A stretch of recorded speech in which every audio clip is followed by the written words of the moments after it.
Next is a press interview with His Bhaktivedanta Swami Prabhupada, recorded on October 16th, 1976, in Chandigarh, India. There are two things, material and spiritual. That is the beginning of instruction of the Bhagavad Gita. Krishna begins with this statement that this body is not the person, the soul is the person. Asmin dehe, within this body there is the soul.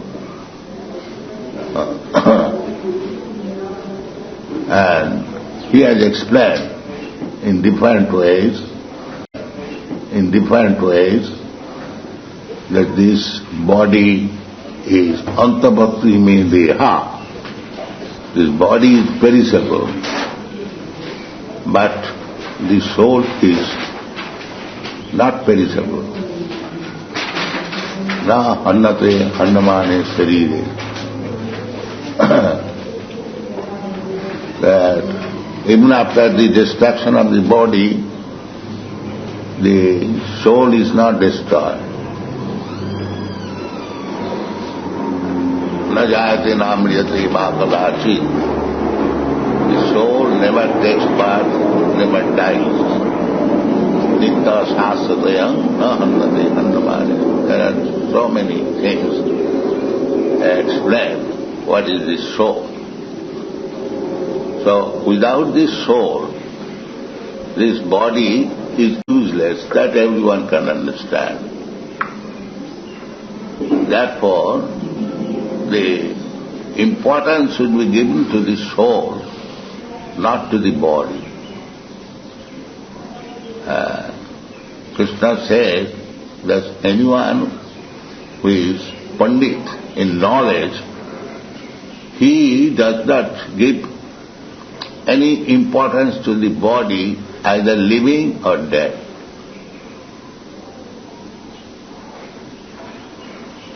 So the India's particular culture is how to elevate the soul to the highest platform of perfection. That is India's culture. The whole Vedic literature is meant for that. And Bhagavad Gita is the essence of all Vedic literature. And the purpose is that soul is now entrapped within this material world, and the human life is the opportunity for getting oneself out of this entrapment of material existence. So if we do not take care of this important business of human life, as it is explained in the Vedanta Sutra, Athata Brahma Jigyasa. This life is meant for understanding about the Brahma, or this spirit, soul. And there are two kinds of spirit soul.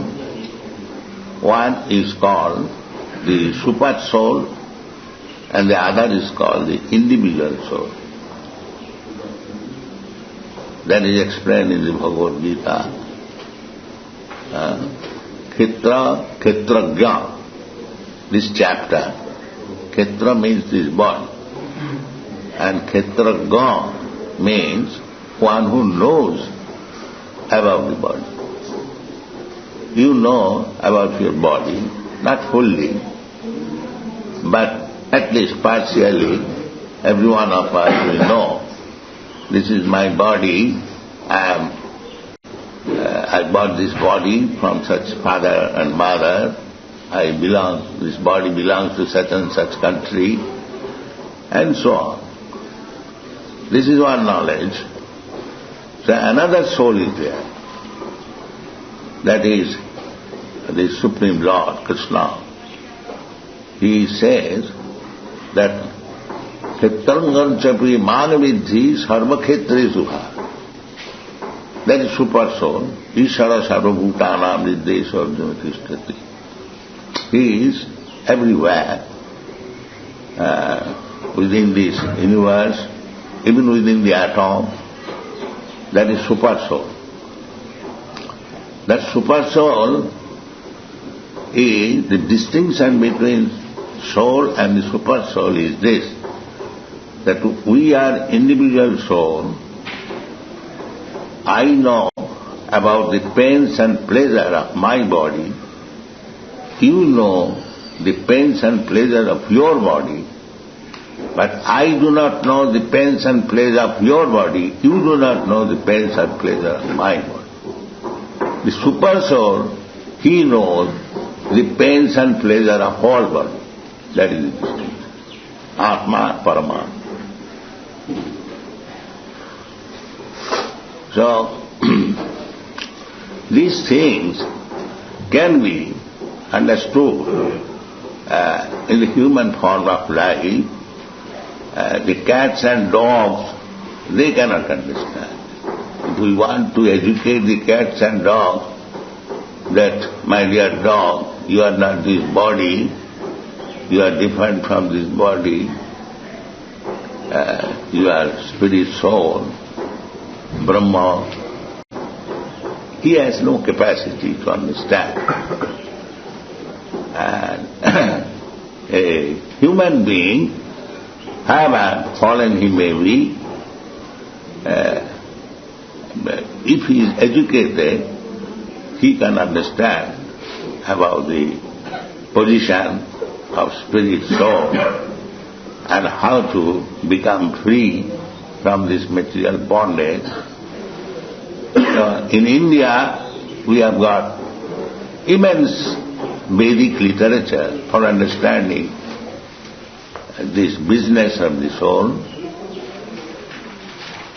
and in human form of body, if we do not take care of the spiritual portion of our life, then we are making suicide. That is the proposal of all great personalities is born in India. Acharyas, like recent, formerly there were big acharyas like Vyasdev and others, Devala, many acharyas, and the recent within say 1,500 years there were many acharyas like Ramanujan, Samudracharya, Vishnu Swami, and within 500 years Lord Chaitanya Mahaprabhu, they have also given us many literatures about this spiritual knowledge, but at the present moment this spiritual knowledge is neglected. So, it is the Chaitanya Mahaprabhu's message to the whole world that every one of you become Guru, spiritual master. So, how everyone can become a spiritual master? To become a spiritual master is not easy job. One must be very learned, a scholar, and must have full realization of the self and everything. But Chaitanya Mahaprabhu has given us a little formula that if you strictly follow the teachings of Bhagavad Gita, and if you preach the purpose of Bhagavad Gita, then you become Guru. The exact words used in Bengali, it is said, Jare dakho tare kaho Krishna upadesh. To become Guru is very difficult job, but if you simply carry the message of Bhagavad Gita and try to convince anyone you meet, then you become a Guru. So our this Krishna Consciousness movement is meant for this purpose. We are presenting Bhagavad Gita as it is, without any malinterpretation. If we interpret Bhagavad Gita in our own way, that is not very good. If you have got a different opinion, you can preach your philosophy, everyone is free, but one should not take Bhagavad Gita and through Bhagavad Gita one will try to preach his own philosophy. That is very bad. You should not do that. Then the authority of Bhagavad Gita is lost. If everyone can interpret in his own way, then where is the authority of the Bhagavad Gita? Just like in the Vedas, we take Vedas as the authority. But if you interpret in your own way and squeeze out some meaning in your own way, then where is the authority of the Vedas? So, our special stress on this point is that don't squeeze out some meaning of Bhagavad Gita for your own convenience.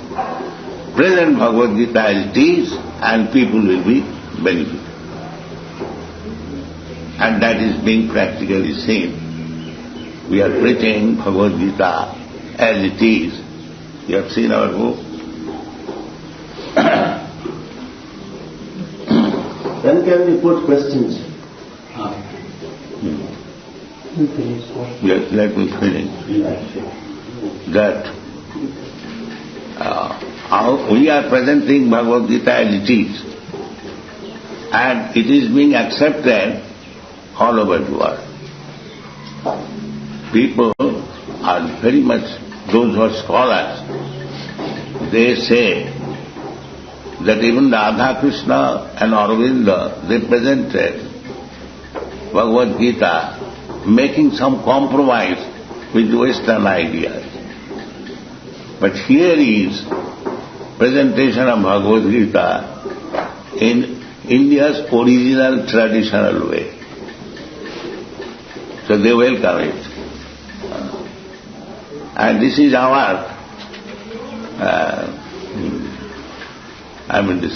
object also, that we cannot allow Bhagavad Gita to be understood by anyone's imagination. No.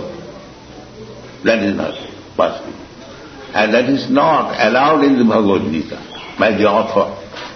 Krishna says in the 4th chapter that as soon as the parampara system of understanding is lost, then the whole thing is lost. In the 4th chapter it is said, find out, 4th chapter.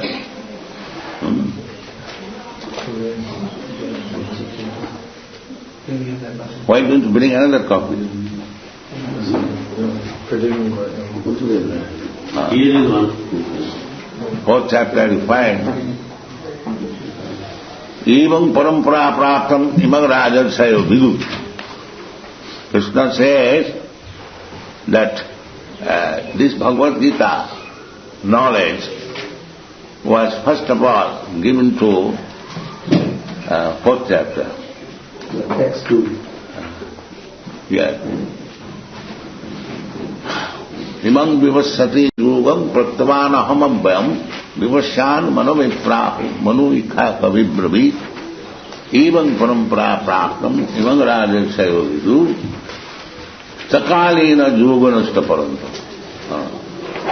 Now this parampara system being lost, I am again reviving the Bhagavad Gita again to you, Arjuna. That means the author says, if one does not understand Bhagavad Gita through the parampara system, then the whole thing is lost. So, you cannot interpret Bhagavad Gita in your own way, then the authority and the purport of Bhagavad Gita is lost.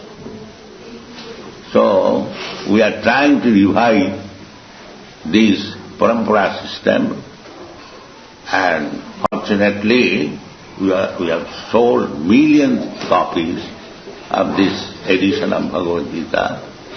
We are printing 500,000, 300,000 like that. And all over the world, there are many Bhagavad Gita. There are about 640 different editions, but still this Bhagavad Gita as it is being accepted very widely, and therefore we are very much hopeful. And as practical example you can see, so many European, American, they are taken to this Krishna consciousness very seriously. And before this movement, many Swamis, yogis and scholars went to the foreign countries, but not a single person became a devotee of Krishna. That's a fact. Not a single person.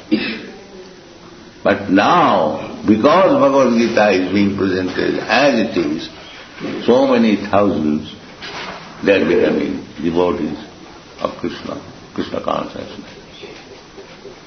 So, this movement has practical effect, and both in the scholarly and people in general circle, and as advised by Chaitanya Mahaprabhu, India should take this movement very seriously and send many trained teachers so that India's glories will be enhanced.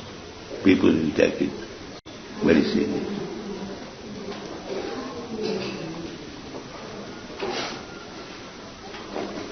Ask your question now.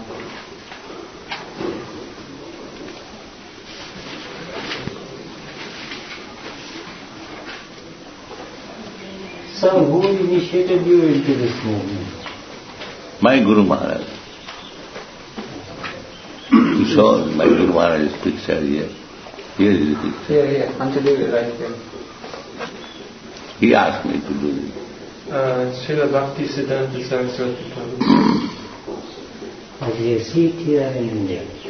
Yes, founder of the Gaudiya Math. Gaudiya Math. He is the founder of Gaudiya.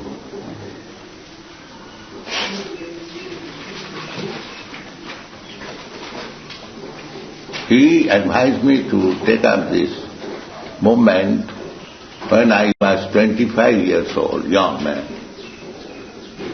But at that time I thought that I am a married man. Let me wait.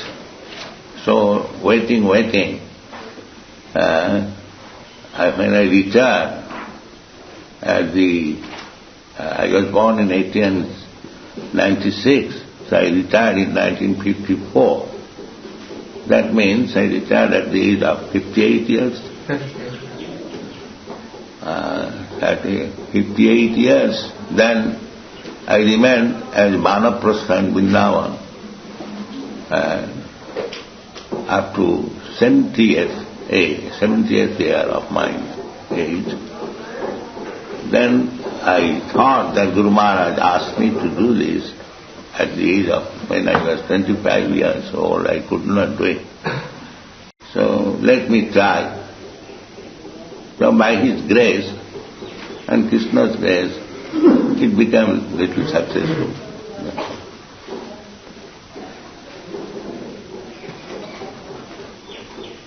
In 1965, I went to New York without any help.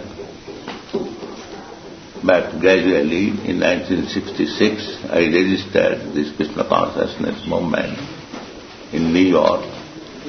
Then gradually it spread all America, Europe, Australia, Canada,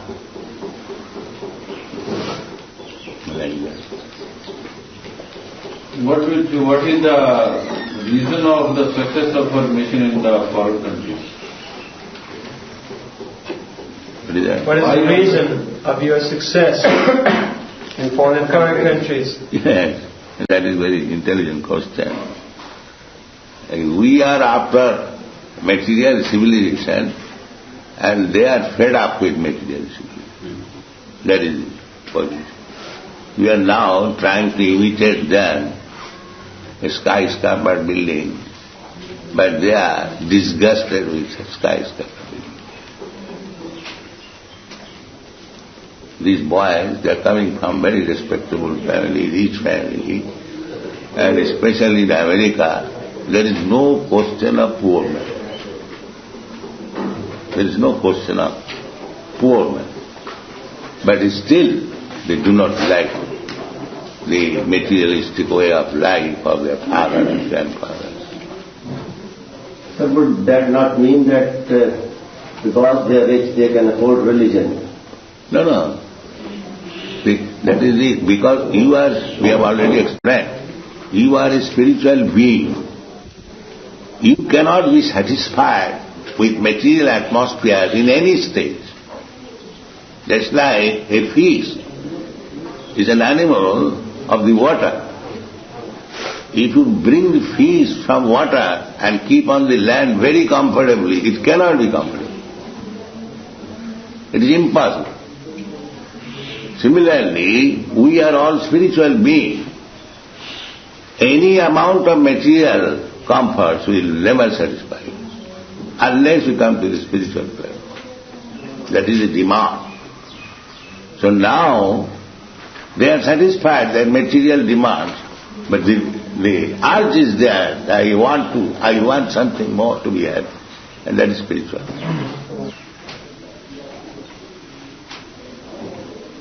Do you think there is a necessity to open a ministry of religion? I think so, because there is a cultural department in the central government, but they do not know what is culture. That's it. What is the difference between God consciousness and Krishna consciousness? There is no difference. The same thing. Krishna is God.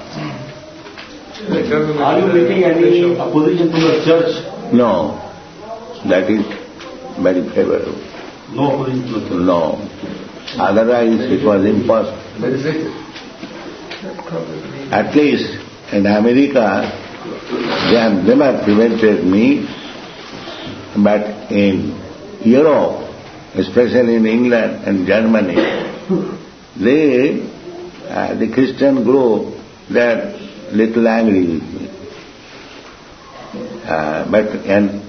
So far America, they are very liberal. They never put any impediments in my movement. Rather, government appreciates. They appreciate in one point that the American younger generation, they have become addicted to this LSD, intoxication. And they have spent millions of dollars to stop this, but they could not. But they are surprised that as soon as this LSD man becomes my disciple, he gives up English. Sir, apart from Catholicity of the American Church, what can be the other reasons of their indifference towards your proselytizing? Not indifference. They are, you say, there is a remark of a politician, there is no indifference. They are appreciating that it is spreading like epidemic. There is no question of indifference. But the leaders, they appreciate. Some of the fathers of my disciples, they come to offer their thanks. Swamiji, it is a great fortune for us that you have come to our country. They say like that. They appreciate. That their sons who are going to be hippies, now they are devotees, God conscious. So, any sane man will never object to this. The priests also, they say that these boys are our boys in Boston, one priest said, and they never cared to come to the church or inquire about God. And now, these boys are mad after God. Not only that, practically, in many places we have purchased churches and converted into temples. So, we see these churches were sold because nobody was coming. But since this movement is there, the same church is there, and the same persons are there, you will find all as it is crowded. This is practical. I have not imported men from India to fill up the temples. They are men, and they are church. But the philosophy is different. It is different. Could you give us the number, how many temples are there in foreign countries? I have established 102 temples, small and big. Out of them, very big temples are in Los Angeles, in London, in Hawaii, Honolulu, in Detroit, and New York, Chicago, Toronto, Montreal, Paris. So very, very big temple. The cost is sometimes 50 lakhs, 55 lakhs each temple. New York is more than $1 million. New York temple. Do you have any proposal to spread this movement in communist countries? Yes, we have already gone. I had been in Moscow. My secretary, he has brought some order from them. They are also appreciating.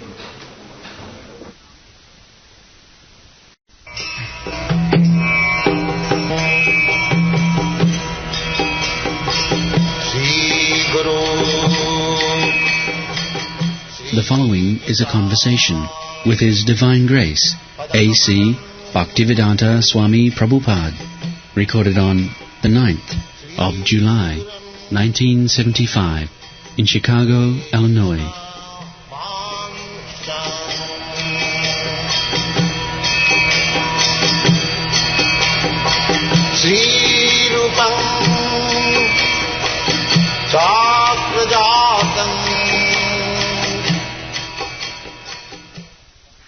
When you came to Chicago last week, you said you were going to tell us some of the solutions to our problems in this country.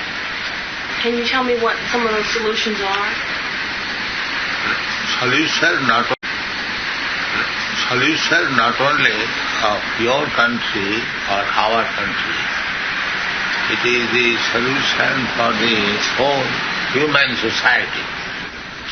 I told that as there are different divisions in the same body, the head, the arms, the belly and the leg, although the body is one, but there are different parts for different functions.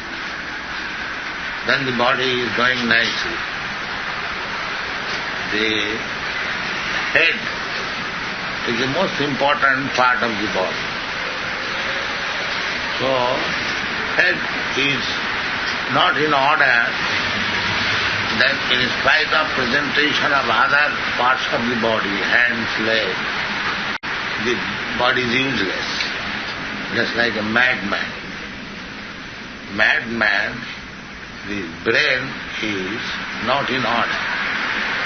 Therefore, despite the presentation of the hands, legs and other things, it is useless. Similarly, the human society should be divided into 4 classes according to quality. Not everyone is on the same level. So, even for material purposes, there must be 4 divisions. First class, second class, third class, fourth class. Means the definition of the first class, find out. This is the definition of the first class man. Shamodamastatapshokhyam chantirarjavameva cha jnanam vijnanamastikhyam brahmakarma svabhavajam. Peacefulness, self-control, austerity, purity, tolerance, honesty, wisdom, knowledge, and religiousness. These are the qualities by which the Brahmanas work. This is first class. Then second class man. Shoryam tejo dhritirdakshyam yudhe chapi apalayanam danam ishvara bhavascha kshatram karma svabhavajam. Heroism, power, determination, resourcefulness, courage in battle, generosity, and leadership are the qualities of work for the Kshatriyas. This is second class. And then third class. Krishigorakshyavanijyam vaishyakarma svabhavajam paricharyatmakam karma shudrasyapi svabhavajam. That is fourth class. Third class. Third class, farming, cattle raising, and business are the qualities of work for the cattle Vaishyas. raising, cow protection. Cow protection. Farming and cow protection and trade. This is meant for the third class division. And worker, fourth class. These divisions must be there. Then the society will go on very nicely. Exactly the same example. That is the different parts of the body, the brain, the arms, the belly and the legs, all are in order. The bodily function will go on very nice. This is natural. Where do women fit into these 4 classes? That I already explained. Women's position is subordinate to man. So, if the man is first class, the woman is first class. If the man is second class, the woman is second class. If the man is third class, the woman is third class. In this, because woman is meant for assisting man. So, the woman becomes suitable according to the man or husband. Would you say that women are inferior to men? Yes. Why? By physiological condition. It's like your bodily features are different from the man's features. You cannot deny it. So according to the bodily features, the psychological condition and everything is there. How you can deny it? Do you think that I am inferior to you? That is not the question of inferior or superior. Different. Now you take one inferior or superior, that is your calculation. But the bodily features are different. That is material. But spiritually, they are all one.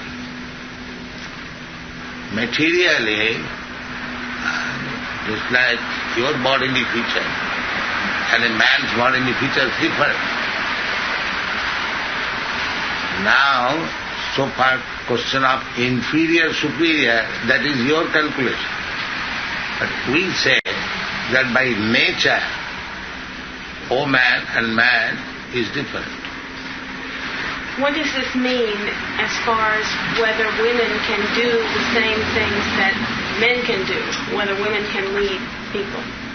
Well, when women can bear children, but the man cannot. Is it possible to bear children? A man can become pregnant. Is it possible? No. Physically, therefore there are so many things which is possible in man and which is not possible in woman. By nature. How we can say that they are of the same nature? I'm not saying they're the same. What can... Then if you're not saying that, then they're different in their physiological condition. So now, this physiological condition, you may calculate this is better or this is better, that is your calculation. Our calculation is the man and woman are different in their physiological condition. But you say women are subordinate to men. Yes. That is also natural. Because when the husband and wife are there, or the father and daughter is there, so the daughter is subordinate to the father and the wife is subordinate to the husband. What happens when women are not subordinate to men? There is disruption, social disruption. If the woman does not become subordinate to man, then there is social disruption. Therefore, in the Western countries, there are so many divorce cases. Because the woman does not agree to become subordinate to man. That is the cause. What advice do you have to women who do not want to be subordinate to men? It is not my advice, but it is the advice of the Vedic knowledge that a woman should be chaste and faithful to man. What should we do in the United States? We're trying to make women equal with men. I am not trying. You are already not equal with the man. Because in so many respects, your functions are different and man's functions are different. Why do you say artificially they are equal? As I told you, that the husband and wife, the wife has to become pregnant, not the husband. How you can change this? Both the husband and wife will be pregnant. Is it possible? Is it possible? No, it is not. Then, by nature, one has to function differently from the other. But why how you can mean, change? Why does this mean that women have to be subordinate? Yes. Just because they bear children? Not by nature, but as soon as you get children, you require support from the husband. Otherwise you are in difficulty. Many women have children and have no support from husbands. They have no husband. Then they have to take support from others. You cannot deny that. The government is giving him support. But the government is embarrassed. If the husband supports the wife and children, the government is relieved of so much welfare contribution. So that is a problem. What happens when women support men? First of all, try to understand that you depend. After man and woman unite, there is children, and the man goes out, and you are embarrassed. The woman is embarrassed. Why? Why this is made possible? The man and woman unites, and the woman becomes pregnant, and the husband goes out.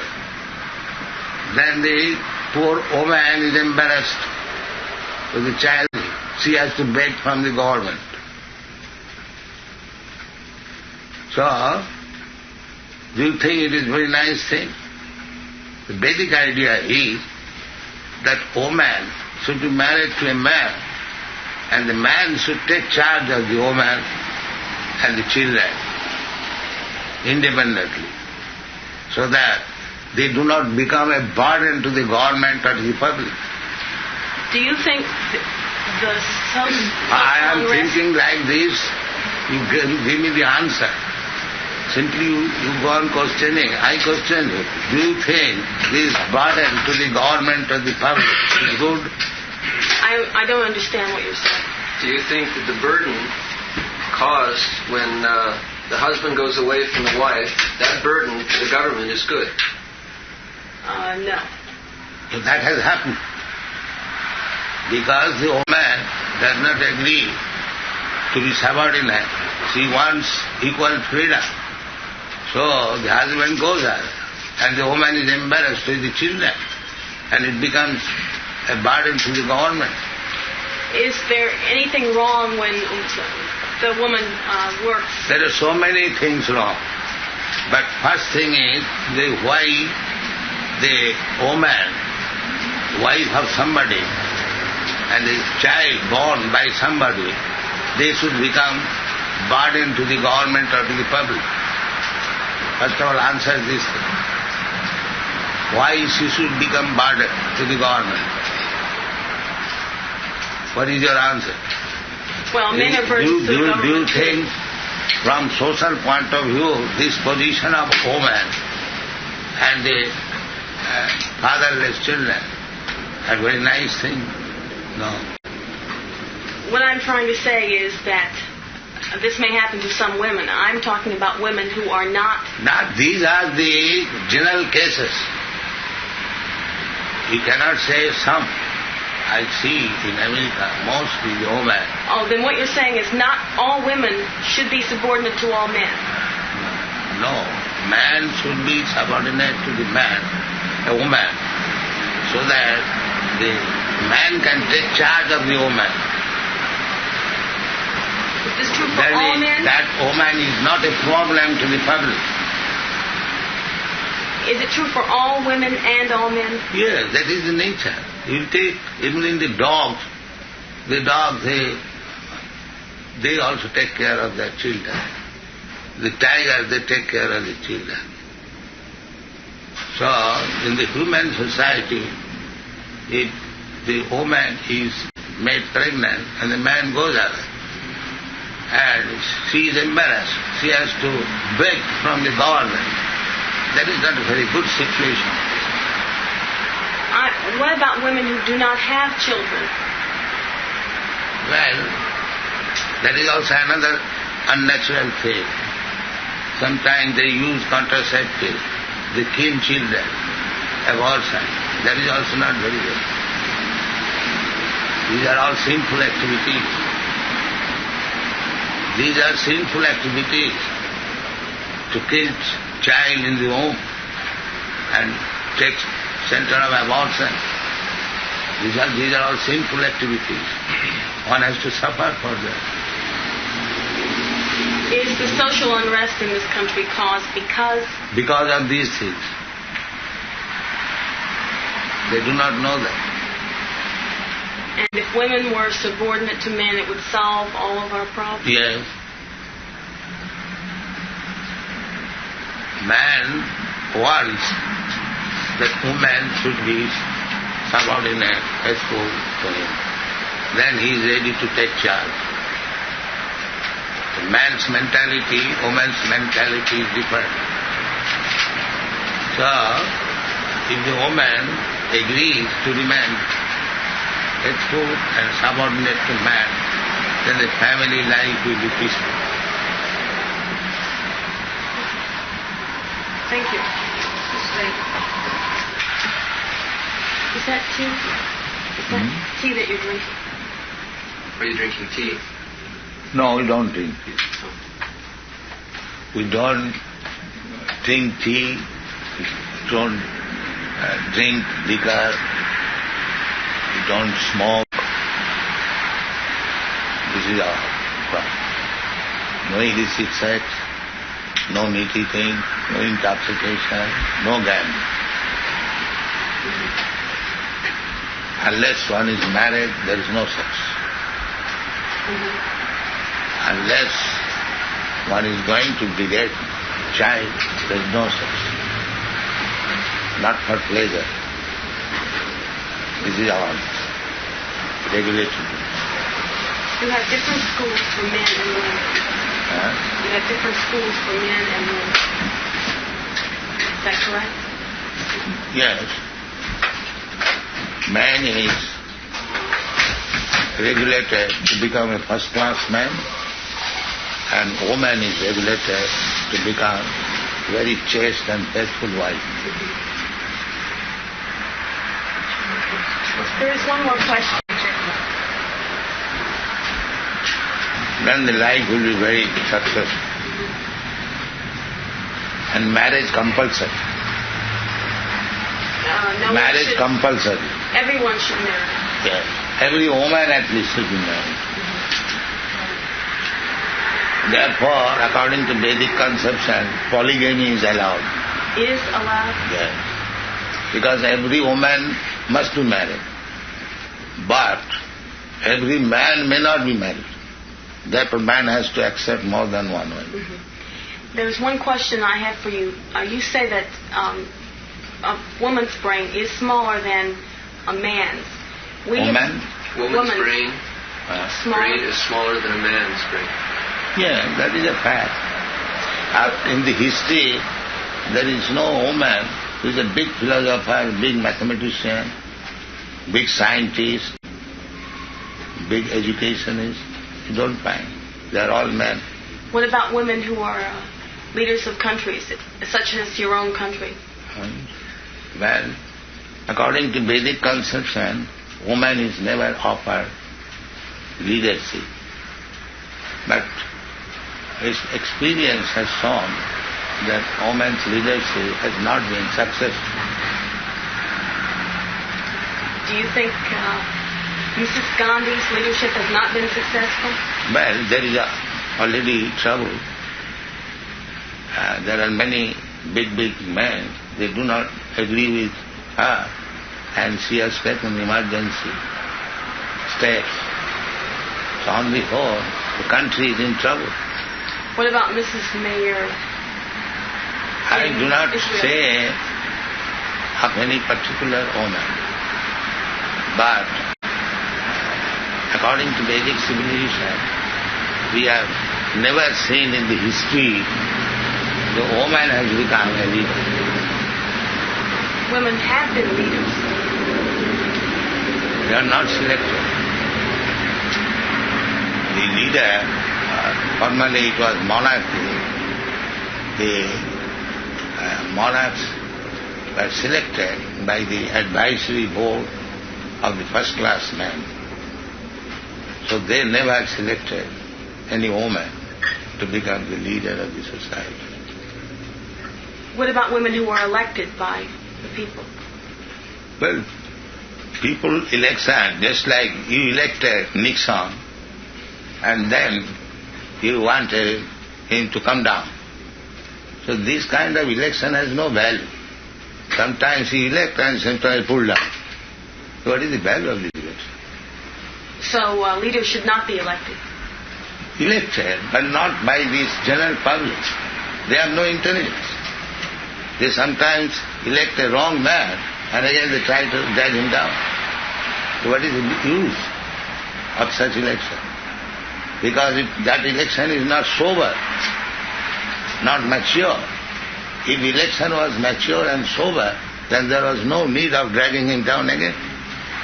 We have talked to scientists who say that the size of the brain has nothing to do with intelligence. Do you believe that? I think the scientists do not think like that. They keep the brain of a particular scientist to study. They keep the heart of a particular nobleman, while they try to study the heart and the brain if there is no difference. Sometimes they keep the brain of a great scientist to study because they think that he is so intelligent there must be something we can learn from studying the brain. So, if they are thinking like that, then there also must be a difference between a woman's brain and a man's brain. What they say is that there is difference, but it has nothing to do with it. Then why do they keep great scientists' brain to study? They keep many people's brains to study. Especially great scientists, if they want to see what has made this man so intelligent. That's not necessarily true. Then why they study the brain? What is the purpose of studying brain unless there is difference? You study different brains unless you feel that there is difference between this brain and that brain. Mm-hmm. Why do you study? What is the meaning of study? To find differences among men, not necessarily differences between men and women. So I don't say man and woman, but I say you study different brains. Why? Unless you think there is some difference. There is difference. Yes. So if there is difference, then what is the harm if there is difference between man and woman? They say there isn't. They say, but the fact we have to study. As soon as you study the construction of different brain, then you must know that there is difference between the activities. You do not believe this. Then why do you study different brain? I don't study them. I'm just telling you what scientists... So scientists, the psychologists, as I was a student of psychology, and our professor, a big man, Dr. W.S. Arkuhart, he said that by studying the brains of man and woman, we have found the highest brain substance found in man, 64 ounce by weight. You may deny, this is the statement of a big psychologist. You can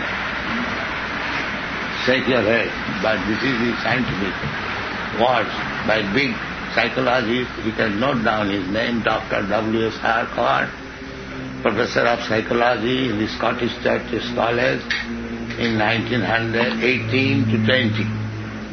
Oh dear, no wonder. 1918 to 1920, that must be... Okay. I see now what you're thinking about. That was many, many years ago. So can you give any proof since then that the woman...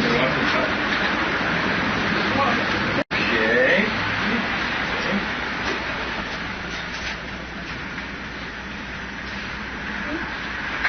In 1920, he does not take it. Does not take it. Somehow they think that the brain is no longer small. If it was small then, it is not small today. So where is the proof? You do not believe that there's been advances in science since 1920? Well, if the brain has been ascertained as being half the size, then why should it change by now?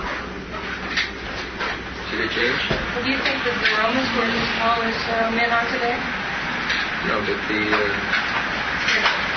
within 50 years, there's not going to be any change. Men in the 1900s. Why are you using technology that you use? You can drive cars and television. Things have changed since 1920. So what change has become? Can you give any evidence that woman is more powerful in brain than the man during these years? Can you give any evidence? No. What I'm saying is... Can you give any evidence that woman has become more powerful than the man during these 50 years? Yes. What is that? Give me some tacit example. She and I wouldn't be here. Huh? Women weren't more powerful than they were 50 years ago. They talk louder now. Huh? Now they are talking louder.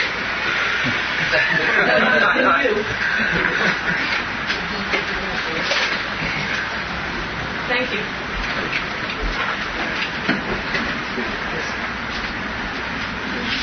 The scientists have a theory that the brain, the intelligence is measured by creases in the brain. It's creases, not by size. Not size, but what is the proof that the brain of a woman has increased? Where is the proof? They think because the ego has increased, the brain has also increased. Oh, that's nice. That's nice. To become angry and to go away, that means it. Because upset because they cannot dominate you. They cannot dominate you. So they become very upset. It is not a question of domination, it is a question of logic. If you do not agree to logic, then no argument can make progress. Srila Prabhupada, if one does not agree to logic, does that mean that they are under the influence of Then he's animal. Under the influence of who? Kama Guna. Is that Or ignorance. Logic is meant for learned men. And uneducated man, they want to force. Yes, you must do it. With point of development, you must do it. Wings of Krishna, they are giving statement as made servant of Krishna. You have read that portion? And there was talk between Kunti and queens of Krishna. The queens presented them as made servant of Krishna. Men have become the servants of the women. Women's liberation has become successful because man is now the servant of woman. But it is not successful, that I was pointing out. It has caused a disaster because the whole women have become dependent on the welfare gift of the government, and the government has to raise tax heavily for this purpose.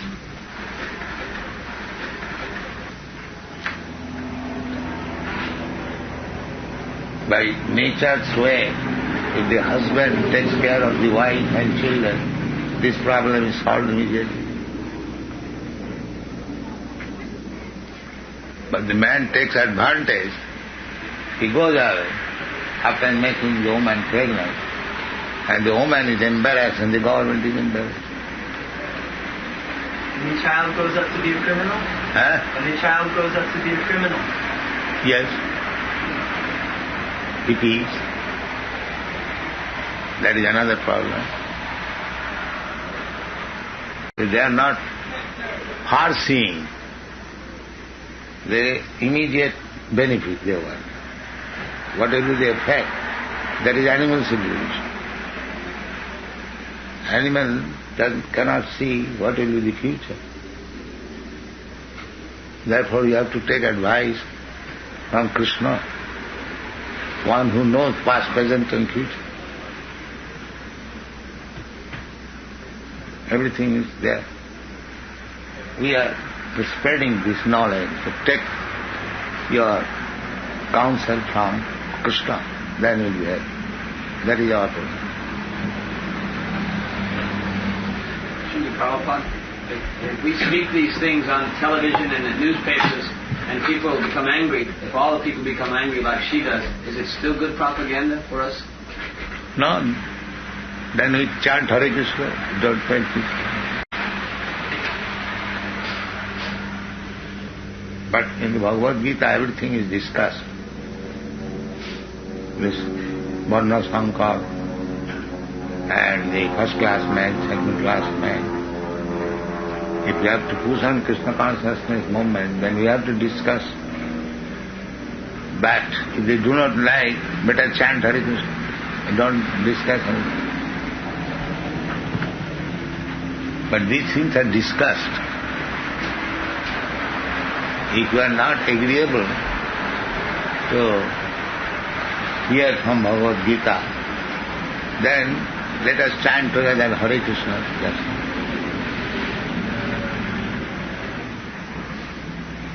But these things are discussed in the Bhagavad Gita about Varna Sankar. If the population Varna Sankar is increased, then it becomes hell. So if you want to increase the hellish person, then don't discuss. But if you think it is a problem, then discuss. We have, as a Brahmin, you have to be truthful. When in Hong Kong they asked you what you thought of Guru Maharaj, yes. You said you could not help yourself. Yes. I said that he is a great cheat. What can I say? And it has been proved now.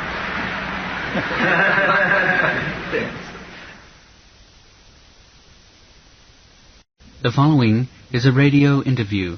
Bhaktivedanta Swami Prabhupada, recorded on May 25th, 1975, in Fiji. Why did you choose to go to America and propagate the teachings of Lord Krishna in a Western country? Because Indian people being subjugated for at least 1,000 years, they have lost their original culture. And being poverty-stricken, they are simply after money, by hook and crook.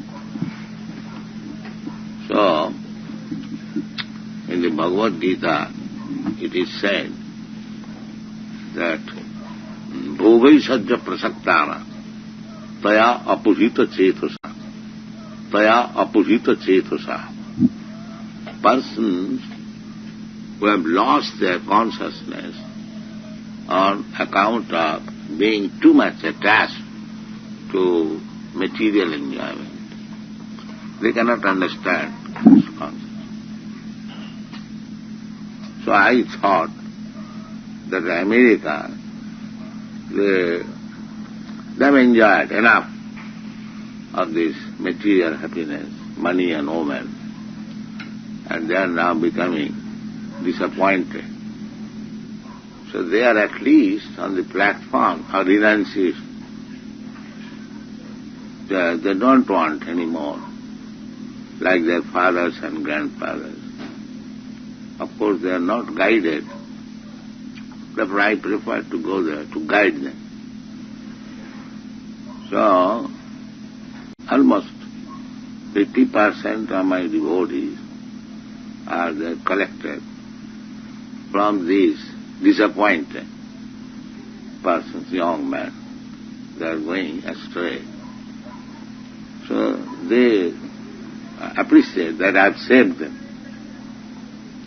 Therefore, they are after me, this younger generation. And they are helping me in broadcasting this Krishna Consciousness.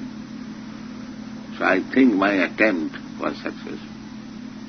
This Oriental philosophy generally, and in particular the Krishna Consciousness, has found a lot of devotees in the Western civilization. What is the main reason for this? You are thinking this is Oriental civilization, but that is not the fact. The fact is, this is human civilization. There is no question of East and West. Every living being, not only human being, even other beings, there are 8,400,000 forms of life. And Krishna claims that sarvajonishu kaunteya sambhavanti murtayaja tasang mahajjani brahma ahang viri pradip. So, Krishna is for the aquatics, the animals in the water, the vast sea, there are so many animals. Then, from the water, the trees are coming out. Jalajanav lakhani, sabra lakhavinsati. In this evolutionary process is going on. But all of them, living entities and part and parcel of God, Krishna. So, by the evolutionary process, they come to the human form of life. Now, there is developed consciousness. Now the human being has to decide which way he has to go. Again to the lower species of life or higher forms of life. The higher forms of life are there in the upper planetary system.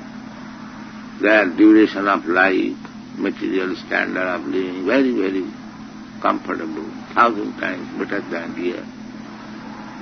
So, Krishna says that if you like to go to the higher planetary system, you can go there. It is said, Janti deva brata deva.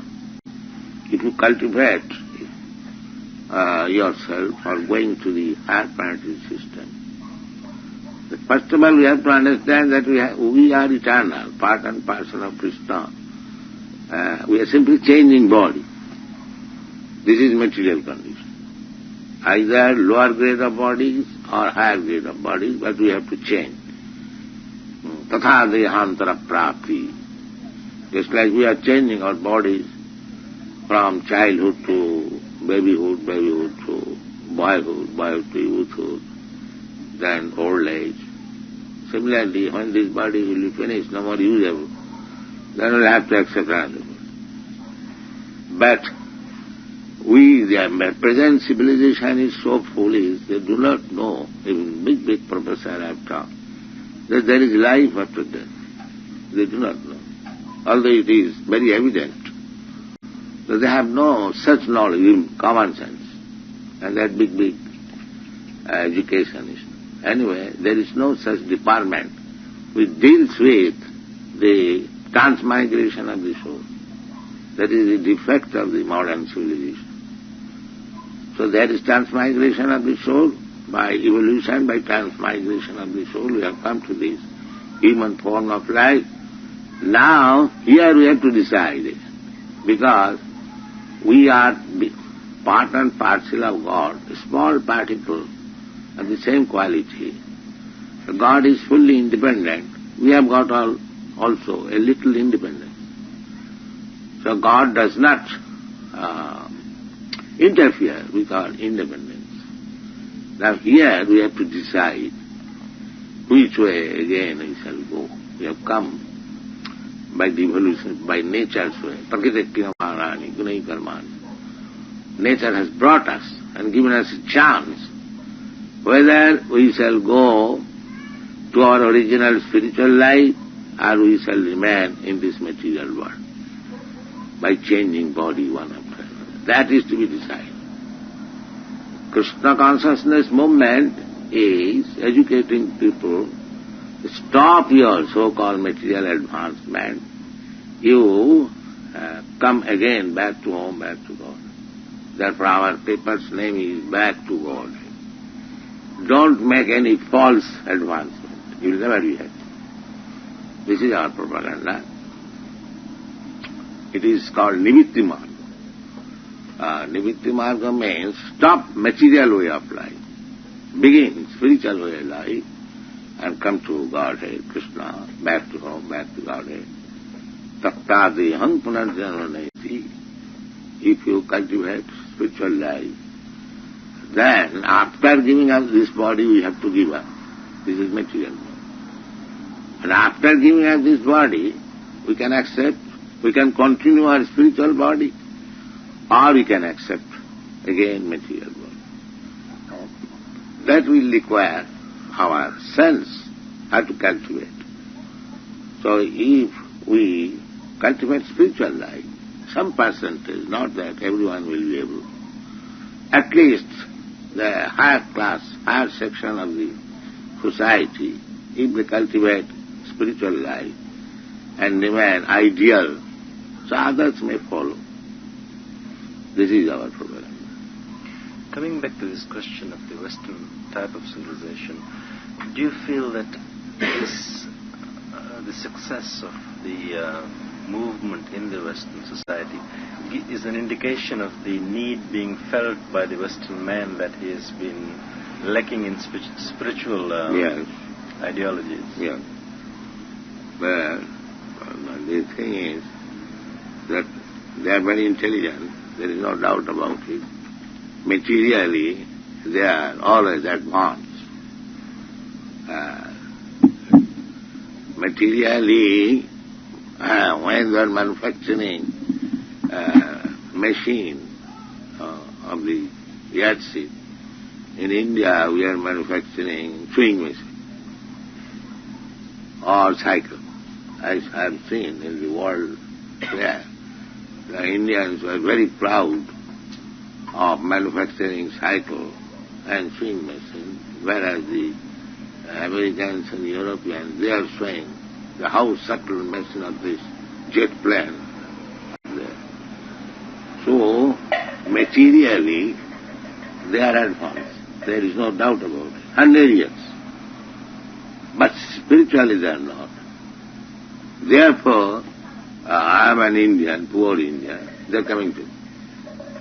Because they understand that spiritually, not only me, any Swami or go, they clout if there is something spiritual. Unfortunately, the other Swamis, they go, they exploit them, to cheat them. They do not, neither they do know what is spiritual life, neither they could give them. For example, for the last 200 years or more than that, the Swamis are going. Not a single person was a Krishna devotee in the history, in those countries. But now we are putting Bhagavad Gita as it is, hundreds and thousands of them. Swamiji, it's been said sometimes that India has too much philosophy and the West has too much materialism. Yeah. Where is the right balance in this modern world? The balance is that it should be reciprocal exchange. What you haven't got, you give me. What I haven't got, I give you. This should be the process of exchange. Then the world will be united. When there is exchange of gifts, but our India followed the principle for begging. Give me man, give me money, give me wheat, give me rice, give me war materials, simply begging. So we must give something. This is the first time we are giving something. Otherwise India was a beggar, simply, to the Western country. For the technical education, they are going to this. And when there is war, they are asking, please give us war materials. And when they give war materials to Pakistan, we become envious. But you are also taking rice, dal for me. So why should you remain beggar? Finally, Swamiji, what is the relevance of Krishna consciousness in our modern society? What would be the relevance of Krishna's teaching in... Relevance when you are spirit soul. You are not this body. This thing first you have to understand. Aham Brahmasmi. That is India's philosophy, that I am spirit soul. And if you realize Brahmasmi, Brahma Bhuta Prasannatma, Nasuchati. As soon as you realize that you are not this material body, you are spirit soul, then immediately you become jolly. Prasannatma. Prasannatma means na suchati, na kahankati. He has no more any hankering for things which he does not possess. No more any lamenting which he has lost. Take for example that we have lost our portion of country as Pakistan and fighting since this was a plan by the British government that divides them in such a way they will perpetually fight. They will never be happy. This was the plan that has been successful. But we are lamenting. Both Pakistan is lamenting or not, I do not know, but Hindustan is lamenting. Gandhi was against this partition. But Jawaharlal Nehru, just to become Prime Minister, immediately divided.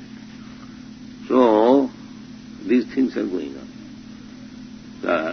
Lamenting. We have lost. But if you take this Krishna Consciousness movement very seriously, you can make the whole world Hindustan. Thank you. The following is a newspaper interview with Bhaktivedanta Swami Prabhupada and the London Observer, recorded July 23rd, 1976, in London, England.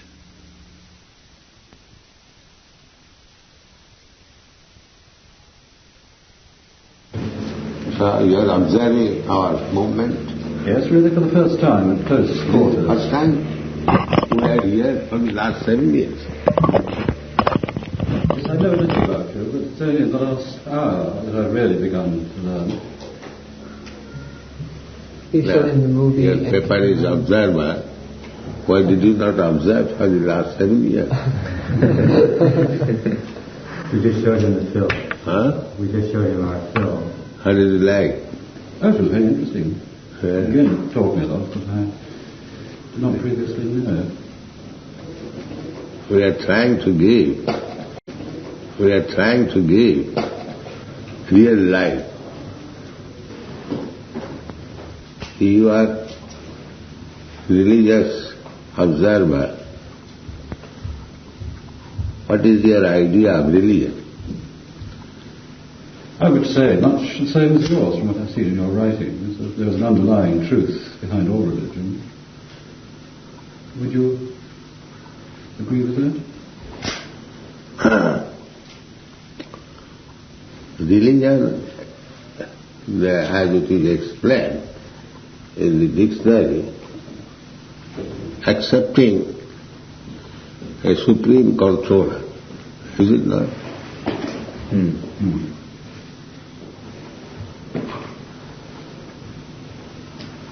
So, do the people accept a supreme controller? Do they accept?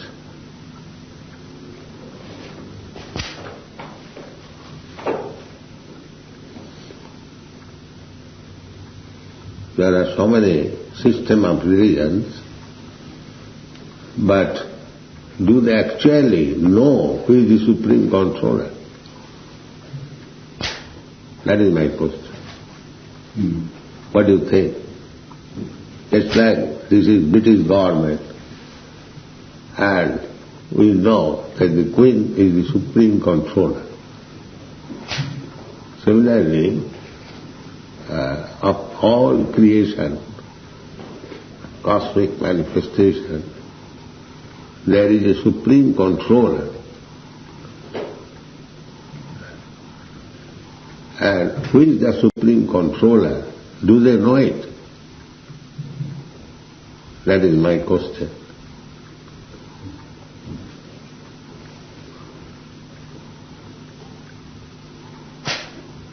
I mean, what is your attitude towards Christianity? I don't come to Christianity. I am talking on the religion, the science of religion.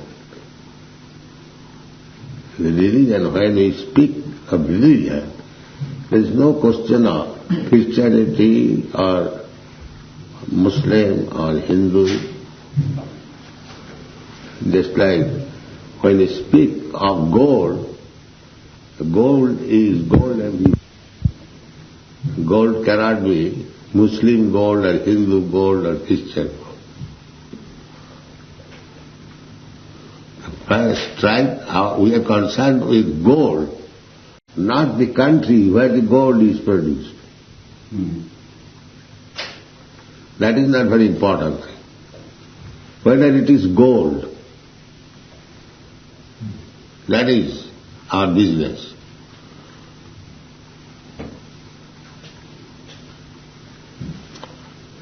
I mean, would you count Jesus Christ as gold? Yes. Why not? We're speaking about the Supreme Controller, God. So why should we not? Religion without science or philosophy is sentiment. And philosophy without religion is mental speculation. So they must be combined together.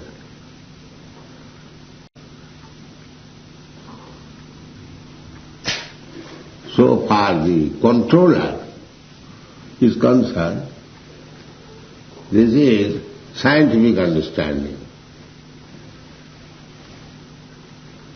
Just like the Father, we consider why we, everyone, either he is Christian or Mohammedan or Hindu, the conception of God is generally accepted as the Supreme Father.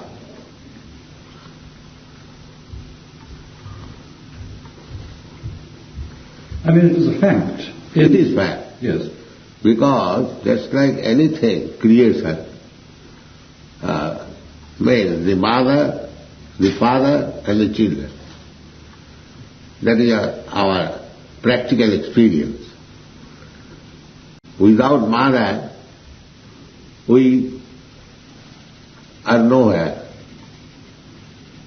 We are given birth by the mother. So the material nature is the mother. From the material nature, material elements, everything is coming. From the water, the fishes are coming.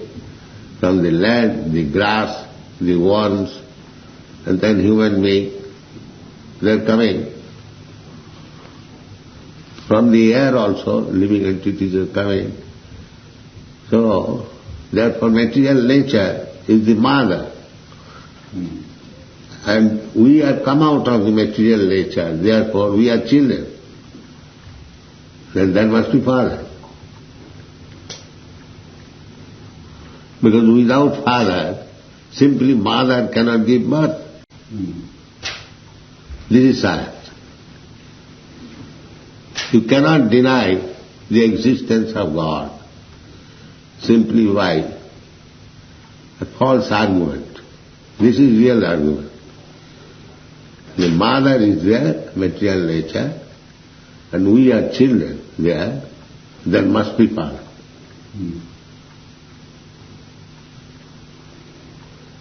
In England, the Christian church in recent years or recent decades has been doing very badly in losing support. Your teaching would perhaps provide a substitute for the more traditional type of Christian teaching. Yeah, this is science. Therefore I say, religion without scientific idea, that is sentiment. It has no value. This is a basic principle of religion. That the mother is there, the children are there, there must be father. If you say, I do not see what is God, it doesn't matter. Sometimes the child after birth does not see his father. And that does not mean that he has no father. Because without father, there is no possibility of his existence.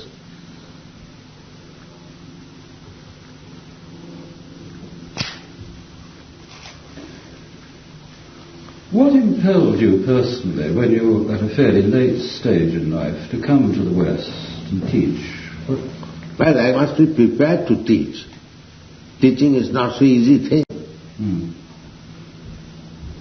I was ordered to teach at the age of 25 years by my Guru Maharaj. But I was finding out the opportunity how to take up the work. So it took me so many years, so that at 70 years I came out for teaching. But why particularly in the West? Because my Guru Maharaj ordered that you go and teach this gospel in the Western world. His teacher instructed him to do it. Yeah. And are you surprised at the great success you've had? That is my Guru Maharaj's blessing. He ordered me. I tried my best, so there is little success. When I see so many boys in hundreds of centers, they are living very peacefully in a nice house, getting good prasadam, having good knowledge in the books, and reforming their character, and getting some good home. That is my success. Otherwise they are loitering, no hope, no character, no peace of mind. Exactly this is my success. I have given so many boys a life. That is my success.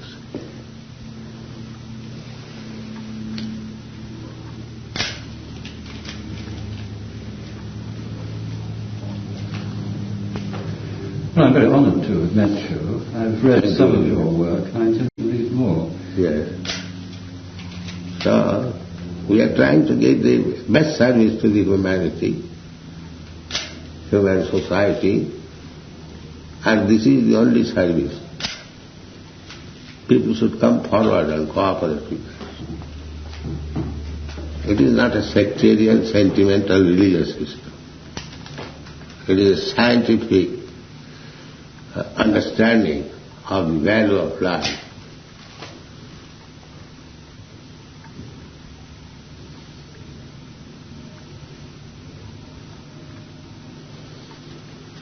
Well, thank you very much indeed, sir. Thank you. Hare Krishna. Yeah. The following is a conversation with Bhaktivedanta Swami Prabhupada and a reporter from the Los Angeles Times, recorded December 27th, 1968, in Los Angeles.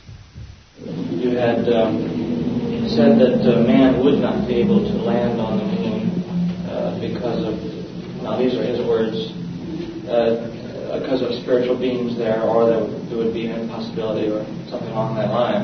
I was wondering if you could elaborate on that or explain what you meant. You are particularly interested with that subject matter? Yes, I told Dan that was what I was interested in. I have background information on the movement, for instance, and yourself. Yeah, so far the movement is concerned, it has nothing to do with the moon planetary journey. It has nothing to do. But it has nothing to do. But in the Srimad Bhagavatam, the authoritative Vedic scripture, which we generally follow, in that scripture there is statement that for promoting oneself to the moon planet, one has to accustom himself to the different kind of worshipping process. Just like in the Bhagavad Gita, it is stated that Janti Deva Brata Deva, those who are worshippers of the demigods, they are promoted to different planets of the particular demigods. Janti Deva Brata Devan Pitrin Janti Pitri Brataha. And those who are worshipper of the Pitris or forefathers, they go to that planet. Similarly, one who is engaged in worshipping the Supreme Lord, he also goes to the Supreme Planet. These informations are there in the Bhagavad Gita. And so far, moon planet is concerned, that is within this material world. And those who are pious actors, those who are engaged in pious activities according to Vedic rituals, they can go to the moon planet. That is stated. Those who are engaged in pious activities. In what activities? Pious. There are two kinds of activities, vicious and pious. So, pious and vicious. Vicious? Yes. So, those who are engaged in vicious activities, they cannot go to that moon planet. And it is also stated that if somebody goes to the moon planet, he gets duration of life, very, very long period. If someone goes to the moon planet? Yes. He has a long duration of life. He has a long duration of life there in that moon planet. I guess I didn't understand. Just like we are living here at most 100 years. But they can live there 10,000 years. Do you follow? Just like different forms of body have got different duration of life. A dog lives for 6 years, or a cow lives for 20 years. A man lives for 100 years. Similarly, the residents of moon planet, they live for a very, very long time, about 10,000s of years. The residents of the moon live for a long time, thousands of years? Thousands of years. Are you talking about... These information we get from Srimad Bhagavatam. Srimad Bhagavatam, this book, I have rendered into English. Which book is this? Srimad Bhagavatam.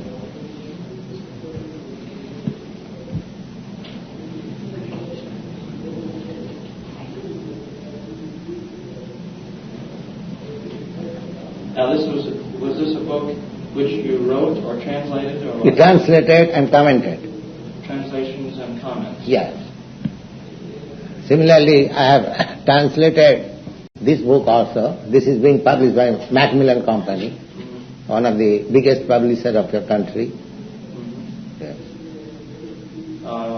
Now, I published this book. To this book when you meant that, when you said residents of the moon, you mean people that go there to live or that are... There are already. In every planet there are living entities, residents. And this is written in this book? Yes, Srimad Bhagavatam.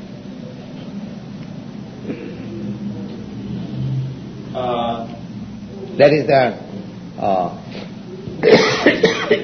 vivid description of different planets in Srimad Bhagavatam. There are innumerable planets within this universe, and all of them are described in the Srimad Bhagavatam. The sun planet, the moon planet, and other planets, they are all vividly described. What kind of residents there are, their mode of living, everything is there. Now, Dan Donnelly said that you said that if people try to land on the moon, they would not be able to. Can you explain what you meant by that? Yes, this is very common sense. Suppose if somebody wants to land on your country, America, you do not allow. There are so many restrictions, visas, passport, and immigration. And how do you expect to land there, all of a sudden there? They are so intelligent, and though their duration life so long, they are far advanced in knowledge, everything they are advanced. So you cannot expect in that way to land there. This is common sense affair. Besides that, the scientists also agree that the temperature there is 200 degrees below zero. So how you can expect to land there and live there? Or how do you yourself feel? Do you feel that if the United States or the Soviet Union were to attempt a landing and their spacecraft went down, what do you yourself expect? So far our calculation goes from the book, nobody can do that. That is impossible. Well, does the book say that it would be impossible for anyone to even approach it? At what point would it be impossible? Impossible means the process by which you are trying to reach there. To live there? No, to reach there. Or to leave there? Live there and reach there also. Reach. Reach? Yes. I see. But the flight that was just completed, that doesn't contradict with anything in this book? I mean, they were within, I don't know, so many miles. So far, we have got information that no flight has been successful to land there till now. So I do not think how they are going to be successful in the future.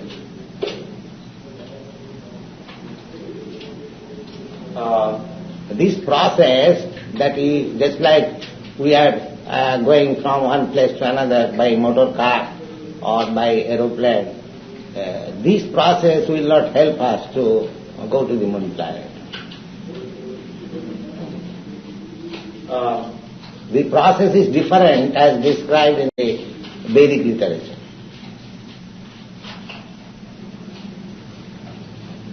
One has to qualify. So what would be, when you say impossible for one to land or to reach the moon's surface? Just like why you speak of moon, suppose in the ocean you can land by some artificial means for some time, but it is not suitable for human being to live on the ocean. Apart from moon planet, you take the ocean.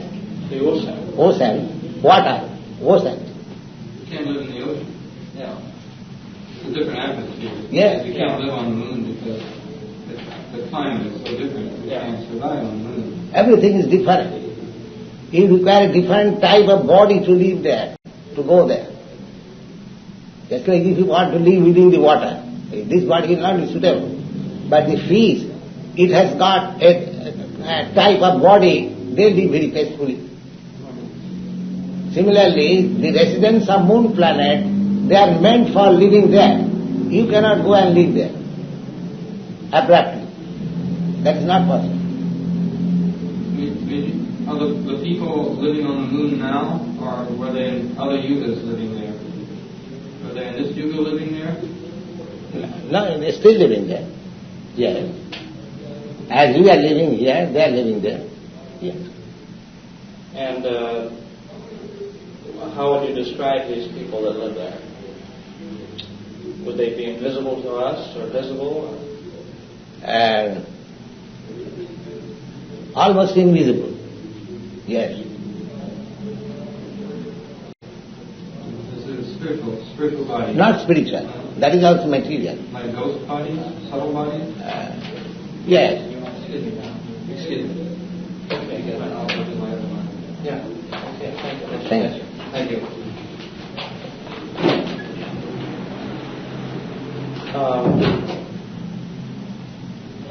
The bodies are subtle bodies, they're not like gross bodies.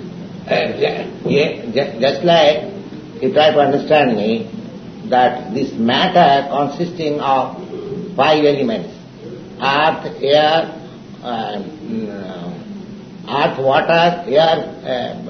water, fire, air, ether. And then it's still subtle, as subtler than ether is the mind, and then subtler than the mind is intelligence, and subtler than intelligence is the spirit soul. So, before we reach our spiritual platform, there are so many elementary material platforms. So, in different planets, one of the elements is prominent. Just like we can experience in the ocean and sea, the water is prominent. In the land, earth is prominent. Similarly, in different, just like in the sun planet, fire is prominent. So, in each and every planet, there are particular type of body, particular type of residence. You cannot expect that the same type of body and same type of residence are there.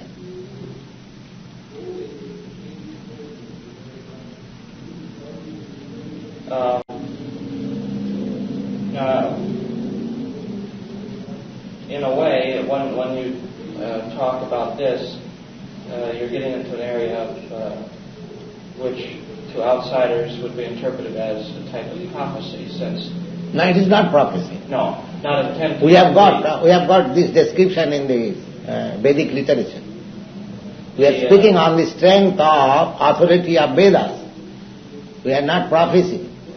Speaking on the strength of the Vedic literature. V-E-D-I-C. On Vedic literature. Yes. We don't talk anything which is not authorized by the Vedic literature. That is our process.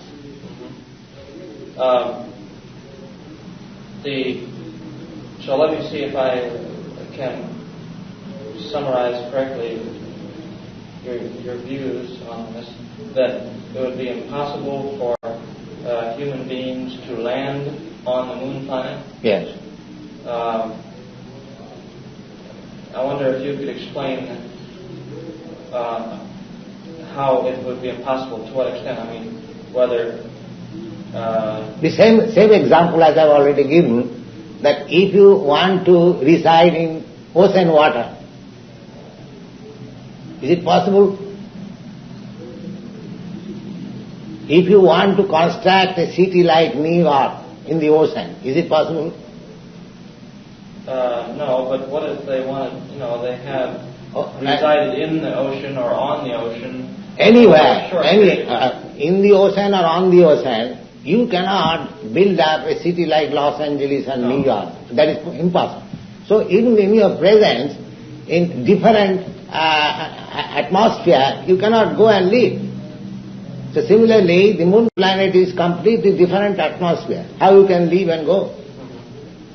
But of course they're not going there to build a city, but they're only going there to take some rock samples and do some experiments and then leave. That may be possible. Just like you go in the ocean and live for some time and come back. But you cannot make any permanent settlement there.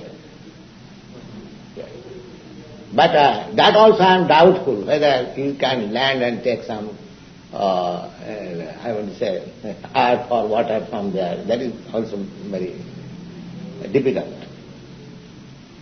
So far our literature goes, our information goes, it is not possible.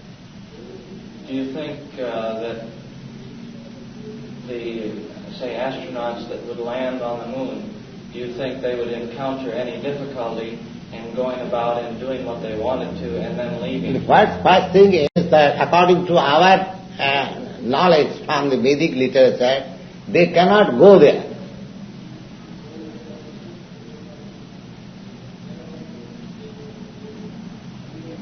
But you admitted that it may be possible for them to go there for a short time and leave. That I am taking this example, just like we go for a short time on the sea, but we cannot make any permanent settlement there. Yeah. But according to the Vedic literature, yes, they cannot. In this body we cannot go there. With this body we cannot go there. We shall have to change this body. Either you do it scientifically or spiritually or by any other method. With this body you cannot go there.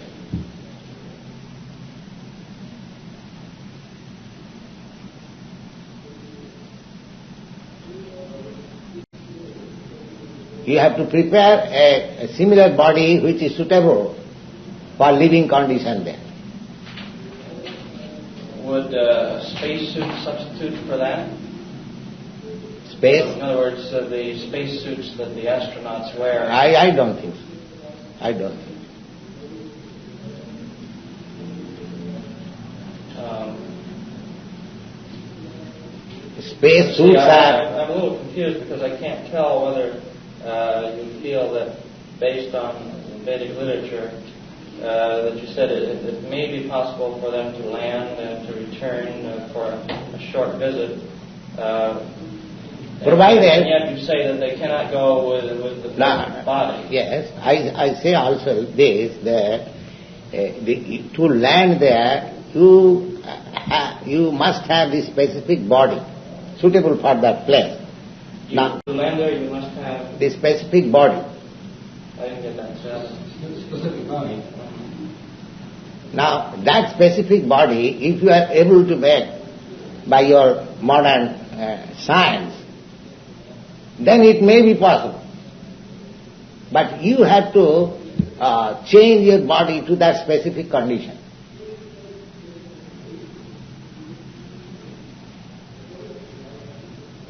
But the space dress which is now being used, that is not useful. The space uniform... Space uniform, that is not adequate.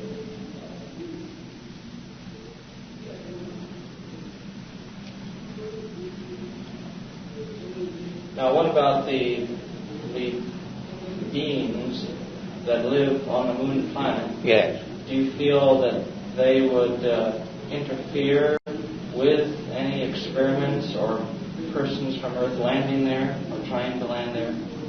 Say even if they had some specific body change or came up with a spacesuit would withstand any changes in temperature. First thing is that with this body, neither you can land there nor interfere with their business. The first thing is.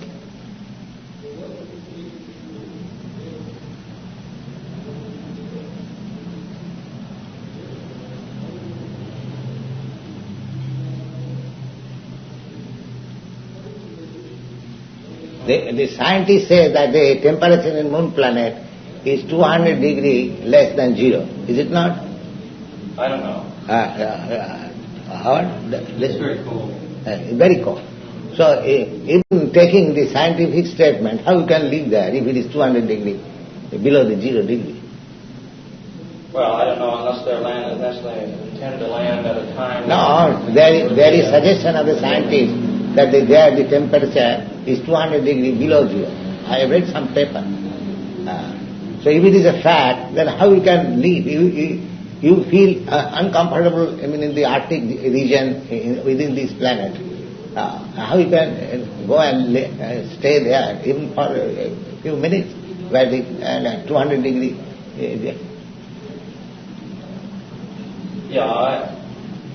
That's an argument based on logic. And given the information about the degree. But obviously they're going ahead with plans to do so. And you have a transition period, for instance, between the part of the moon that is in sunlight and the part that is in darkness. That I've already admitted, that by modern scientific method, if you can change the condition of your present body, then you can go. It may be possible, but that is very remote.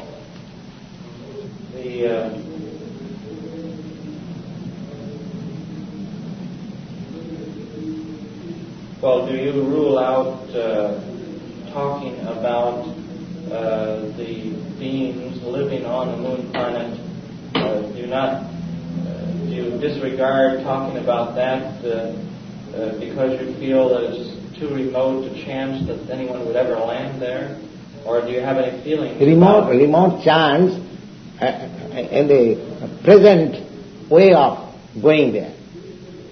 But it is not remote. If one wants to go there, there is a particular ritualistic process. If you adopt that, then you can go in your next life.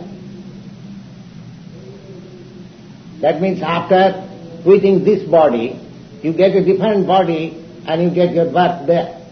That is Vedic process.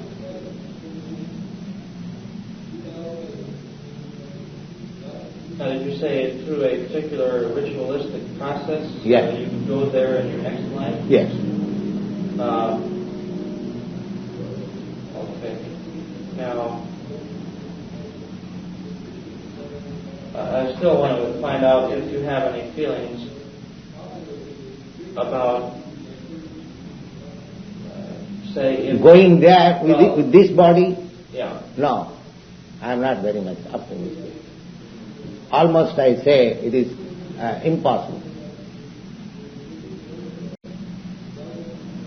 But if the impossible happened and they were able to safely land on the moon's surface, do you feel they would have any difficulty or encounter any trouble with the beings that you say live there? The trouble is already there. You are going with great difficulty, and even if you land there, you may die immediately. Everything is finished. You are already encountering the difficulty. It is not very easy. The Russian scientists, the American scientists are trying for the last 10 years. Still, they have not approached the moon planet. The difficulty is already there. But, there are difficulties. Yes. But still, the people... Just like the Russians advertise that we are going there in 1965. They advertised to sell land. So these are utopian. You see, somebody wanted to purchase land in Russia, and they advertised also that they have plucked their flag, Sea of Moscow. What is this? Well, my point is that I was trying to determine if there are any particular religious beliefs. It is not religious belief. It is not religious belief. It is fact. Well, it is then, I mean, not knowledge received from Vedic sources. Just you are talking on the source of knowledge from the modern scientific books. Similarly, we are talking also on the source of knowledge received from Vedas. It is not a religious belief or faith, blind faith. We are not inventing anything. We are talking on the basis of authoritative knowledge contained in the Vedas.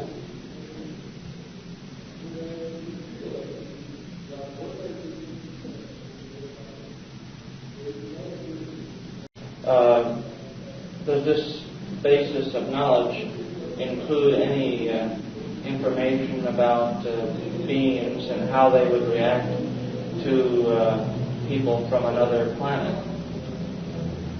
Is there anything containing how they would react? How would the moon people react to the earth people coming there? Of course, such description is not in the Vedas, but in some sources we can understand that a king wanted to enter the heavenly kingdom, but he was opposed. He was opposed by the demigods. So much information we have got. So those who are not fit to live there or enter there, maybe they will be opposed by the inhabitants there. And that is also natural to think. If somebody all of a sudden comes to your country, or there is immediately immigration department, they will see the bona fides, how you can enter.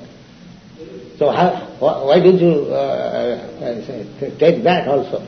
That if a moon planet is inhabited by more intelligent class of living entities, how do you expect that without opposition you will be allowed to enter?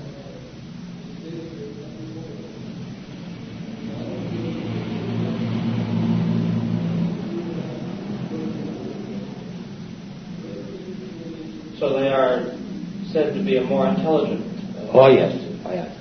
They are living 10,000 years. They are not intelligent.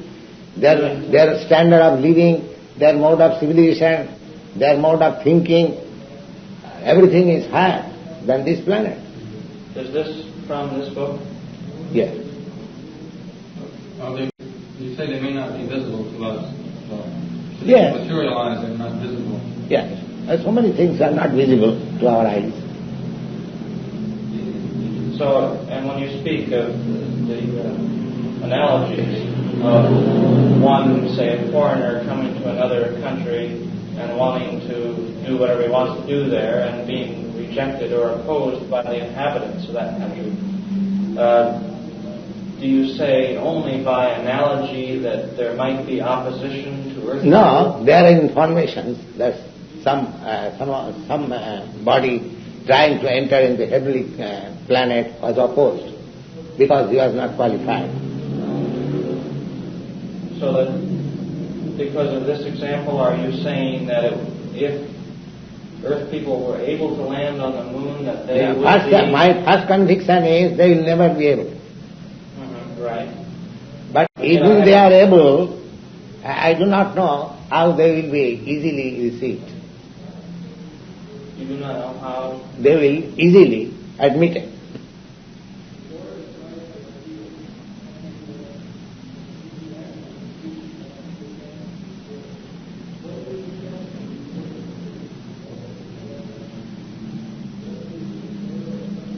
You said you don't know how they would easily be received or admitted. Yes.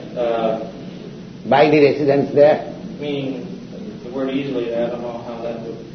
You don't know how they would be received. Yes. Whether they would be hostile or friendly. Is that right? Naturally, when I oppose, I must be hostile. When I oppose, then I must be hostile. Yes. Yes. And you expect that they would oppose? Yes.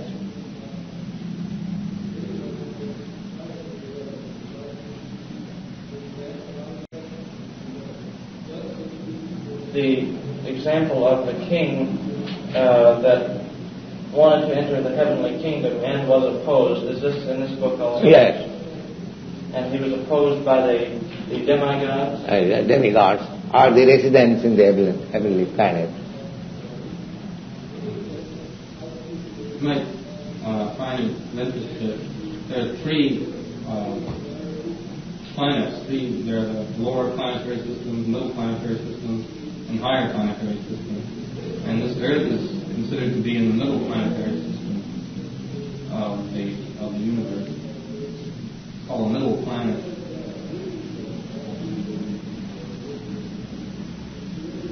Would that relate to anything that we're talking about?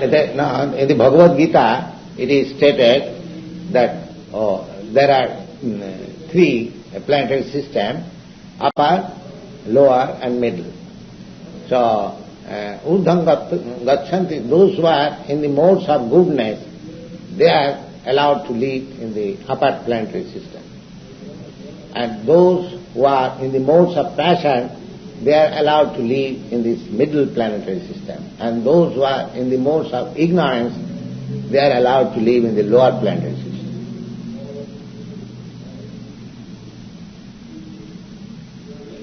Now, where would the moon planet fit?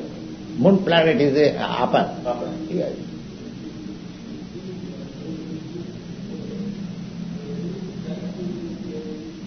That is the beginning of upper planetary system.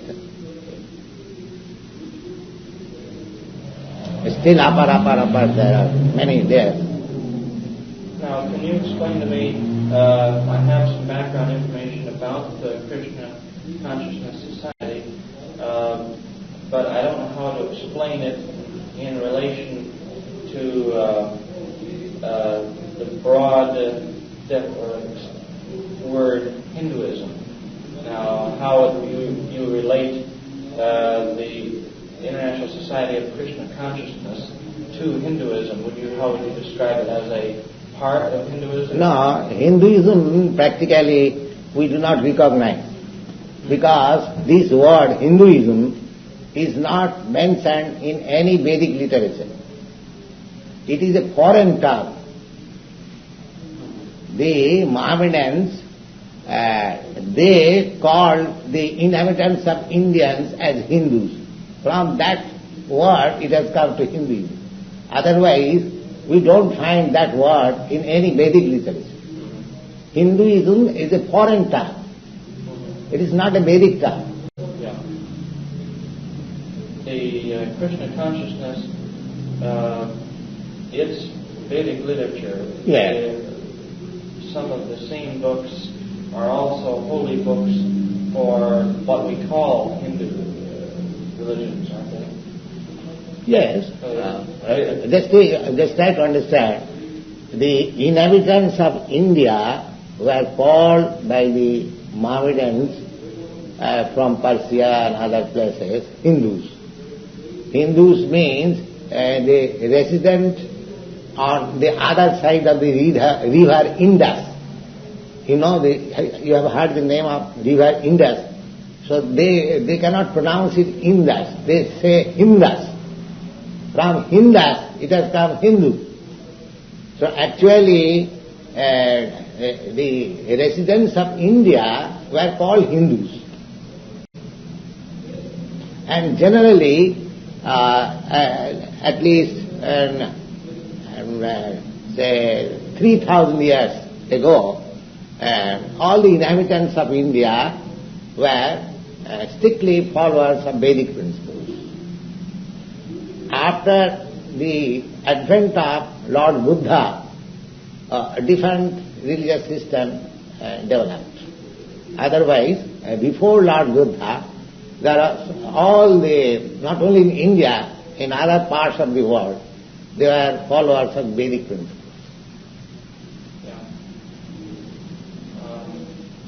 So in that sense, you can say, if followers of Vedic principles are called Hindus, then before Lord Buddha, everyone was Hindu, all over the world. Not that particular part of India.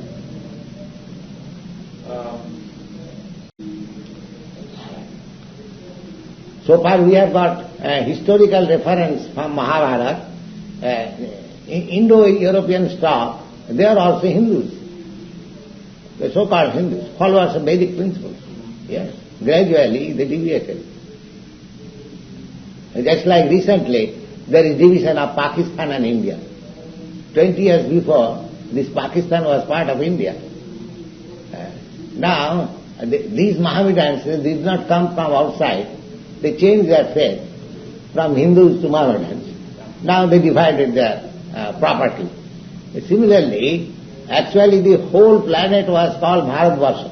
Gradually, people deviated from Vedic principles or imitated something else and they become different.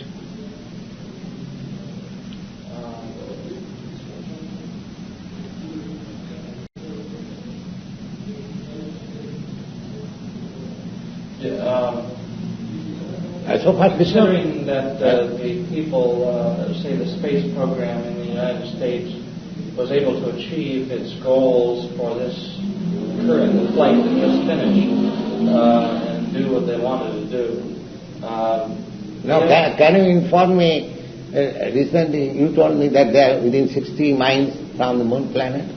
Is that a fact? I'm afraid I don't know. I don't know what the mileage was. They circled it. They circled the moon within 60 miles. Sir, if they are, I want to say, circumnavigating within 60 miles, how they could not land? They could not go farther 60 miles? Well, they didn't want to land this time. Why They this? wanted to test their ability. Why this? They didn't have the mechanism. Huh? They didn't have the mechanism ready. They take a special. But 60 miles, if they could stand 60 miles off from the moon planet, they are already on the atmosphere. Suppose if I am 60 miles away from a city, I am in that atmosphere. So, if I could stay that atmosphere, how it is possible, how it is wonderful that they could not go further 60 miles. I don't believe these things, these statements. That you are there, they were within 60 miles area. This is simple imagination. Well, they didn't take along the spaceship that they need, that they have Anyway, just like I'm in Vrindavan. Vrindavan, that is 90 miles off from New Delhi. The atmosphere is almost the same. If I could live at Vrindavan, I could live at New Delhi also. So, if they stayed 60 miles off from moon planet, how is it that they could not go further 60 miles? This is most ludicrous. At least we cannot believe such things.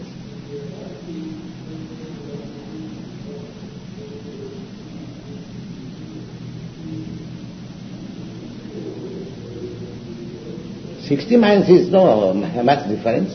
It is almost in the same atmosphere.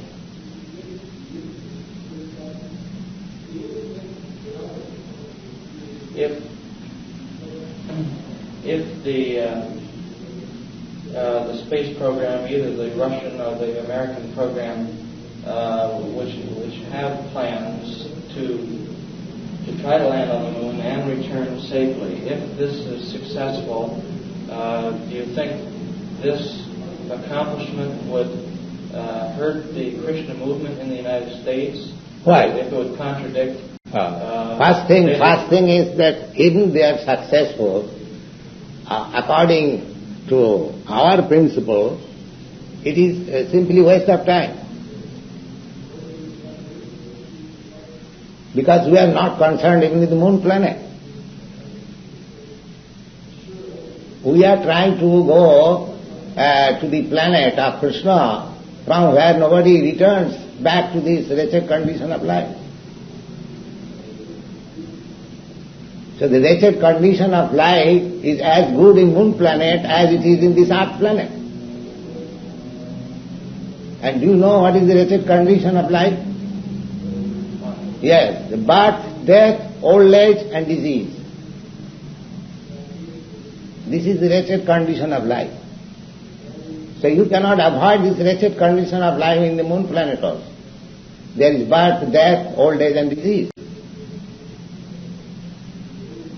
But where we are trying to go by Krishna consciousness, there is no birth, death, old age and disease. So if people are successful to go to the moon planet, what connection we have got there? We are not at all concerned with any planet where there is birth, death and old age and disease. Even in the highest planet of this universe. Well, what I'm getting at is that if, for instance, you say that first it's a conviction that they would not be able to land, and secondly that whatever Earth people would go there would be opposed, and would not be able to safely return. If you say this, based on Vedic literature, and other members of the Krishna movement heard this, and then if the feat were accomplished, would this not seem a contradiction or something that had been said would be the case and then the opposite was proved true? Would this what is that contradiction? There is nothing contradiction. Suppose we say that if you get a suitable body, you can enter there. So if by your scientific process you can equip yourself with suitable body, you can enter there. Where is the contradiction? Well, you said that the spacesuit was not a suitable... That is a fact. That is suitable? That is not suitable. Mm-hmm. Well, that's the way they intended that we can safely say that with this suit you cannot go there.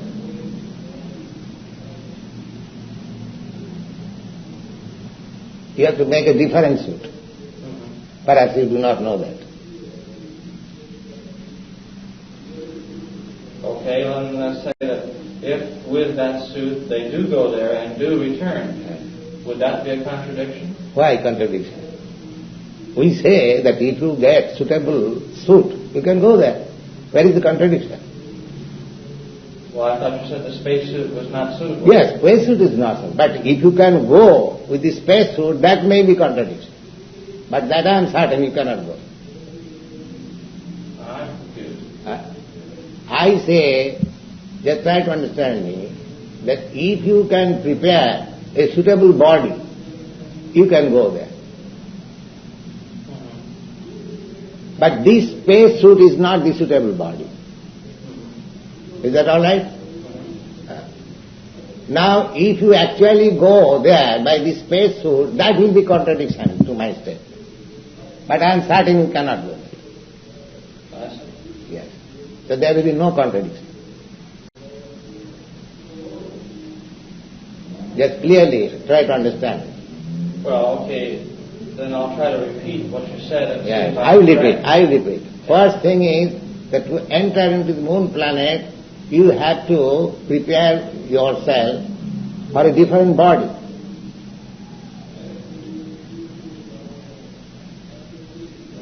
If that body, you think that it is already made by the space suit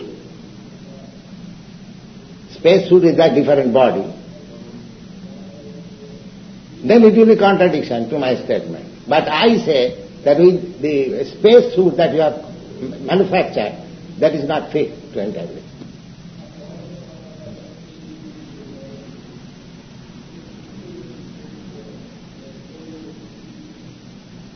Well, now it is clear? Well, it's clear if the space suit is not fit for entering there. Mm-hmm. Is that clear? Yes. But now if by chance with this space suit you enter there, that will be contradiction. That nobody can enter. But I say you can enter there with a suitable body. If you think that the space suit is that suitable body, then you can enter there.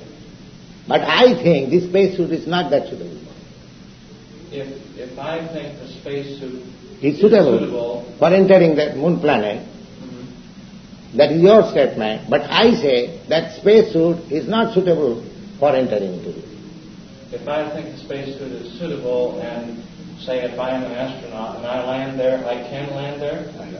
If it is suitable, first thing that if it is suitable you can land, but to my opinion it is not suitable. Therefore you cannot land. Well, so then you are not saying then that it would be impossible for... That I never say. I say in the beginning that in order to enter moon planet you have to get a suitable type of body. That suitable type of body is not that space suit.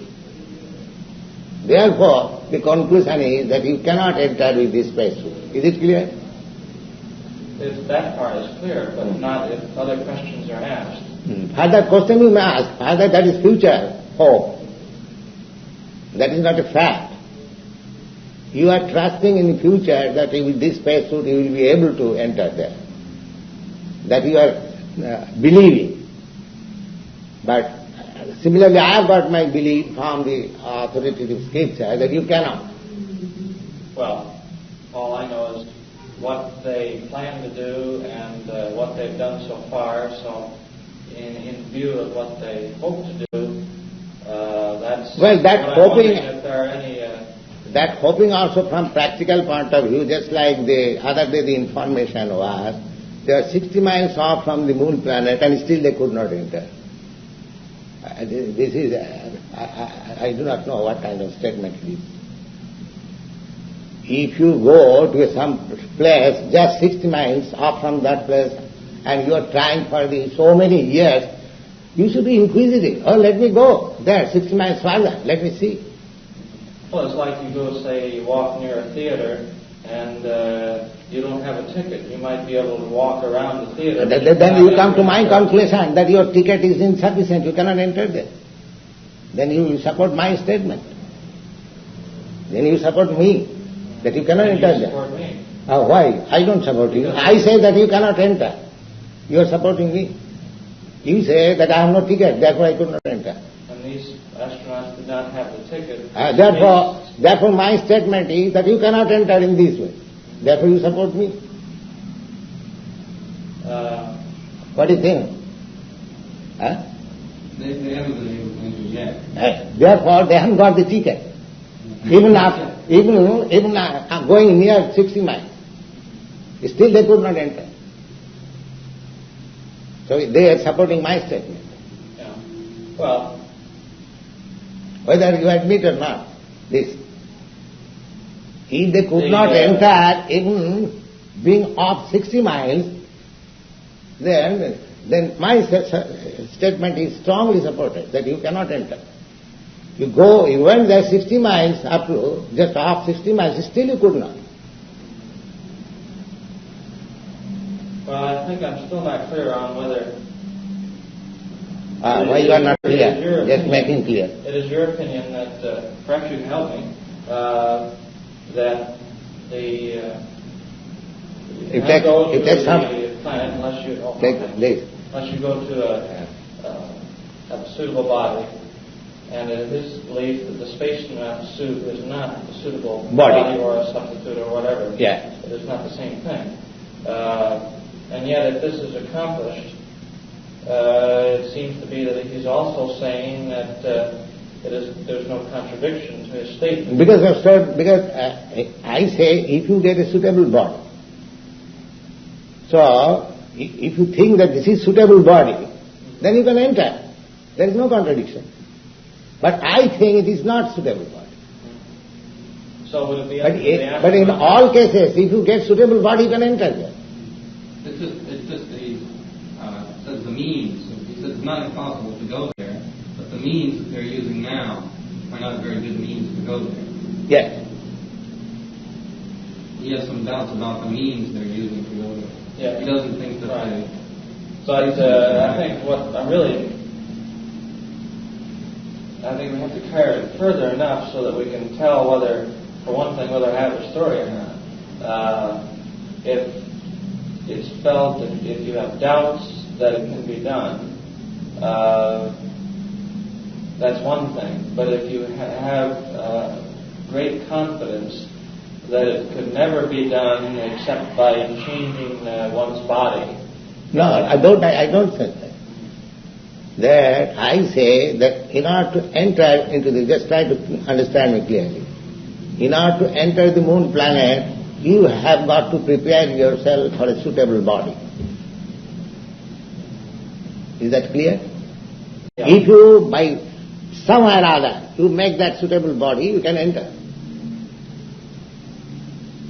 But the present body which are manufactured, the space suit, is not suitable. Okay, then when I try to carry it further, if they use the present body and are successful. That they could not do till now. That is future contemplation. Because even going up 60 miles off, they could not. Therefore, this is not suitable. Now you say also, just like they didn't have the ticket, and the further arrangement is still waiting. That means this is not suitable. This is you just try to convince you. Do you think that any improvements in a space suit... that is future home. Yes. Not the present suit. I say the present suit is not suitable. What about a future suit? Future, if you improve, that my statement is that if you can make your body suitable, you can enter. So far the present suit is concerned, it is not good. So that I think that if the trip is made and is successful, that there would be no contradiction there, and in the case of, say, no interference from any moon beings, that I can foresee that there would be no contradiction there if it is achieved. No, that means simply by your suit, if you, this is just like if I got a nice suit and enter your port, New York or any port, but if the immigration department does not allow me, what can I do? Is that suit is sufficient? Well, but you cannot enforce there. There are intelligent persons there. Suppose if I come have very nice costly dress in your port and your immigration department does not allow, what can you do? There are intelligent persons there. How do you expect that simply by you have got suit, therefore you will be able to allow to enter there? That is not sufficient qualification. I'm just trying to pin you down to a very exact statement, if I can, as to whether or not, if they found a suitable spacesuit and did land, whether they would be interfered with. Interfered now, you try to understand. You come from Europe or from India in a very nice gentlemanly suit. Does it mean that the immigration department will allow you to enter the country? That means even if you have got suitable suit, they may be opposed. If you have got proper qualities and other bona fides. Because to live in the moon planet, there are different qualities and bona fides. So not only you have got to make a proper suitable dress, but you have to qualify yourself for getting visa of entrance into moon planet.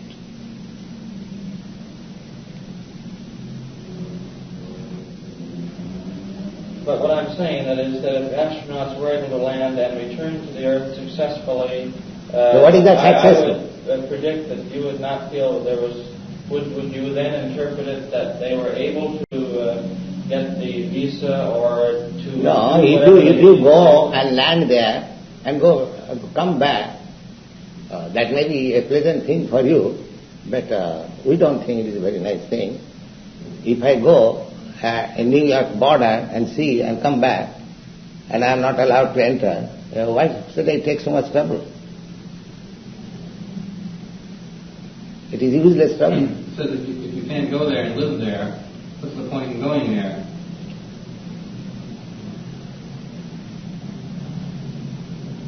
Just the Russians advertise that we are going to distribute land.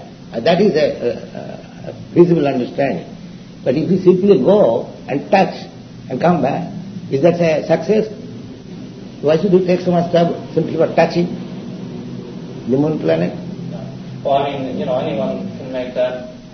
There are many people that feel just that way. And that may be. And they have no acquaintance with the Vedic literature either, and might feel the same way. No. Why go? No, it is a common sense affair that if somebody takes the trouble of doing so many things for the last 10 or 20 years and go there and touch the moon planet and come back, it is successful.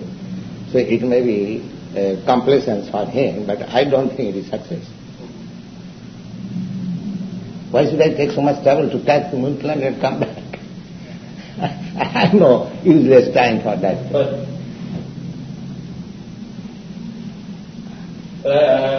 I think that what you're saying, that it is also not strictly impossible for someone to go there and be able to come back. That many conditions would have to change for them to do that, but you wouldn't rule it out as impossible. Is that right? No. Actually, if anyone goes there, he will not like to come back. If anyone goes there? He will not like to come back. Otherwise, he will give false information that I went there and touched it and come back.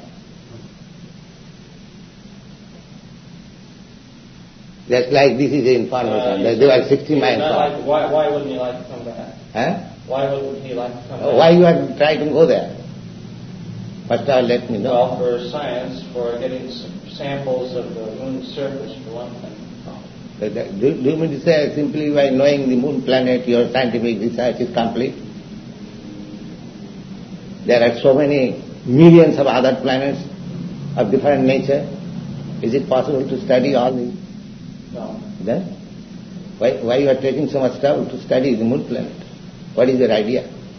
I think it's to do what I said, and also the fact that it's there and it's reachable, and why not go there? Why climb a mountain? No, you can go there, but if you take the trouble of going there, why not leave there? Because the place is more comfortable than this place. Why leave there? Because the place is more comfortable Yes, than this place? yes. The duration of life is more, the standard of living is fine, everything is knowledge advanced. You're saying if you're going to take the trouble to go to a planet, why not go to a planet you can live in with your present body? And why go someplace where you have to make so many accommodations in spacesuits because the atmosphere is not conducive to our living? Well, they're not going there with in mind that they themselves want to live there. And then he says it's useless to go there. But obviously they're going to go there anyway, and so that's why I'm trying to see whether there are any... Now, do you think after so much trouble, so much labor, if you go there and simply come back and be complacent that, oh, I went there, is that very great achievement? If you can live there, you can utilize that place, then it is all right. Just like so many Europeans, they came to America, and not simply to see and go back. Why they settled here? That is successful. Columbus invented this island, and people came and they utilized it. Otherwise, if simply coming and going, why take so much trouble? Our Krishna, you should kindly notice that our Krishna Consciousness movement has nothing to do with this moon planet. No, I just... But we are not aiming to go to the moon planet. I realize that. Your name was Howard Wheeler. Wheeler? Thank you very much.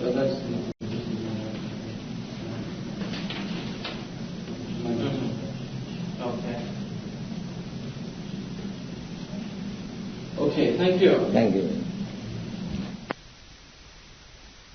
The following is a conversation between Bhaktivedanta Swami Prabhupada and a journalist, given on December 30th, 1968, in Los Angeles. New cosmic star. I see. And we just changed the name for January, first issue. The first issue is just, well, it's out, coming off the printer today. It is published every monthly? Monthly. That's correct. That's correct, yes. And we cover the Eastern religions. We did a feature article this month on Bishop James Pike, UFOs, astrology. We have, Dr. Bode, Primrose Bode, from he's with Manly Hall. Are you familiar with Manly Hall? No. You don't know? You don't know Primrose Bode? No. He's from India. Parsi. Farsi. Farsi. Farsi. Yes. He does an article for us next month. But I spoke to Dan and I told him that one of the things I would like to ask you, and I think that an awful lot of our readers and an awful lot of people in the United States are terribly confused with the many people who claim to be avatars, who come from India to this country, one after the other, and they say... I can declare they are all nonsense. That's right. I wanted to, if you could elaborate on that. I can say furthermore, they are all rascals. The Maharishi, for example. He was rascal number one, I say, publicly. Can you explain and give me a little background on that and why? Because I do not know, but from his behavior, I can understand he is rascal number one. I do not like to know about him, but what he did. But the wonderful thing is that people in Western countries are supposed to be so advanced. How they are befooled by these rascals? Well, I think that people believe what they want to believe. They're looking for something. Yes, but comes along. They want something very cheap. That is their fault. Yes. Now, for our disciples, we don't give anything cheap. Our first condition is character, moral character. You see? So unless one is accepting moral character, we don't initiate, don't allow him in this institution. And this Maharshi was, all you do, whatever you like. You simply pay me $35 and I give you some mantra. You see? So people wanted to be cheated and so many cheaters come. They do not wish to undergo some disciplinary action. You see? Anything, they have got money, they think that you shall pay and immediately you get the money. Instant heaven. That is it. Just like people are trying to go to the moon planet. I have given my opinion, you have seen, in the Los Angeles Times. This chance is very remote.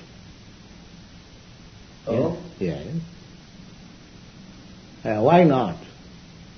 Suppose in your country you have got some quota for immigration. Within this planet, if somebody comes without your immigration department's order, nobody can enter. How do you expect in that planet where the people are more advanced, they are called demigods, they are living for 10,000 years, how you expect that you go and you are immediately enter into the moon planet and they are selling tickets, reservation, everything they make a fun of it, you see. Let me understand this if I may. Are you saying that there are people on the moon? Yes. There are? Yes. And they are demigods? Yes. They are demigods. How do you know this? From our scripture, from Vedic literature. From what literature? Vedic literature. How do you spell it? V-E-D-I-C. Oh, Vedic. I beg your pardon. Yes. You'll forgive me if I must ask. That's all right. That doesn't. I don't mean to affront you. Sometimes I do not follow your accent. I know. Yeah, I that know. is difference of country. That doesn't.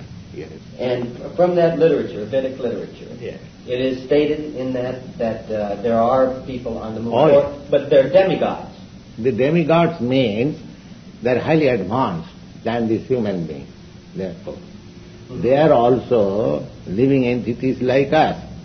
But their duration of life, their standard of life, their civilization, their spiritual knowledge so advanced that they are called demigods.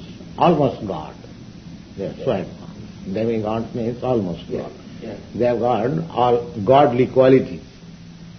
And they are controller of the atmospheric affairs. Some of them are controlling rainy season, some of them controlling heat. As you have got controller here, some departmental, director of this department, director of that department, similarly, why don't you think that this cosmic manifestation, there is a great brain behind it and there are different directors and there is the management. People do not accept it. Nature. What do you mean by nature? Such nice things, such wonderful things are going on automatically without any control. Yes. Well, I don't know. It's a question that, of course, one asks oneself all the time. Yes, it's part of man's quest to find himself, and. But they should have common sense that you are trying to float one Sputnik. So many scientific brains are working, and millions of wonderful Sputniks, which are called planets, they are floating in the air. There is no brain behind it. What is this? Is that very good reasoning? Well, I don't know. I must ponder that. And we should know it. How it can be? There must be a very big brain behind. They are working. Now, do you say that the moon is, so to speak, what should I say, headquarters, where these demigods No, live? there are many planets on the same level. Oh. There are many planets. Moon is one of them. Okay. Yes. Have any of these demigod creatures visited the earth, or Formally they used to, because at that time people were worth to see them. When you say formally, you mean thousands of years ago, or? No, at least 5,000 years ago. At least 5,000 years ago. The last time that we would know. Are they in human form? Yes, we so far we get information. Sometimes great sacrifices were performed, and demigods from other planets, they were invited, and they used to come. And this is your authority for this statement is based in the Vedic literature? Yes. I see. I see. It is not manufactured by me. Oh, I know. No, I'm not implying that. No, sorry. But I just want to know where the very... My authority is Vedic literature. Yes. Yeah, the Vedic. You will find Bhagavad Gita. You have seen our book, Bhagavad Gita? Yeah, we have it at the office. There are descriptions. There are description of these things. Mm-hmm. There is description of another nature, which is called spiritual nature. This is material nature. Mm-hmm. The sky, as far as you can see, this is one universe. Mm-hmm. Similarly, there are millions of universes. And all these together, that is material sky. And beyond that, there is spiritual sky, which is far, far greater than this. And there are spiritual planets. So this information we have got from Bhagavad Gita. Mm-hmm. What to speak of other Vedic literature? Bhagavad Gita, it is daily read by practically all over the world, but they do not understand it. They simply become student of Bhagavad Gita, or simply just to think falsely that I am God, that's all. They don't take any particular information. There is a verse in the 8th chapter, Parastasmat bhavanyam bhaktya bhaktyarpanarpana. There is another nature beyond this material nature, which is eternal. This nature is coming into existence, again dissolution. But that nature is eternal. These things are there. Similarly, their planets are also eternal. They are living entities, they are also eternal. That is called Sanatan. Sanatan means eternal, without any end, without any beginning. But this nature, as we have, this body has got a beginning and it has end. Similarly, anything, this cosmic nature has a beginning and it has an end. So this Krishna Consciousness movement is how to transfer ourselves to that nature, eternal nature. That's man's quest. Yes. That is the quest. Everyone is trying to be happy because that is every living entity's prerogative. He is by nature to become happy. But he does not know where to become happy. He is trying to become happy where four things are, miserable conditions are there, namely birth, death, disease and old age. There are so many scientists, they are trying to become happy, to make people happy, but which scientist has tried to stop death, to stop old age, to stop disease? Has any scientist tried? I don't know. So what is this?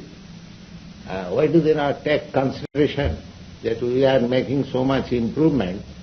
What improvement we have done about these four things? They have no. And still they are very much proud, advanced in education, science. But the four primary miserable conditions, they remain as they are. Okay. There may be advancement in medical science, but there is no medicine which can clear, no more disease. Come on. Is there any medicine? Then what is that advance? Rather disease are increasing in different forms. They have invented nuclear weapon. What is that? To kill. So have you invented something so that no more man will die?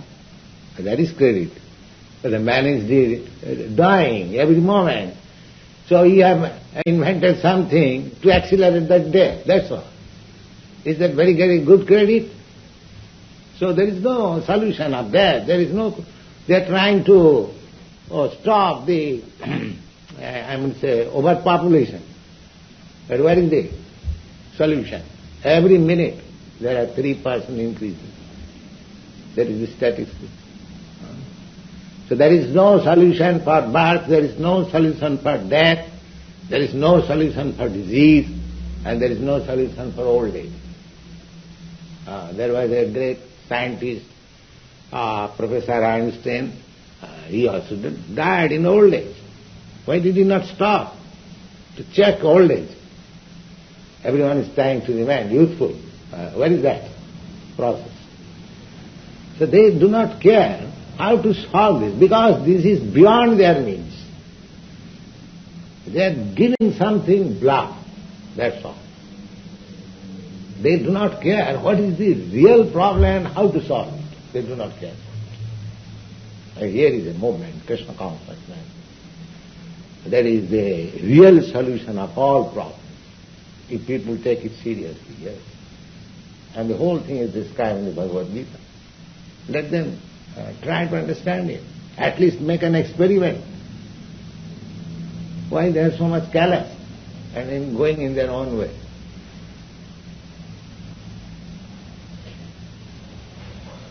Let me ask you, I have my opinion, but I want to ask you, why do you feel that the younger people today are turning more and more toward the Eastern-oriented religions? Because you have failed to give them satisfaction. You what? You have failed to give them satisfaction. Your this materialistic way of life will no more satisfy them. There is a stage. In the beginning, when one is poverty-stricken, he may think that money and woman and good apartment, good car can give me satisfaction. They are after this. But after enjoyment they see there is no satisfaction because matter cannot satisfy. So your stage is, in America especially, you have got enough for enjoyment. You have got enough food, you have got enough woman, you have got enough wine, you have got enough house, everything enough. This shows that material advancement cannot give one satisfaction. The confusion, dissatisfaction is more in your country than in India, which is said to be poverty-stricken. You see?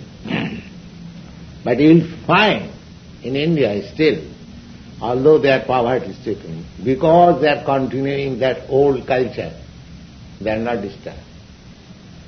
Yes. They are dying inch by inch, but still they are satisfied.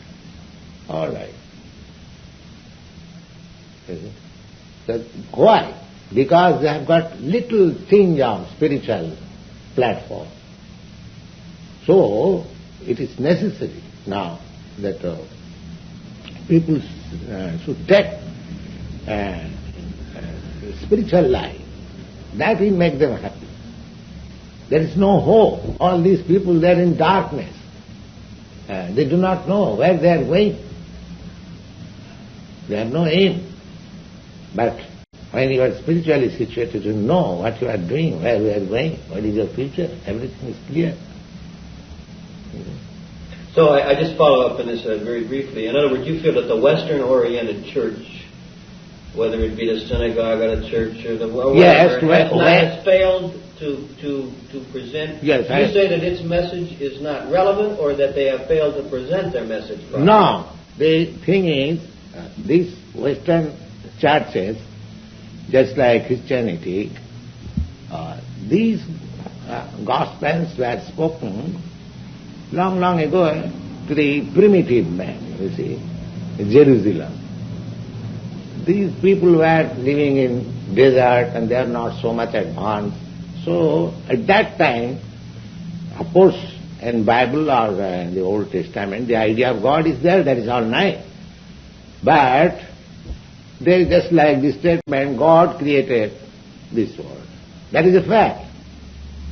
Now, those people were not advanced in those. Now, at the present moment, people are advanced scientifically. They want to know how the creation has taken place. You see? And that explanation is not there. Neither the church can give them. Yes. Therefore, they are not satisfied. Simply, officially going to the church and offering prayer, that does not appeal to them. Besides that, practically, they do not follow religious principles.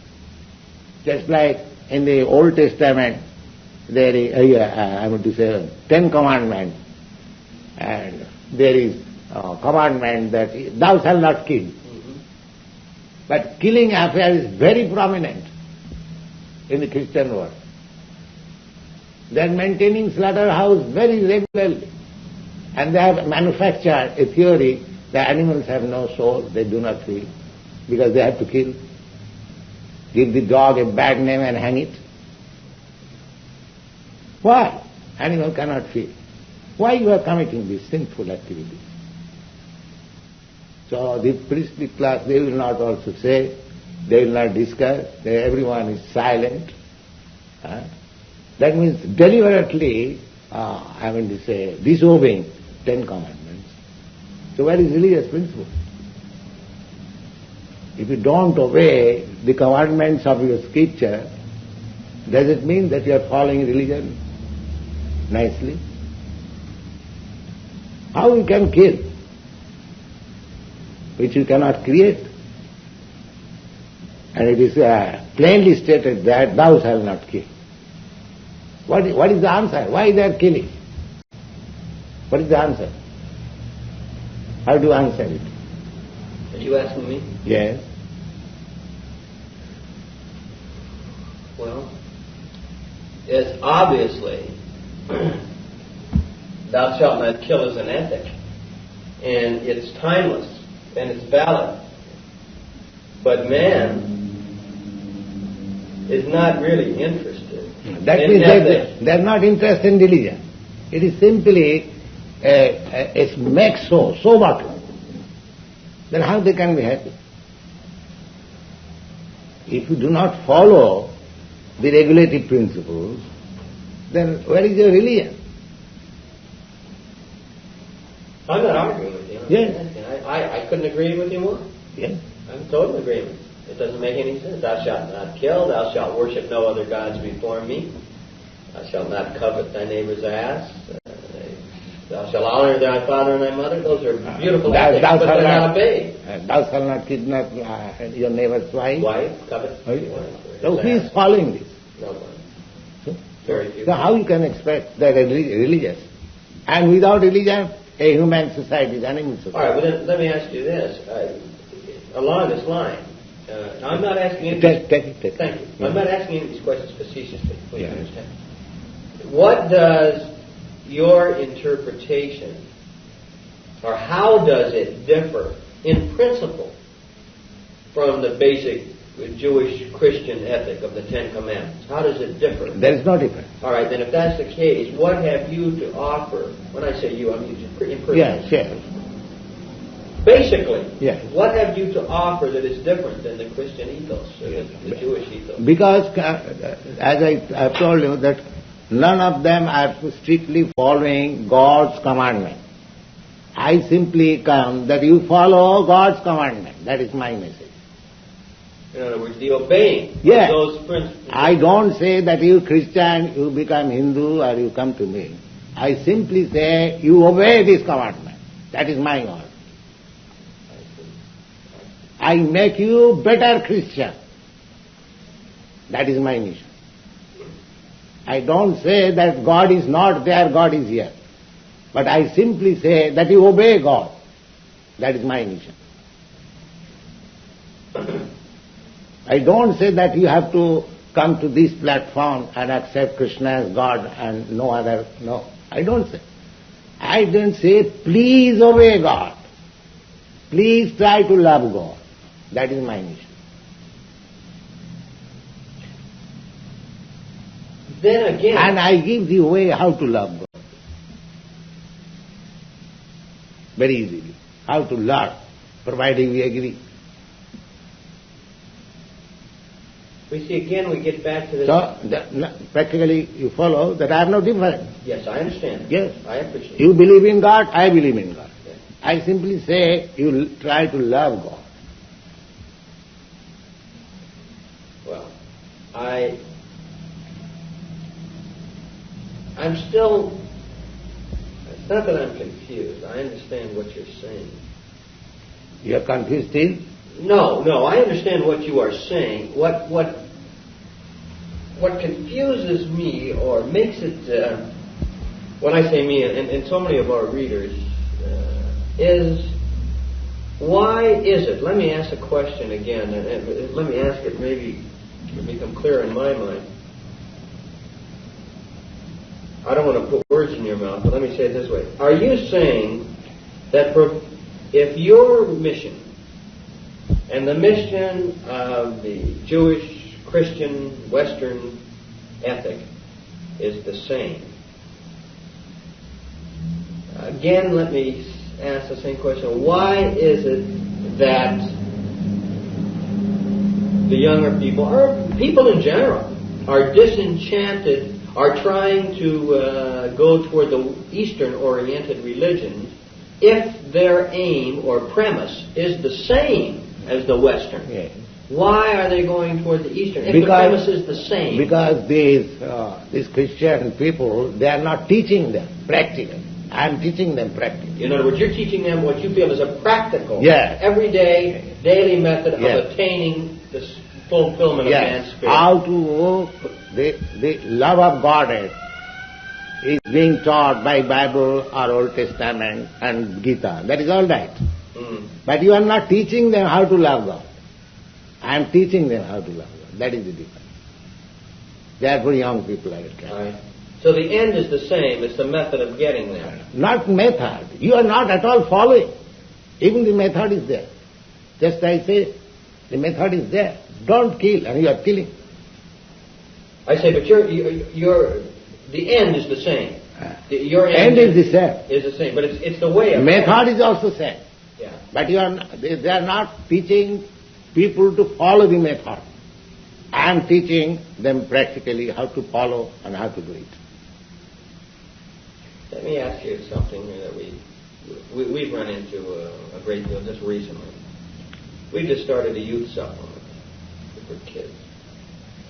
And one of the most,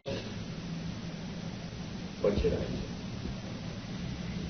That particular thing which provides perhaps the biggest schism between man's, or at least American man's and woman's, love of God or the following of the Ten Commandments is the problem, how should I put it? Well, the sexual problem.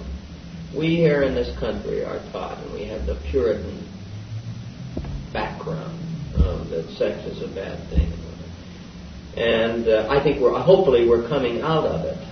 But when young people, a person reaches the age of puberty, here in this country, I don't know from other countries, begins to have obviously a terrible problem. Now I'm stating something that's obvious. We've all gone through this. Yes, everyone. But it seems that it has been impossible for the Western churches to give to the young people something to hold on to so that they can understand, number one, that what they're feeling is a normal, beautiful thing, and number two, how to cope with it. And there is nothing in Western culture that teaches or helps a young person to cope with this thing that is a very, very difficult problem. And I went through it, we all have. Now, do you, in your message, give the young people something to hold, to hang on to, and if so, what? Yes, I give. What? I ask all my disciples to get married. I don't allow these boys living with boyfriend, girlfriend. No. If you must get yourself married, live like gentlemen. Treat your wife as assistant. Treat your husband as your provider. In this I am teaching. This boy was just 4 days before he is professor. So I have got so many of my disciples married, and they are living very happy. This girl is married. Formally they are living with girlfriend, boyfriend. I don't allow that. I don't allow that. Well, let me get a little more basic. How about when someone is 14, 15, 16 years old? The same thing. Of course, another thing is that we teach our boys to become brahmachari. Brahmachari means how to lead the life of celibacy. Just how I explain. Yeah. Brahmachari life. Yeah, I understand. Well, it's control of the senses, and he teaches us how to control the senses. Generally, marriage doesn't take place until a boy is about 22, 23, 25. You mean in his culture? Yes. We select girl, say about 16, 17 years old, and boys not more than 24 years old. I get them married. Okay? And because their attention is diverted to Krishna consciousness, they have very little interest simply for sex life. They have got better engagement. Parang drishtani vartate. You see? We give substitute. We simply don't say that you don't do it, but we give something better. You see? Then automatically the don't automatically comes. You see? At the right time. And immediately. We give something better, engagement. What is it? Just like our boys and girls, they are all engaged in Krishna consciousness business, in temple work, in painting, in typing, in recording, so many things. And they are happy. So they are not going to cinema, they are not going to club, they are not drinking, they are not smoking. So practically I am training them how to control. And there is possibility. Because these boys and girls, they are all Americans. They are not imported from India. Why they have taken to it? This system is so nice that they have liked it. So if you spread this system, then everything will be solved. So, well, then that's... We don't prohibit that you don't mix with women or you stop sex life. We don't say that. But we make everything regulated under Krishna consciousness. Their aim is higher. These are all secondary platform. So in this way, everything is nice. Is this what Gandhi did? Huh? No, what Gandhi knew. He was a politician. He did not know anything about this country. Well, I read that when he was 36 years old, he became a celibate. That was it. That is, of course, he had some Hindu cultural ideas. That is nice. He began very. That's all right. But Gandhi had no very advanced spiritual ideas. He was more or less politician, statesman. Yeah. Yes, that's it. You're very courageous. Yes. Yeah. Well, this the answer seems very very pat, so to speak. And if it's that... Now, if you cooperate, then I can change the whole thing in your country. They will be very happy. Everything will be very nice. This Krishna consciousness movement is so nice. Provided you cooperate. Nobody is cooperating. Simply these boys, they have kindly come to me and cooperating. So my movement is progressing, but very slowly. But if the leaders of the American people, they come and they try to understand and they try to introduce the system, your country will be the nicest country in the world. How long have you been involved in this? 2.5 years. 2.5 years? How old are you? I'm 28. You're 28. Just sort of turned you around? Considerably. From a practical standpoint, how is this sexual thing that the Swami was talking about, how has this affected you? I mean, have you found that there's efficacy in that which has been, we were just talking about? Because to me it's one of the very paramount problem in terms of young people. Well, there are desires, and we have so many desires. The sexual desire is perhaps one of our strongest desires. Mm-hmm. So these desires are channeled, so to speak. They're redirected, and they're directed toward Krishna. Well, I understand that, but I'm saying, is it efficacious? Does it work? Yes, it works. It works, but you have to stick with it. It can be very difficult, especially at first, but it works. You have to resolve to make it work. You have to want it to work. I want to understand this thoroughly. In other words, it's nothing that you feel that you're giving up. No, it's that when you see something better. That's what I mean. Yeah. And that's important. You are accepting something better. Not by just biting your tongue or your lips and saying, I don't want to touch that, I don't want to touch that. There is a substitute.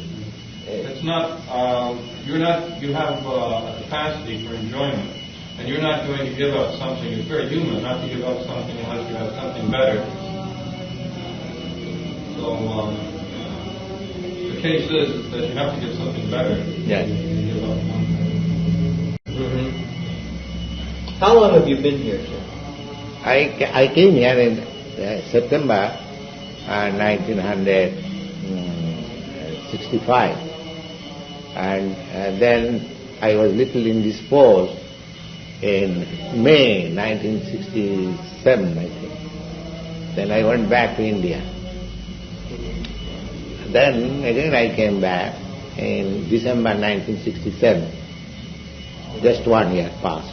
Yes, I see. Yes. Why did you come here? I mean, Because I want to give this culture to the world, and my idea is that America is advanced country. If they accept it, then it will be possible to broadcast the idea throughout the whole world. That is my idea. But I am hopeful now, because these educated young Americans, they are taking serious interest to this movement. And we are publishing papers, books, and they are writing very nicely. So I am an old man, I may die, but I have implanted the idea. It will go on. It will go on. And they will be accepted. That experiment is done. If it is nicely propagated, then it will be accepted without any fail. And these boys who have come to me, they are taken seriously. So I am hopeful. I saw your magazine. It's a beautiful magazine. Back to Godhead? Oh, yeah. Beautiful magazine. Thank you. Thank you. Beautiful thing. Who is it? Where is that done? It is published in New York. In New York? Yes. Yeah. I saw the latest issue. Beautiful. How many people are in the movement? I mean, approximately. I've got about a little more than 100 disciples who are strictly following my regulative principles. 100? Yes. Yeah. In different branches. I've got about 13 branches. Some of the disciples are working in London. In London? Yes, they're doing very nice. Oh, yeah. They're all married couples. I got them married. Yes, I got them married. They're young boys, all within 30. My oldest disciple is 28, otherwise 25, 24, at most 30. And similarly, girls, you have seen this girl, you see. So I get them, make them happy, marriage life. Their mentality is not, they are not after so-called popped-up life. They can live very simply, with least demand of bodily necessities, but thinking very high of Krishna consciousness.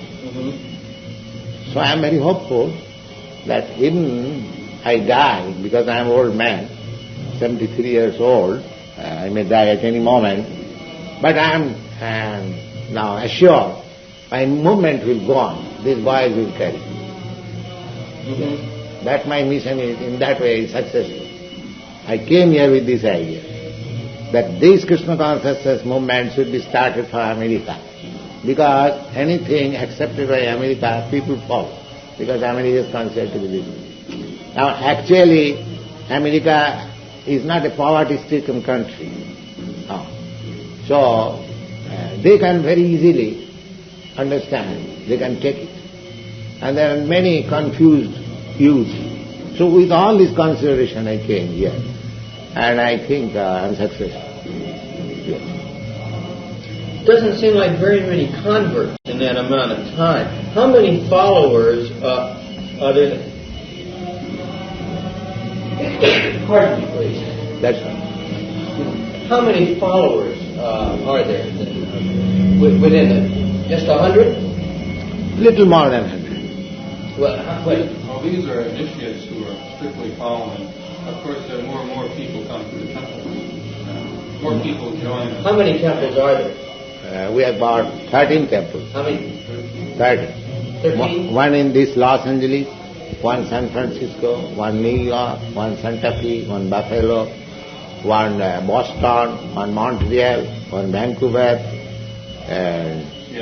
Seattle, Columbus, and then London, Hamburg, in this way, Hawaii.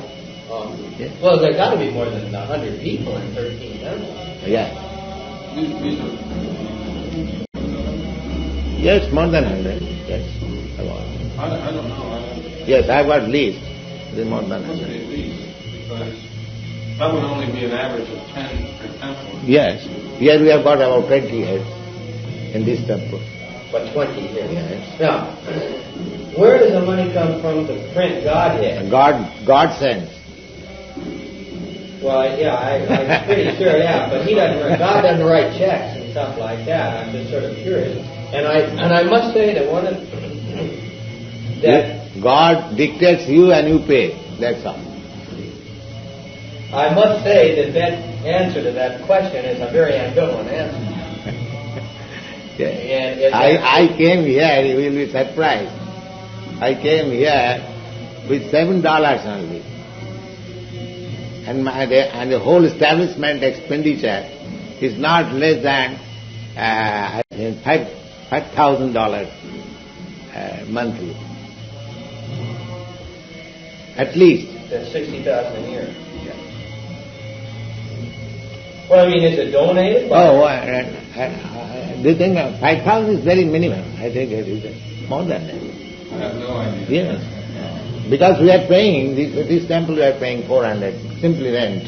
Similarly, each and every place we are paying 300, 400 rent. Well, do people come to the services who are not disciples, devotees? No, we allow everyone, come on, chant, take prasadam, we offer this prasadam, chant, dance, hear Bhagavad Gita, and take prasadam and go home. Yeah. And in other words, so that if they want to donate something, they donate? Yes, we ask donation, that we are simply depending on donation. If you like, you can pay. Yeah. People pay. Yeah. And is that how the magazine is published? Magazine also we take to the market and put it for sale. People purchase. So actually, we have no steady fund. Oh, you don't? No. We're simply depending on Krishna. But by the grace of Krishna, our movement is increasing. It is not decreasing. That's good. Yes. Yeah, that's fine. I just, I'm curious about this because it's a beautiful magazine. So really try to help us. Pardon? Try to help this movement. Your America, there are so many rich men. If somebody comes and help this movement, one or two, we can make very steady progress. We have no money. They are struggling very hard. You see? This boy is professor in the YU University. So whatever he is earning, he is spending for this. Similarly, all the boys, whatever they earn, they spend. But that is not sufficient, you see. We require to make propaganda. We cannot sufficiently publish this magazine. We want to publish it at least 50,000 per month.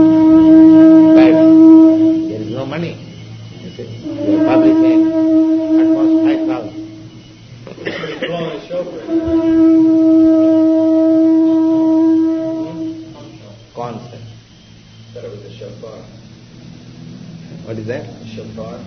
Shofar? No. The Jewish ram's horn. Oh.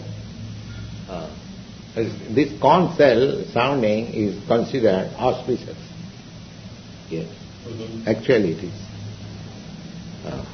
conch shell sounding. Mm-hmm. Yes. So after offering prayer to the Lord, we do this conch. I guess I really asked the main question, not the main question, but the thing that I wanted to know was, was why this and about people like the Maharishi, which turned me off and so many people. And my daughter was very involved in that kind of thing for a while. The psychology she's terribly disillusioned.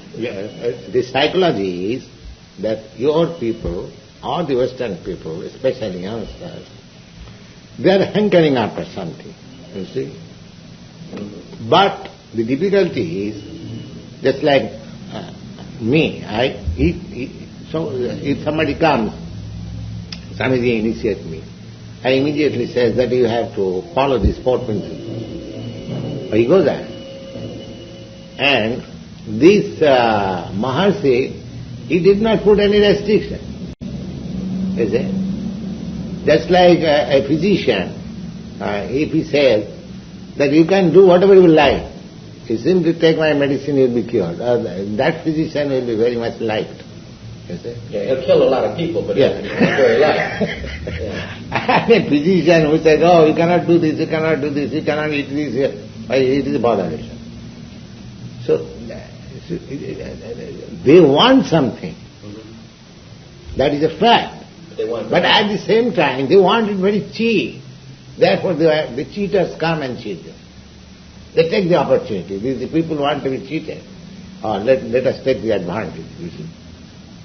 Mm-hmm.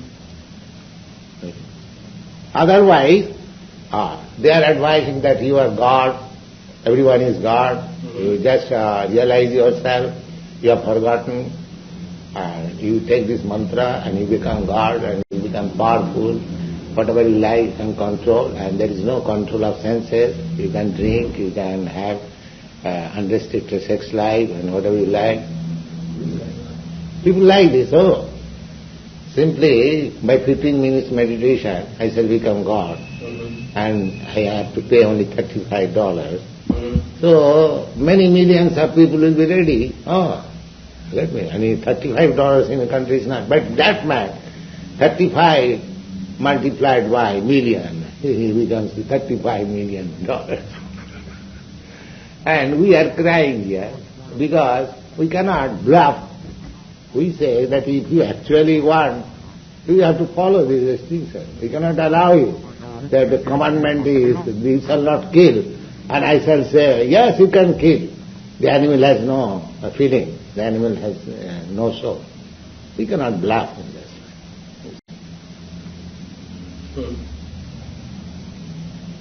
Better to what is? I want to know. It's a shame that this kind of thing, as I say, has turned off an awful lot of kids. An awful, very disenchanted young people.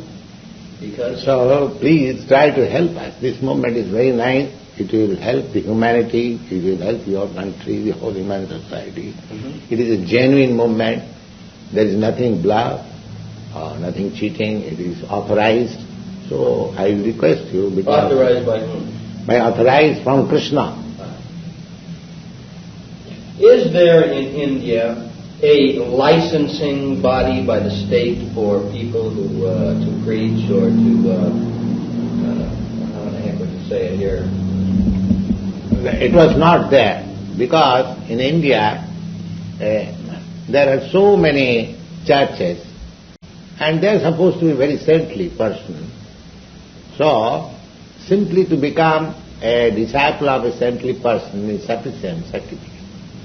Just like in your country, marriage requires certificate. In India still, there is no certificate.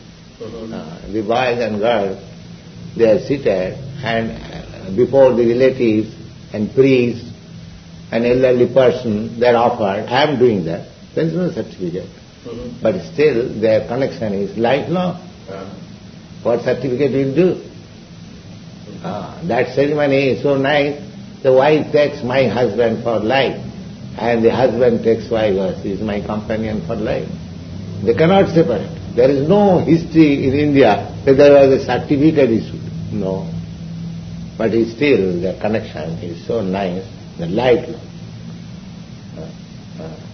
Now they are being westernized, especially I am very sorry to say that lately so-called westernized leaders, they are introducing this Hindu code bill, this marriage certificate, this and that. Formally they are existing. Is there much divorce in India? Yes, the modern so-called advanced boys and girls, they are now after divorce. But before that, even there was misunderstanding between husband and wife, there is no question of divorce. Take for my life, practical. I was a householder, now I have given now.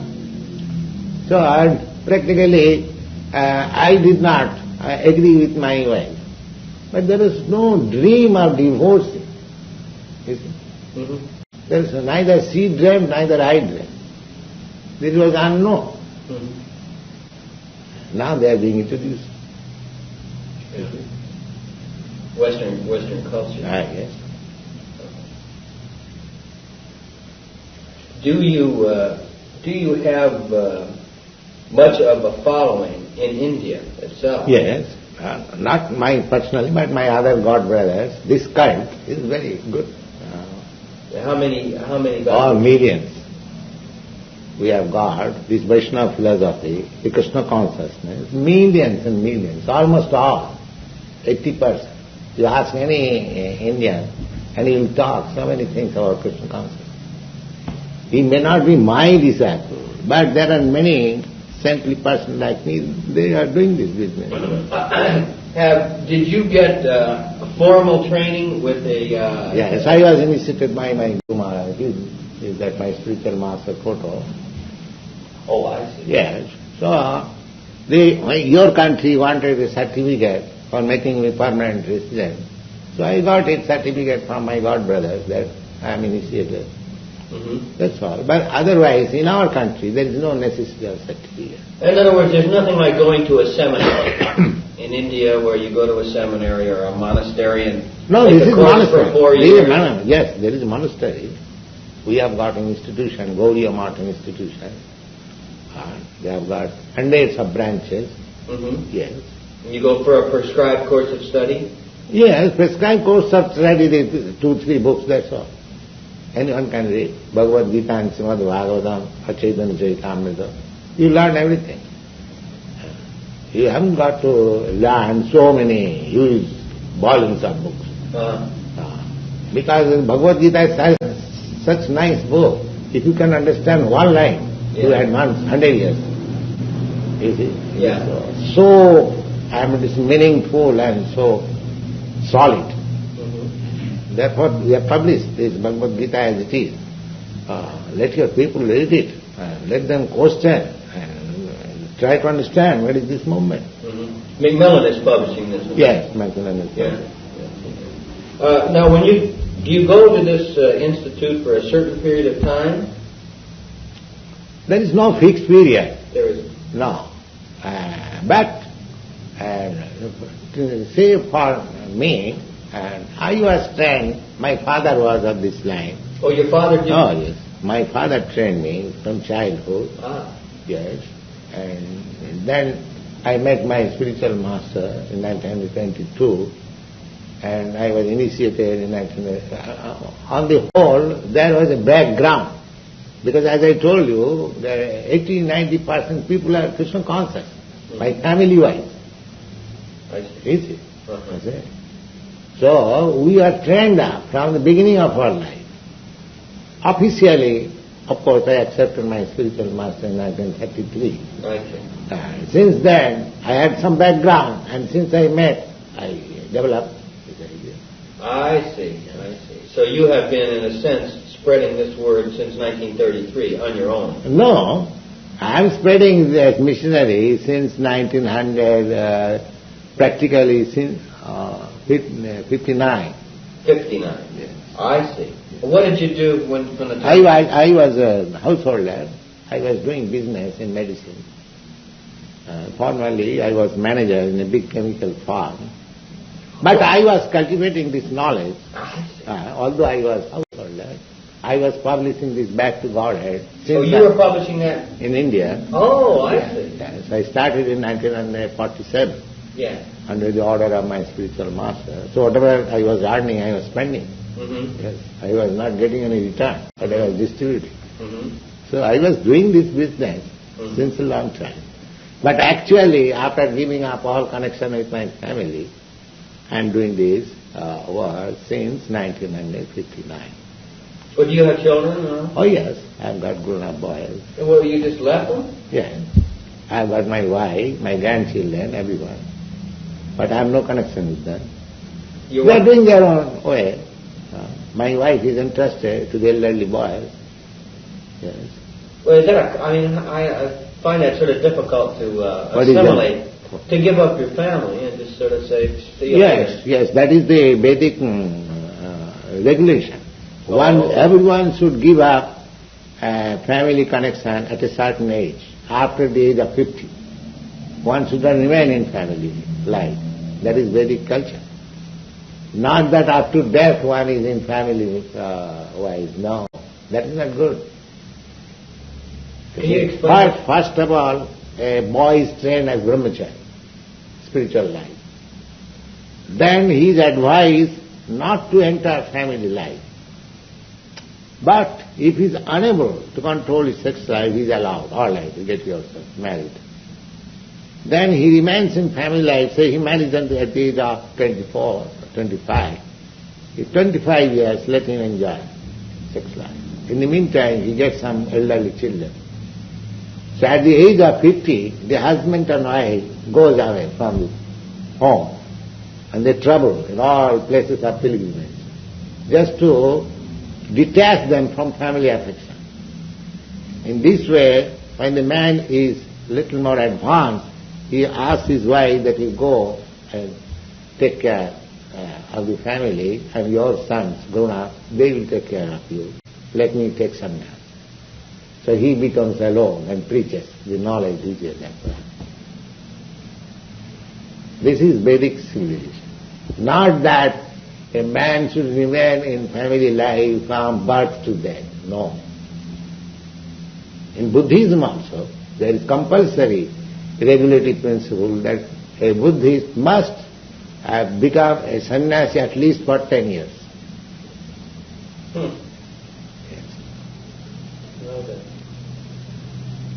Because the whole idea is how to attain spiritual perfection. So if one remains in family life encumbered, he cannot make any spiritual advancement. But if the family also, whole family is Krishna conscious, then it is helpful. But that is very rare. Because the husband may be Krishna conscious, the wife may not be. But the culture was so nice that everyone remained Krishna conscious. Do you think that really, from a very practical standpoint, do you think that your movement has a chance to make it here in America? So far I've seen it has great chance. So your message is really no different from that of Moses or Christ or any of the other great religious leaders, that if people will follow the ethic of the Ten Commandments and follow it, that's where it is. We ask people that we don't say that you give up this religion and come to us. But at least you follow your own principles. And just like a student, after finish, sometimes in India it happens that although they have passed an examination in Indian university, they come to foreign university to study more. So why does it come? To get more enlightenment. Similarly, any religious scripture you may follow. But if you get more enlightenment here, in this Krishna conscious movement, why should you not accept it? If you are serious about God. Mm-hmm. Why should you say, oh, I am Christian, I am Jews, I cannot attend your meeting? Why should you say, oh, I cannot allow you to speak in my church? If I am speaking about God, what objection you have got? Well, I couldn't agree with you more. Yes. I'm sure you know, and I'm certainly aware that it's only recently that, for example, a Catholic couldn't even come in here. He has another church. That's changed. Now I have written one letter to Pope. You have seen that? Where is that paper? It's in here. Oh, the letter to the... Did he answer? I'm not receiving any answer. In this paper? I don't know. No, not in this paper. Where is the latest? Who is there? Ask to bring one latest. Bring one latest. Yes. So, you just that letter, but unfortunately I received no reply. How is that? I used to cooperate with everyone, but they are declining. What can I do?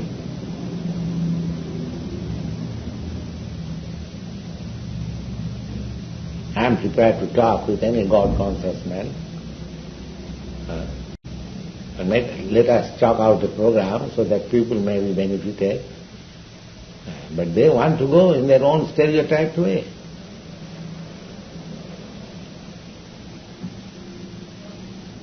If we see that following a particular type of religious principle, one is developing his love of Godhead, that is first class religion. But if one is developing his love for demon or mammon, then what is the religion? True. No. That is our test. If you have developed, we don't say that you follow Christianism or Mohammedanism or Judaism and Hinduism, we don't say. Whether you are developing a love of God. But they deny, I am God, who is God? I am God. Everyone is taught nowadays that everyone is God. Just see how fun. Everyone is God, do you think, like that? You know from Mir Baba? Huh? You know, He is also another rascal. He is preaching this, that everyone is God. he says he's God. He is God. Just see. This is going. Do you know him? Huh? Have you ever seen him? I have heard his name. I don't care to know these people. Yeah. He is making some propaganda. He is God. He says he hasn't spoken in 40 years. 45 years. That means people do not know what is God. Suppose if I come to you, if I say I am President Johnson, would you accept me? No, I don't think I would. That these people, rascals, are accepting as God because they do not know what is God. That is the defect. We know what is God. Therefore we cannot accept any rascal declaring that he is God. That is the defect. Well, it's just absolutely absurd that somebody comes down and tells you he's God. But how much rascal he is who accepts him as God? He is rascal number one. He is a cheater, and the man who is cheated, he is also another rascal. He does not know what is God. Anybody comes and God. As God has become so cheap, it can be available in the market everywhere. Well, of course, the Western concept is man is created in the image of God, consequently God must look like man, kind of thing. Therefore, any man can be God or godly. That's all right. You have got so many scientists, just find out what is the image of God, whether he is form, is not. Where is that department? You have no such department. You have got so many department, technology department, this department. Where is that department? What is God to know? Is there any department of knowledge? I don't know. There's no God department working that I know of. I'll tell you that right now. That is difficult. But here is it. The Krishna Consciousness movement is the department of knowledge, how to know God. Then he will not accept any rascal as God. He will accept only God as God. The following is an interview between Bhaktivedanta Swami Prabhupada and reporters, recorded June 29th, 1974, in Melbourne, Australia.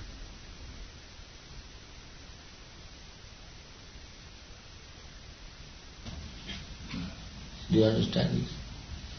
Fish is taken from the water Yes. and if put on the land. So, you may give the fish very velvet cushion and anything, all nice thing. But will the fish will be comfortable? No. Similarly, if you, we living entities, we are spirit soul. We are not this material body. Unfortunately, our system of education is so dull that the authorities do not know that we are not this body, we are spirit soul. Still, there are big philosophers, big politicians, and big leader, social authorities. A real thing is mistake. He is accepting this body as self. or he is thinking that the bodily comforts will make me happy. But that cannot be. Because the body is made of matter and we are spirit soul. The same thing. From water you catch the fish and put on the land, it will never be happy. So long you will continue to have this material body, there cannot be any happiness. And so many problems. The main problem is birth, death, old age and disease. So this is due to this material body. Therefore, an intelligent man should know that I am not this body, I am spirit soul, my field of activities are on the spiritual platform, and then I will be happy. So Krishna Consciousness movement means educating people how to be situated on the spiritual platform and be happy. This is the sum and substance of Krishna Consciousness. So that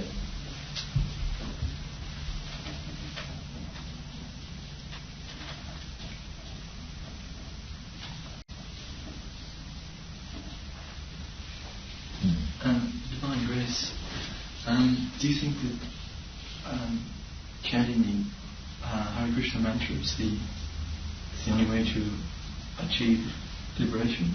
Yes. The Hare Krishna mantra means Krishna, the Lord, and Hare or Hara means Krishna's energy. It's like you are there, the heater is there, and the heating energy is there. Similarly, Krishna is there, and Krishna's energies are there. Just like the sun is there, and the sun's energy is there, the sun sign, heat and light. Is it not? There is heat and light. That is from the sun, but still the heat and light is different from the sun. Suppose you are in the sun sign. In one sense you are in the sun, and in another sense you are not in the sun. Because sun's temperature is so high, had you been in the sun, you would have been immediately blown up, burned into ashes.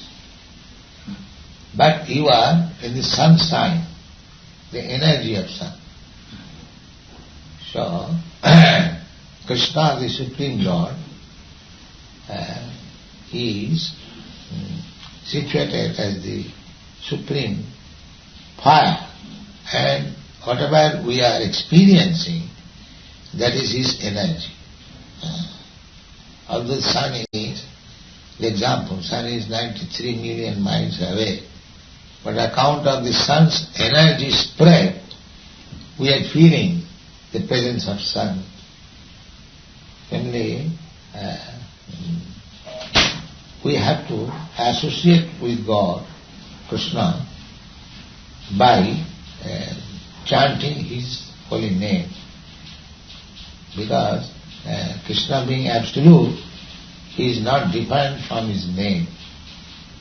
And therefore if you chant Hare Krishna mantra without any offense, then you directly associate with Krishna.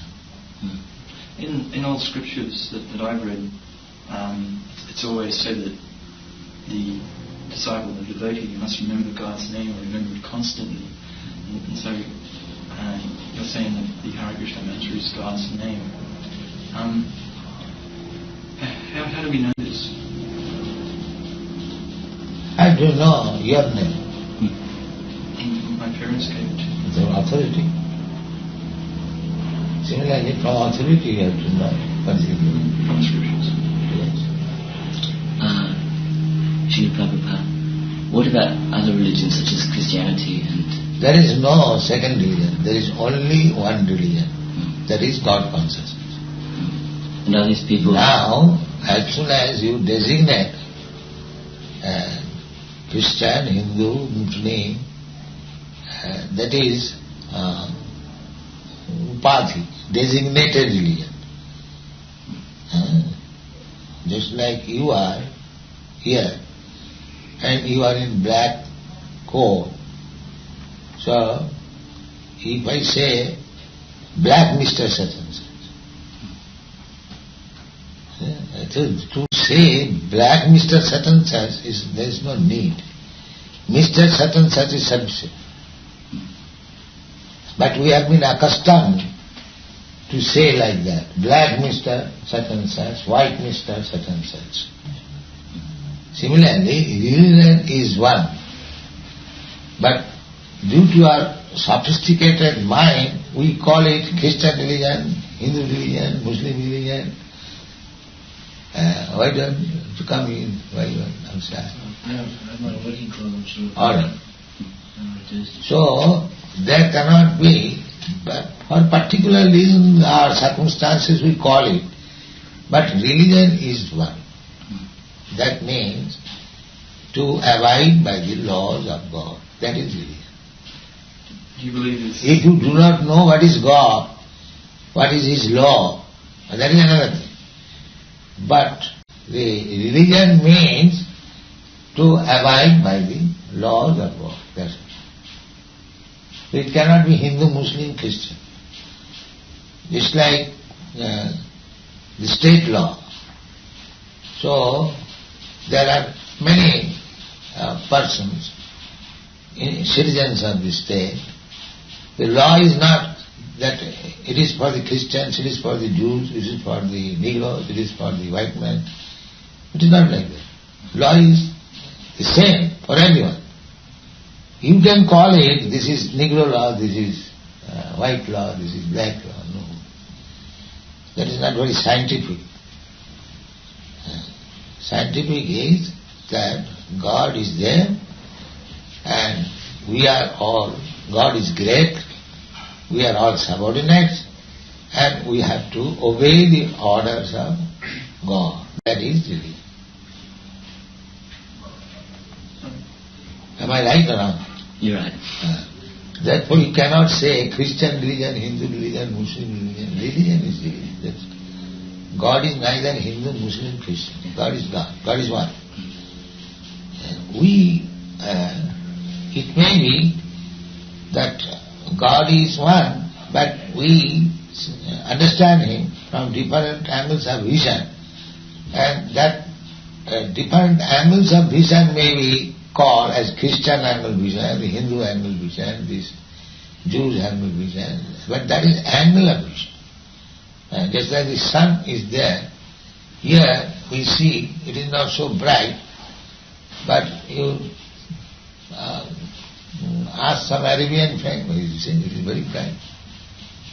So his appreciation of the sun is different from your appreciation. Here it is cloudy, it is misty, but the sun is the same. There is no such thing as Hindu religion, Muslim religion, Christian religion. It is all sophisticated. Religion is one. You must know what is God, and you must know what is order and abide by it. Here, we are preaching that. By your divine grace, since religion is one, do you think man will enter into a golden age in which he will accept one God? If they do not accept, they are foolish. If God is one, God cannot be two. So, Srila Prabhupada, is the purpose of human life to realize God? Yes. Yes. That is the only purpose. Except this purpose, fulfilling, anything we are doing, that is animalism. That the dog is jumping, we are also jumping like that. It is dogs dancing, that's all. What is the difference? A dog is thinking, I am very strong dog, I am this. And another man, I am Englishman, I am. So what is the difference? Mentality is the same. To think of this body, that I am this body, that is equal to the dog, to the man. When one understands that I am not this body, I am spirit soul, that is humanity. So Srila Prabhupada, have you realized God? What do you think? What is your opinion? I can't say. That if I say yes, then what will I understand? If you are not yourself expert, then even if I say yes, I am God realized, I will take it as true.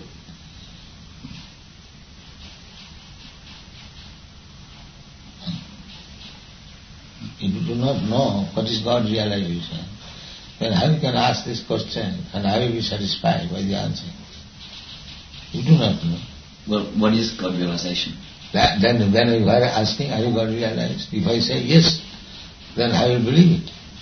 You do not know what is God realization. That's why you put this question. You do not know yourself. If I say yes, I will understand that I am right. Therefore you should not put all these questions. There is no value. You do not know yourself what is God realization. Just like a medical man, if he asks another man, medical man, so if he says yes, then medical man will understand him by technical terms, whether he is medical. So unless one is medical man, what is the use of asking another man, are you medical man?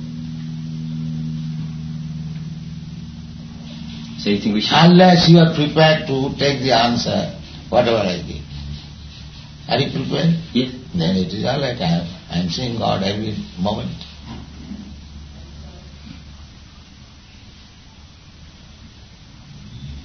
So, unless you are prepared to take the answer, we should not put answer.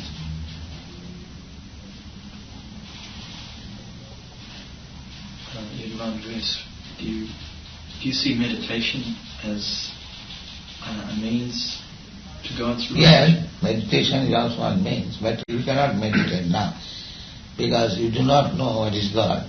How will you meditate? Meditation upon something. But if you do not know what is God, upon whom you will meditate? First of all you must know. Just like we know God, Krishna, and Krishna says, Manmana bhava bhakta. Always think of me. This is meditation. So we meditate upon Krishna. That is perfect meditation. Even meditation means to think of God. But if you do not know what is God, how you think of?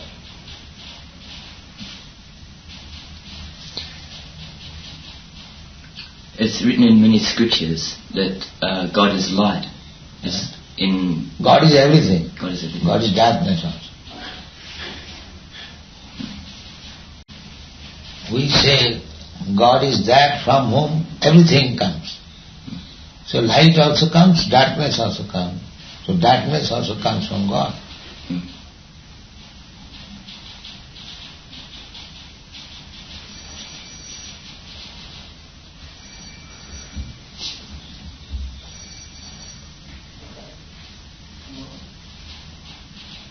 Do you think meditation is a way to see the God inside yourself, to see God inside yes. yourself?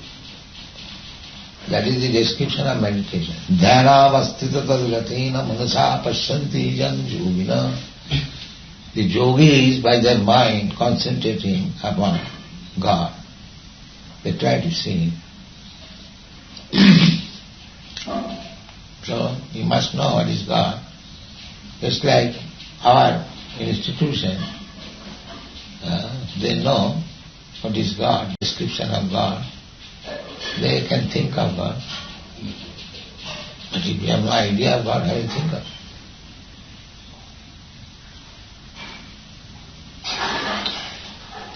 In your books you talk about Brahma Loka, which I suppose is heaven.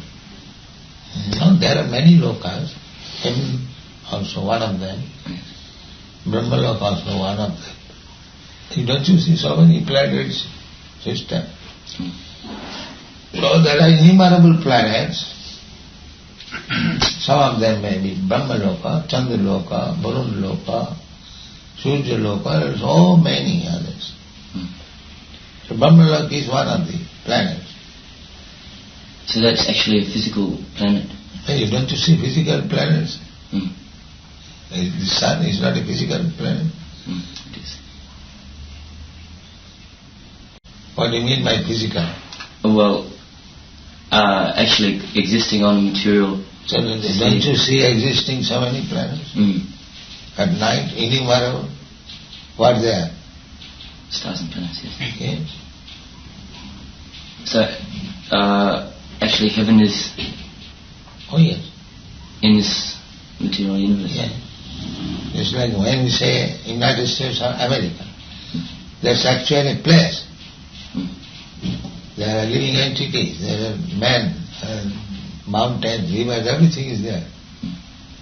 Similarly, all these planets, they are inhabited by living entities. There are similarly cities and towns and mountains and rivers and oceans, everything is there. Of different pattern. Just like the moon planet, it is the temperature is 200 degrees below zero. So you cannot go and live there. But there are living entities who can live there. Just like even on this planet, there are living entities in the Arctic region. But for us it is very difficult to live there. And there are different climatic influences, even on this planet. One place is suitable for one kind of man, another place is suitable for another.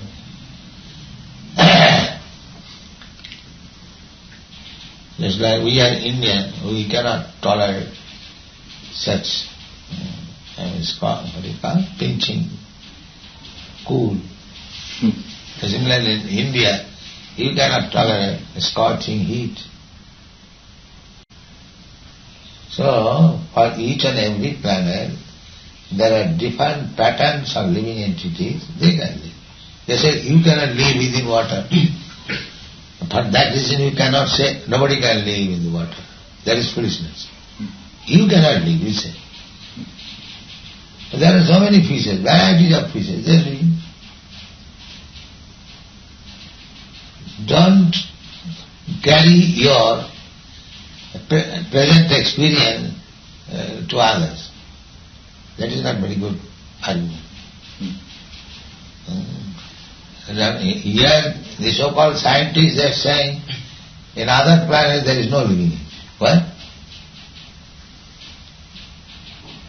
They are putting so many reasons that this is lacking, but what do you know what is lacking and what? These things are not accepted. You do not know anything about the other planets, how you can say there is no living entity?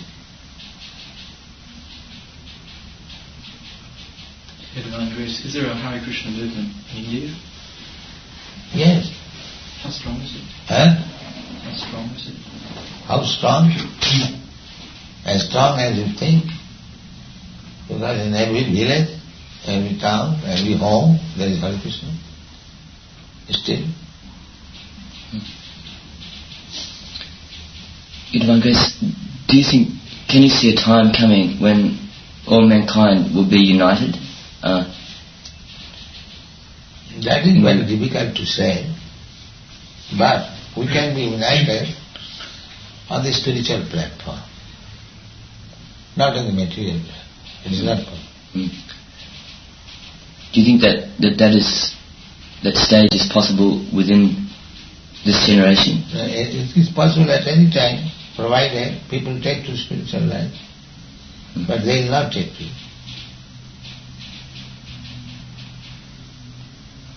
For example, one of the items of spiritual life is no meat eating. So, do you think this pleasure will be taken by everyone?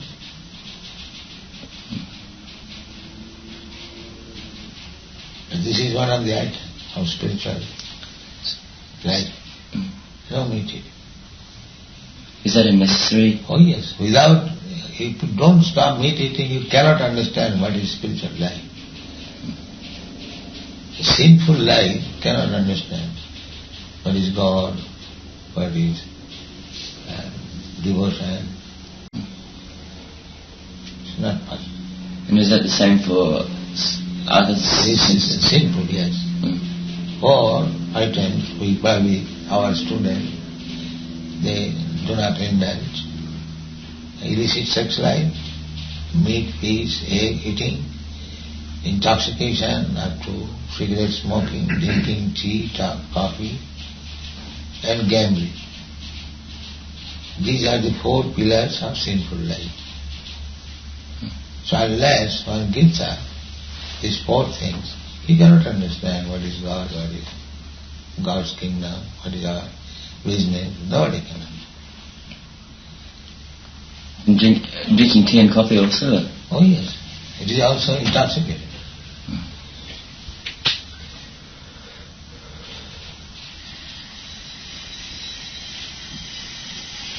Divine grace. In a lot of scriptures I read, there's a lot of references to the breath. And the breath as being the breathing, yes. the source of God. And there are some yogas which concentrate on the breath. Yeah, there are different airs within the body, and controlling the air and putting this soul is already floating in the air. So the yogic mystic process can bring the soul from different places, and then they bring it here, and they are certain where he has to go, and then from this hole, what is called this hole? Brahmananda, we say. Cerebral. There is some hole. From that hole, the soul goes out to any planet he likes. That is perfection of yoga. But here in your country, the yoga means a certain type of exercise.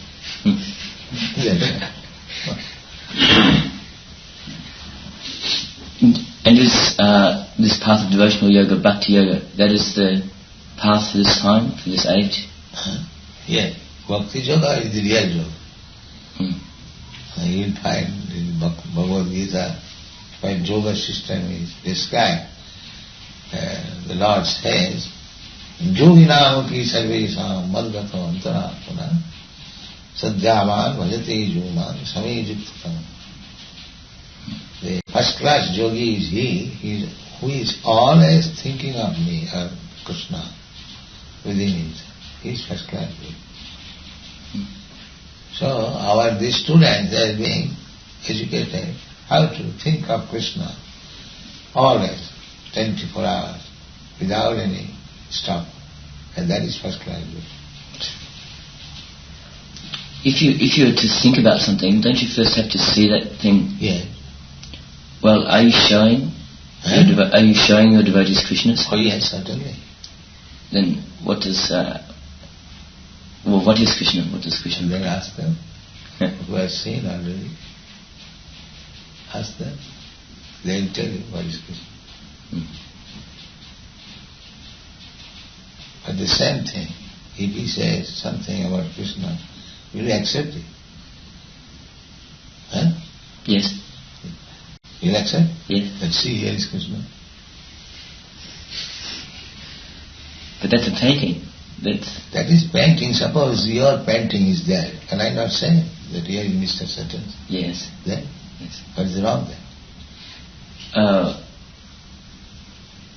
Well, the artist would have been looking at me to paint the picture of me. Well, was the... No, your photograph is not yourself. Yes, it is. Yeah. Similarly, it is Krishna's painting. But the difference is that you cannot talk with your photograph, but we can talk with Krishna's photograph. That is the difference. But some of these pictures are slightly different. They show different. On principle it is that Krishna's collar is there, Krishna's flute is there, Krishna's peacock feather is there. These are describing the Shastra. Veenum kannantam aravinda dalayataksam varahavatam samsitam vadasam. So, Krishna's, suppose even hand painting of yourself, one man paints a little different from your face, another man paints, but on the whole, it is the same. Krishna is not depending on the painting, but on the features of his description as it is in the Shastra. Krishna's collar is described there, Krishna's peacock feather is described there, Krishna's flute is there, Krishna's eternal concert, pranaya keli, in loving mood always, Krishna. Pranaya keli kala vilasam, is always in enjoying spirit. So, we get the idea of Krishna, and Krishna being absolute, the idea of Krishna and Krishna is non-divine. But if a painter was to paint a picture of me, or of Alan, or anybody, first they'd take the subject, and the subject would be a living person, and then they'd paint the picture, and the picture would be an subject is there. The Krishna's collar is bluish, Krishna has got in his hand a flute, Krishna has got a peacock feather on his head, Krishna stands, little carving, Tribhanga Lalitam. Tribhanga meaning 3 ways he is carved. You see, Tribhanga, three times he is carved. Shyamang Tribhanga Lalitam, Niyata Prakasam. This is the description of the Veda. Like my student, they have painted so many pictures. So, I have given simply the hints that this picture should be like this. So they take note and make the picture, and people very much appreciate our picture. So you can paint pictures by taking hints from the authority. That is going on. So if you are intelligent, you can make almost like that. But still somebody must have seen Krishna to actually paint him. Krishna. Just like Krishna, when he was present on this earth, so many people saw him. And since then there are so many temples of Krishna's deity, Krishna's form. The same thing as it is stated in Vedic literature. They saw also personally. And they made statues, and they are being worshipped regularly. There are thousands of temples of Krishna. They are worshipped. But has anybody actually seen Krishna today? Yes. Just like your grandfather has seen your father, or your father has seen your grandfather. You may not have seen, but your father can describe about your grandfather. My father was like this, like this. What is the difficulty? He asked if anyone now has seen Krishna. How now one can see? He has to see through the parampara, succession. But you have not seen your great-grandfather. How do you know that you are? How do you know? That my great-grandfather or his father. You have not seen. How do you believe? By your parents telling you? Yes. And therefore you have to receive the knowledge from the authorities, parampara. But Krishna is supposedly Krishna is eternal, or that is indestructible. Yes. So surely he must be existing. Yes, today. He is existing. Just like at night, the sun is existing, but you have no eyes to see him. That does not mean sun does not exist. It is your deficiency. You cannot see. So we need divine sight. Whatever it may be, you require qualification. Similarly, Krishna is always existing. You require the qualification that is described in the Premanjana Charita Bhakti Vilochanena Santa Sadaiva Hridayeshu Vilokana. Those who are saintly person and in ecstatic love with Krishna, they are seeing 24 hours Krishna.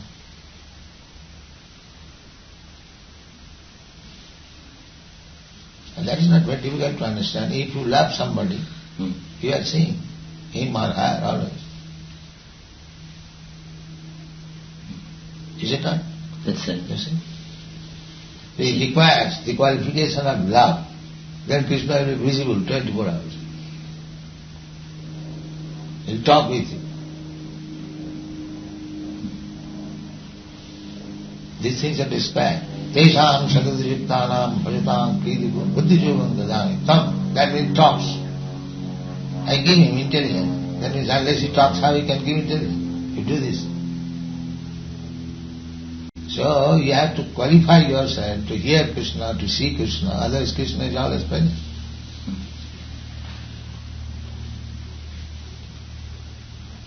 The Divine Grace. There are many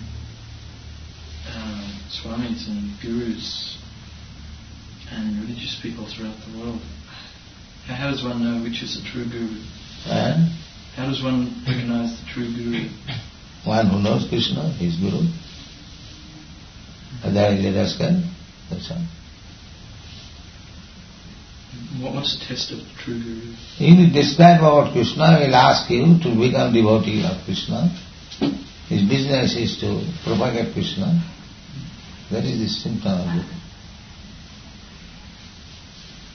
Srila Prabhupada, if we don't know what Krishna is, then and we still get a bona fide spiritual master, then how do we call that? Our good fortune? Yes. That is stated in Chaitanya. Brahmanda Brahmite kono bhagyavanji, kono some fortunate person, not all. Brahmanda Brahmite kono bhagyavanji, Guru Krishna Kripa Paye Bhakti.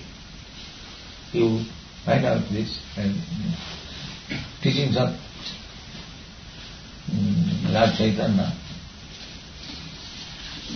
Find out the teachings of Rupa Goswami.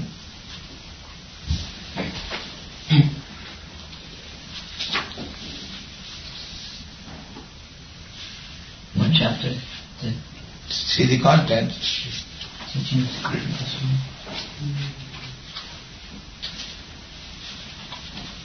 Teachings of Rupa Goswami.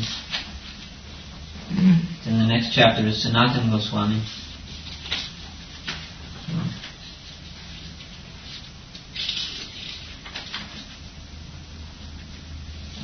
What is that? There is no page mark? Teachings to Rupa Goswami? Yes, there's one chapter. I'm looking through the chapter from page 21 to 39. That is teaching to Rupa Goswami. It's called Teachings to Rupa Goswami. So go on reading. Where it is stated that in this way, wandering the living entity by the mercy of Krishna, fortunate.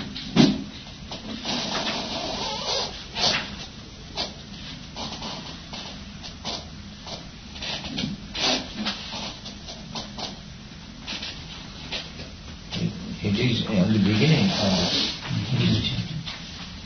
What is the real chapter? Within this Brahmanda or universe there are innumerable living entities. Yes. And according to their own fruitive activities they are transmigrating from one species of life to another, and from one planet to another. In this way their engagement in material existence is being continued since time immemorial. The living entities are atomic parts and parcels of the Supreme Spirit. There is, however, a measurement for the length and breadth of the atomic spiritual spark.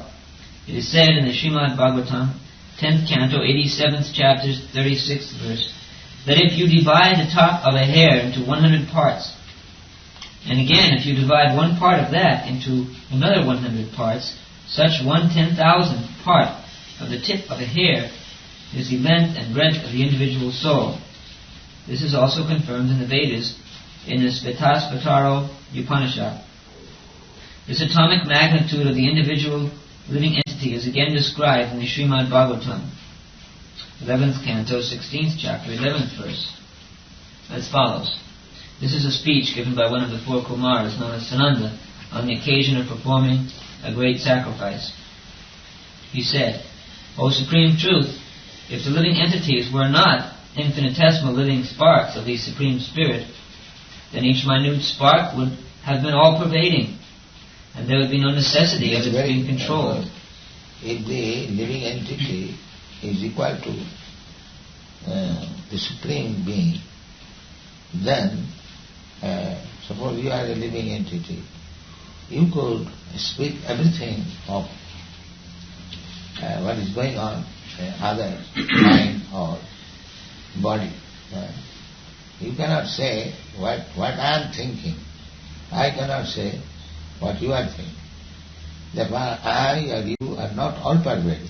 You are limited. And that is limited. This is a very nice example. But if the constitution of the living entity is accepted as being the minute part and parcel of the Supreme Lord, then automatically he becomes a controlled living entity under supreme energy or power. This is his constitutional position. Therefore, if he remains as he is created in that natural position, he can attain full We are created as being controlled. So instead of aspiring to become controller, if we remain controlled, that is our natural position. But some rascals, they are trying to become controller. By meditation, I said, I have become God. And if you are a God, then how you have become dog? This is going on, cheating, the so-called science. Do they not say, I am God? Do they not say? I am God, you are God, everyone God. No, some might say that, but some of them, I am talking to some of them. Yes. Some of them are not all foolish. Some of them are foolish. So this foolish person, they say that I am God, you are God, everyone. That is foolishness. We are not God. We are part and parcel of God, qualitatively one. But we are not the Supreme Being. We are living being, but not Supreme Being. God is within us. God is inside, outside, everywhere. Who do you think Jesus Christ was? Let us finish one. Jesus Christ himself said that he is Son of God, that's all. Yes. That's all.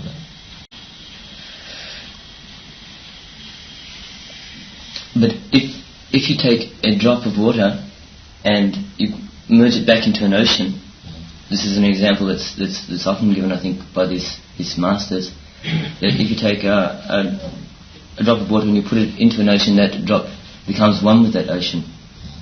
The drop of water becomes ocean? No, but it becomes merged in that ocean. That's all right. Merging is different. But the ocean remains the ocean. Yes. And you remain the drop.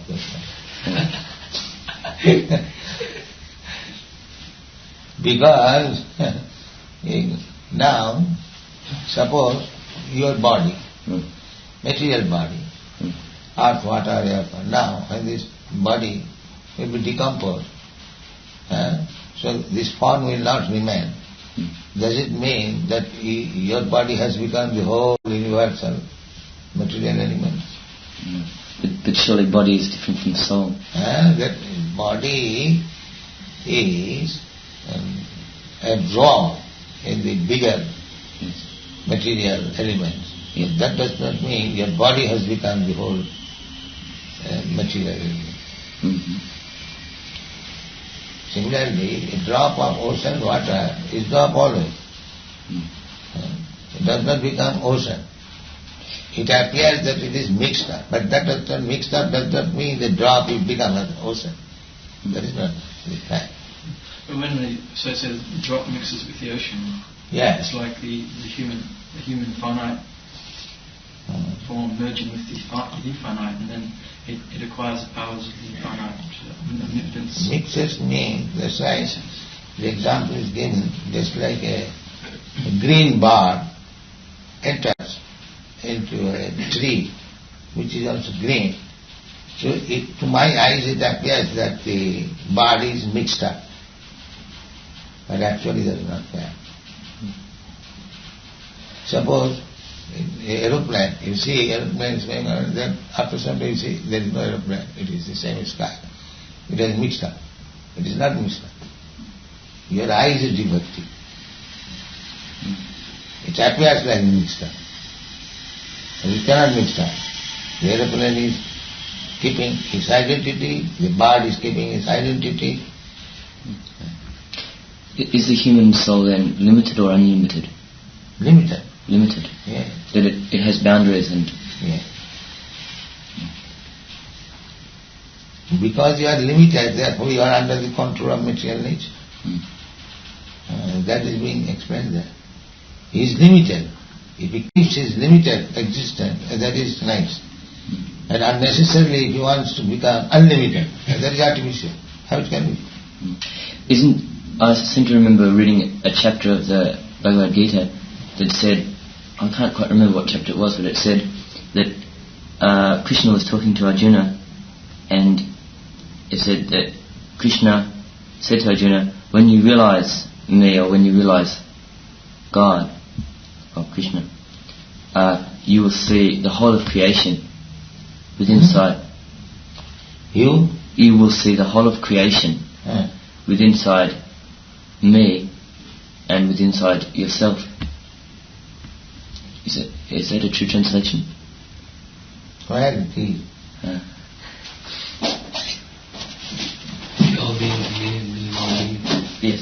Do you know that? You will see all beings in me and me in all beings. So only that. Does it mean all beings is Krishna? The way I read it, the translation that I read also said within inside yourself. Your own... Krishna, as Paramatma, is everyone's heart. Ishvara sarva bhutana viddesha arjuna tishta. But that does not mean everyone is Krishna. Yes. You are in this room, that does not mean you are room. So we are in God and God is in us. Yes, without God we have no existence. A true yogi observes me in all beings and also sees every being in me. Indeed, the self-realized man sees me everywhere. That's different.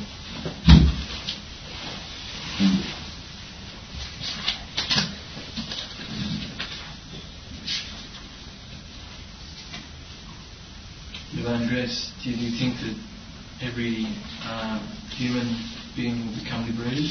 Do you think every human being will become liberated? This is what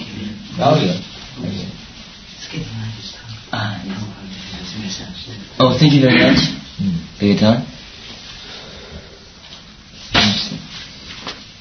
Thank you. The following is an interview between His Divine Swami Prabhupada and the Associated Press, recorded July 16th, 1976, in New York.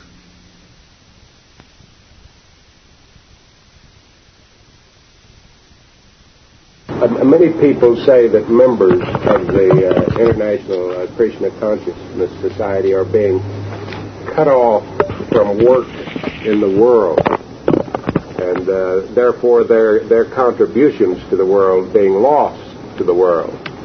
And I wondered how you felt about that. Yes. But misunderstood. That is true? Misunderstood. Misunderstood. The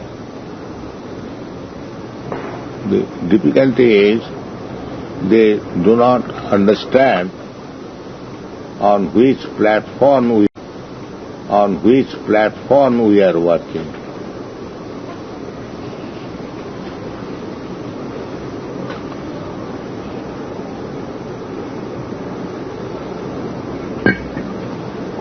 How would you describe that platform? Yeah, that's like you or me or anyone. This living condition is one platform. And when I or you are dead, there is another platform.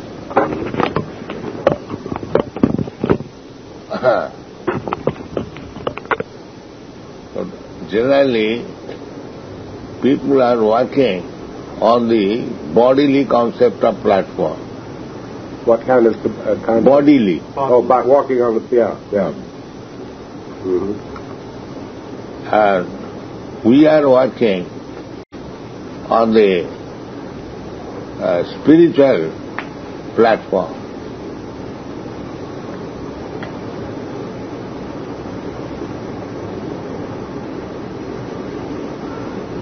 Just like, what is the distinction between a dead man and a living man?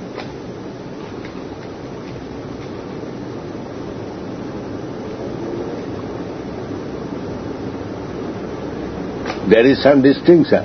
Right.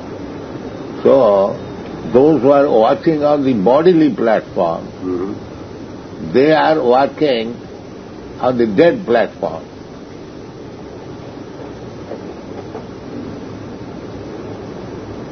Does that involve a majority of the people, or anyone?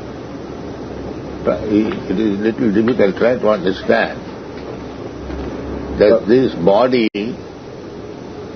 so long the living force is there, the body is important. Do you follow it or not?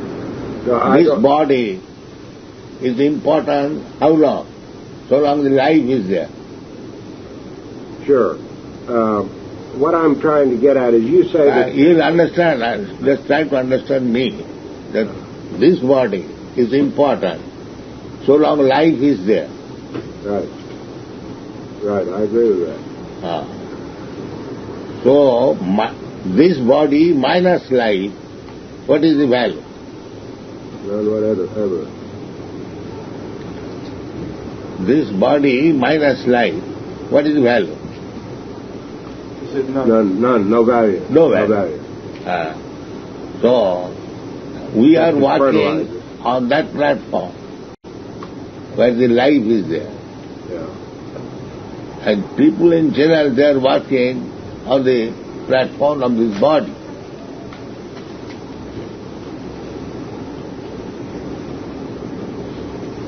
On the platform of, on the dead platform, you say people in general... The body is dead. Body is dead, just like your heart. It is dead, always. Either on your body or on the hanging on the hanger. Your shirt. Your heart and core. Yeah. Is it not?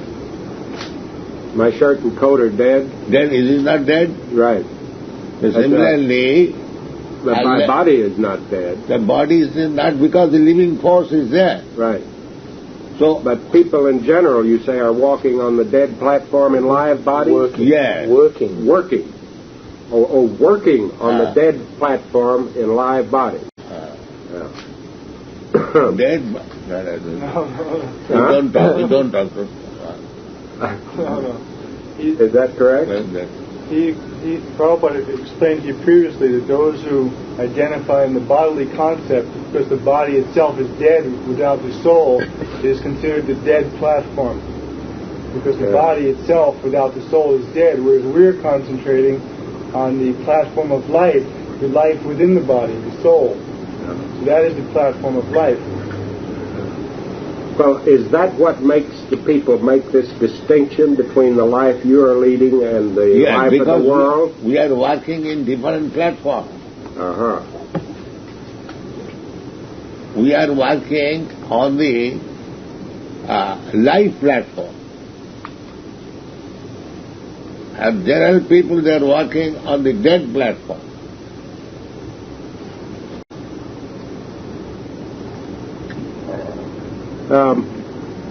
And so, in a sense, the movement involves a rejection of the general world activity. Not rejection. And separation from it. Not rejection. Just like your car. Your car is important so long it is moving. But if it does not move, then what is the importance of the car? Motor car. Not if it's not in use, it's serving no purpose. Yeah. Similarly, if you simply concentrate on the car without any attention to the car driver, then what is your knowledge? It takes both. It takes both, the car and the driver. Yes, right. car is important so long it is moving. And when it is not moving, it has no importance. It is lump of matter. So the car, in both the conditions, while moving and not moving, it is lump of matter.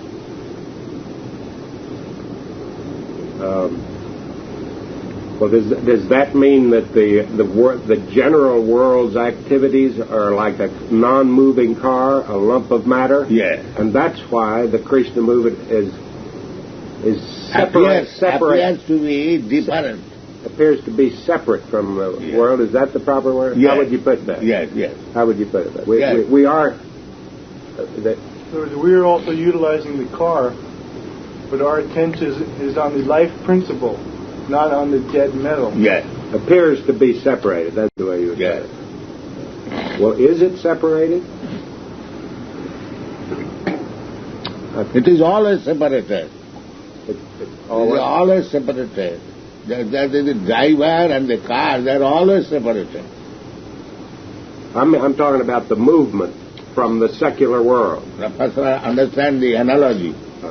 The car and the driver is always separated. The driver is not car, neither the car is the driver. Well, is the Krishna movement the driver or the car? Krishna, first of all try to understand the analogy. There is they car, are separate entities. There is car and there is the driver. Right. That car is always different from the driver. And the driver is always different from the car. Is it not? Absolutely. The car can't drive itself. So if you take attention of the car and you do not know anything about the driver, then what is your knowledge? I didn't quite get the question. You pay attention to the car without paying attention to understanding who the driver of the car is. What is the driver and what is the use of your knowledge? In other words, the driver is the living entity or the soul, and the car is this body, the material elements of this material world, including the body. So without understanding who you are, who are the living entity within the body, or the driver within the car, then what is the use of your knowledge of the material elements without understanding who you are? Well, since this dichotomy appears to be the case, I mean that there is the movement is sort of cut off from the world in general. Does that not deprive the world of the service and the usefulness of these people? If you do not understand what is the movement, then how you can give your verdict like that? First of all, try to understand what is this movement. The Krishna movement, the Krishna Consciousness Society. What is that Krishna movement? That Krishna movement is just like to understand the driver. The Krishna movement is meant to help people to understand the spiritual knowledge of who they actually are.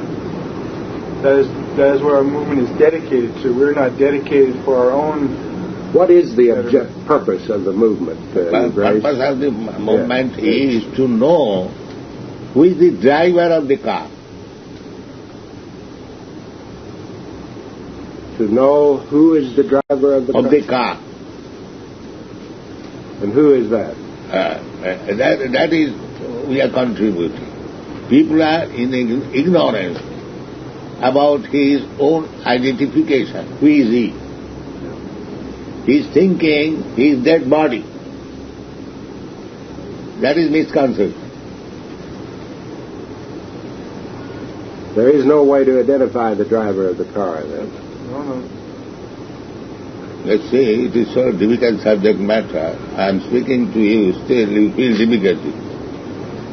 It is little difficult subject matter.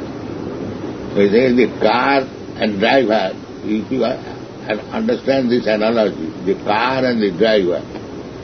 So who is important? The driver is important, the car is important. Both combined together, giving a service. The car is moving. But if they are separated, who is important? The car is important or the driver is important?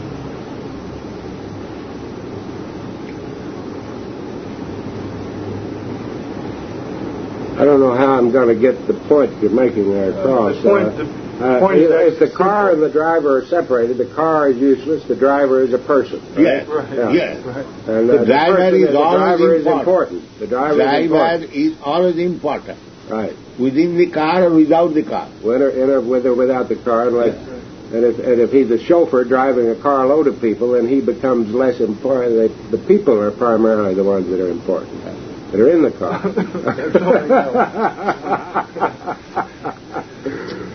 First of all, try to understand the car is moving with the help of the driver.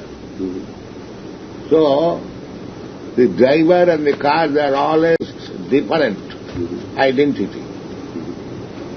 So when the car is dead, the driver do not work with the car.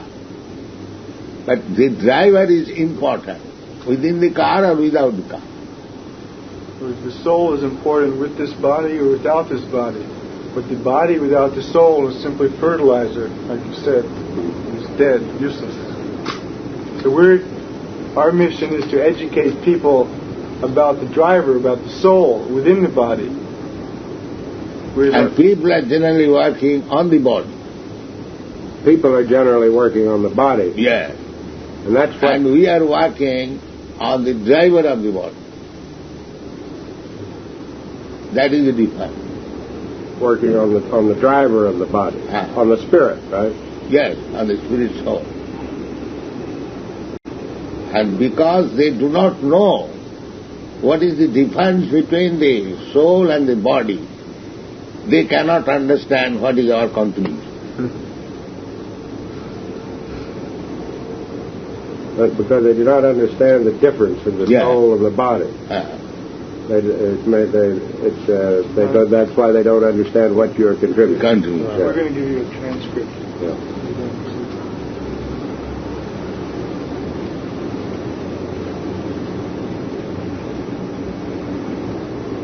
So do you think that... we are trying to give enlightenment about the driver of the car.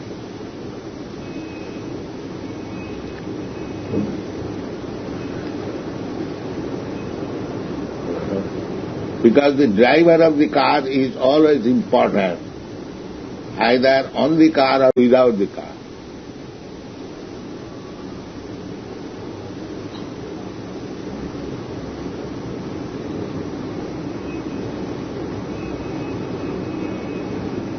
And people in general, they are giving importance on the car only.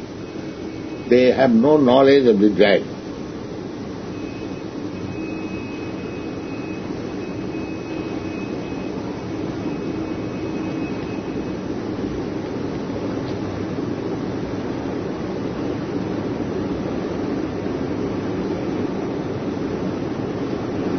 The car requires petrol and the driver requires nice food. So people in general, when they see that we are not giving petrol to the driver, they are surprised. When they see that you are not giving a roll to the driver? Petrol. Oh, petrol. Oh. Yeah. They think that petrol is the food of the driver.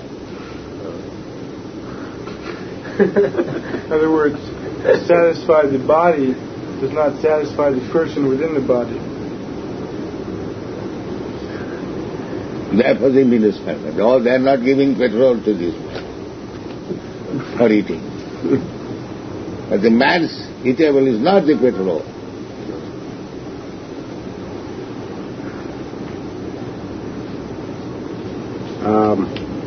I would like to ask you another question, Your Grace. We have understood this point. Okay. Now, have you understood this point? You understood the analogy. Yeah, I accept. I suppose you. I suppose what you're saying is that the driver is the spirit of man. Yeah. And that the car is his physical functioning. That's all. So the car requires petrol. Does it mean the driver also requires petrol? You mean the spirit? Food? Does the spirit require food? No, this analogy. The driver's food is different from the body food power of the motor car. The motor car without petrol cannot work. Similarly, the driver without food cannot work. But the food of the driver and the power of the motor car different. The needs of the body and the soul are different. So we are supplying the needs of the soul,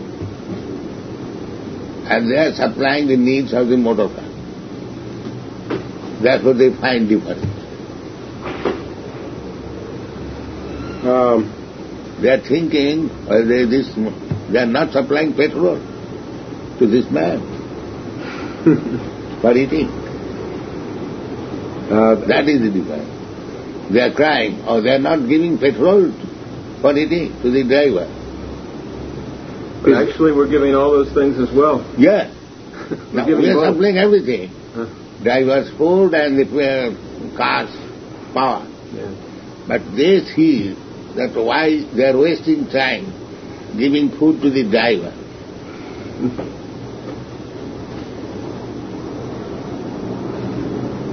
Well, they think that petrol is the food of the driver as well as the car.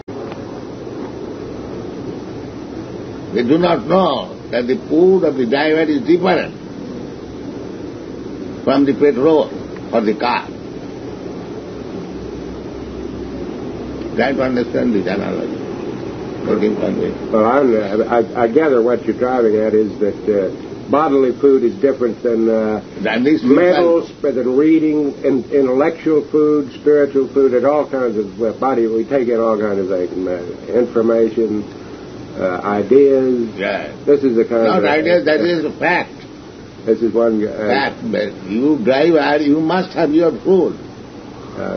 Otherwise you will die. I'm looking at you. That's taking in a certain kind of information. You cannot drive the car without food. So you have to... all kinds of material, of information that you have to survive. That's true. But to get down the sidewalk without running into the buildings, you've got to see the wall. Some substance is that if a person thinks that he is the car, the driver, if he thinks wrongly that he is the car, then his life is spoiled. So if someone identifies too closely with the body, then his life is spoiled. You think if he identifies with the body too much, his life is not too much at all. He should know that he is different from the car. That is real knowledge. And if he identifies himself with the car, then he is a fool.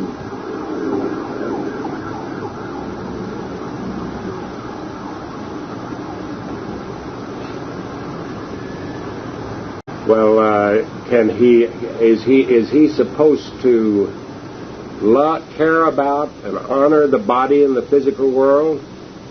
And to see the physical world as important. If you are utilizing this coat you are taking care of it. But if you think that you are core, then you are doomed. So if you use the body, you should take care of it. But if you think that you are the body, then you're doomed. Then it's foolishness.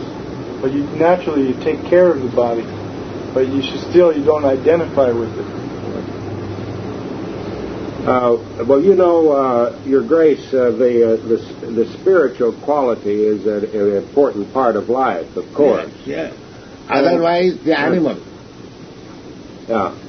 If the man does not understand the value of his spiritual quality, then he is no better than the dog. The dog does not know. What do you think of Jimmy Carter? Jimmy Carter is a presidential candidate. I do not know. What is the Jimmy? I do not know. Neither I. Not aware of it. Not care about politics. Well, isn't that's part of what I'm thinking about, that you and your movement tend to separate people from concern with what's going on in the world. Like that's a presidential election and Jimmy Carter is the Democratic candidate.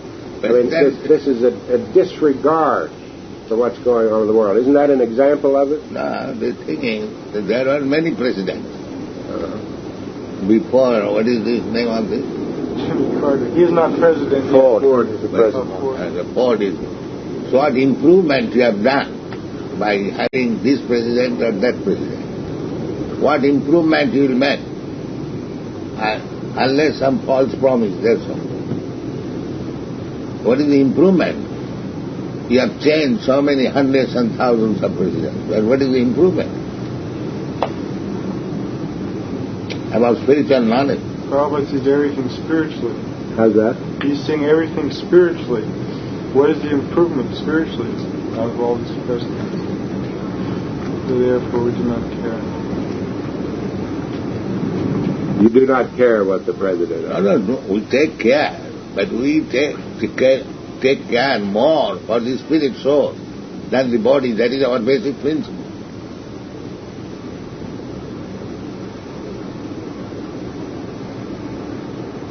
Do you think most of the Hare Krishna members will vote in the election in November? They are turning. He's asking if you think that they will vote. Our members will vote. Will they participate in the election? Or will they register and vote, do you think? Personally, I never give vote. Never voted. You're a citizen, however, aren't you? A U.S. citizen? I am permanent resident. Permanent resident. Yeah. Immigrant. Will they follow your example and not vote? I do not know, but our principle is that I vote for this man or that man. So, what is spiritual benefit? That is all. If he was Krishna conscious, then you might vote. We may vote if we so desire. If the politician is God conscious, then we'll support him. Vote for this man or that. What spiritual difference would it make? Is that the way you put that? As long as the candidate is not God conscious, it won't make any difference which way we vote. But if he's God conscious, then well, would he have to be a Krishna movement to be God conscious? Would the candidate, in order for the candidate to be God conscious, would he have to be part of the Hare Krishna movement? And he must know the science. He must know the science. Science. God. The spiritual to be God science, to be God conscious, you must. That's a great science. Huh? That's a great science. Great science. How's that?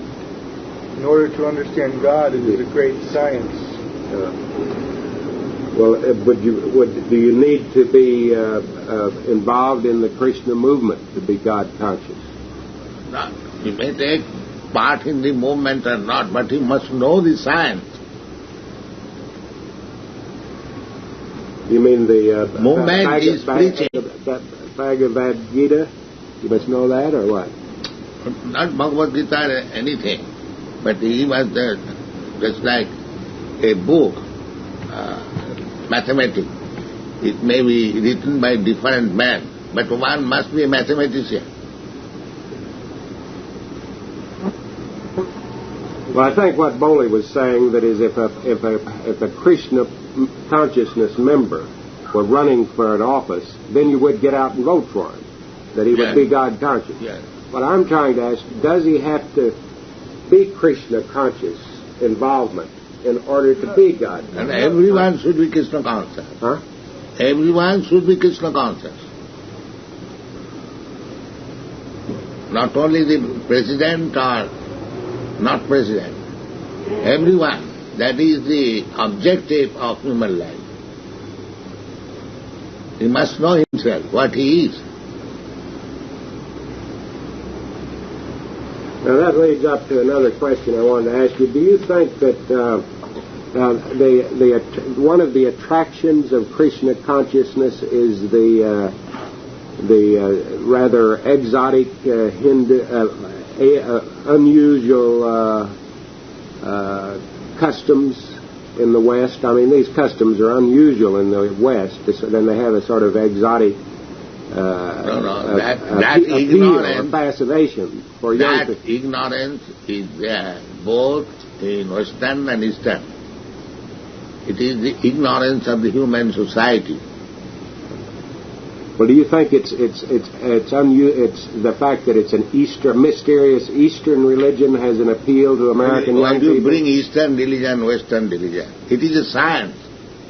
2 + 2 is equally important, both in East and the West. Well, it originated in the East, and it hasn't been customary in the West. And originated just like the sun rises in India first. That does not mean the sun in America and sun in India is different. The sun is the same sun. It may appear first in the eastern side, but that sun does not belong either to the east or the west. Sun is sun. Well, do you think that the eastern sun, meaning Hare Krishna,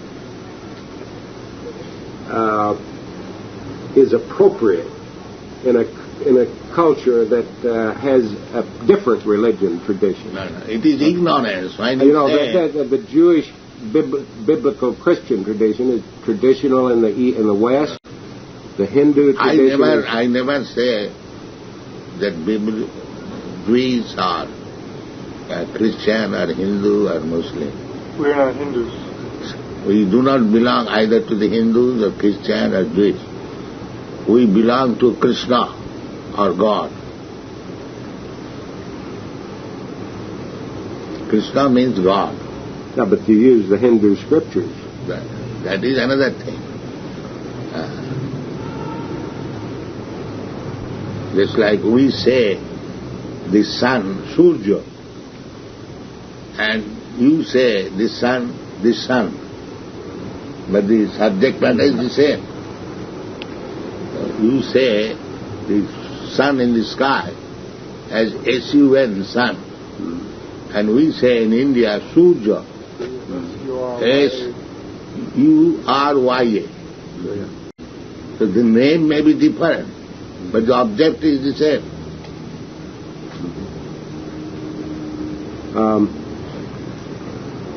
In other words, do you think the India-originated religion serves this particular purpose in the Western society? I mean, is it of particular value in a rather technological society, the Hindu tradition? And generally speaking, everywhere is identifying his body as the self. It does not mean east or west. This is ignorance. It may be in the east or in the west. It doesn't matter. Well, can a self exist without a body? No. Huh? I mean, can a self can exist without... I mean, you say body. that people identify themselves, the body, as the self. Yes. And that's ignorance to identify the self with the body. That I've already explained. That the driver... But does that mean a sort of a rejection of the body as unimportant? Not rejection. the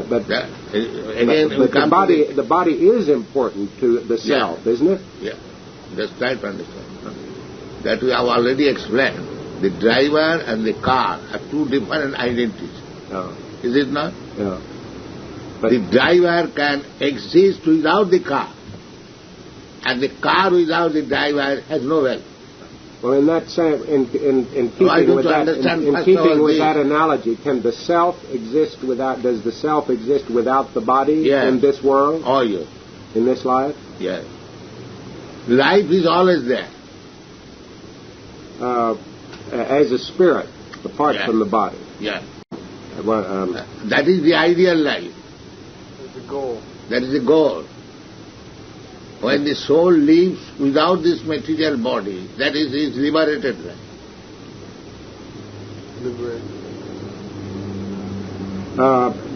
Just like the criminal, he can live within the jail and without the jail. Yeah. But he is thinking wrongly that without jail he cannot live.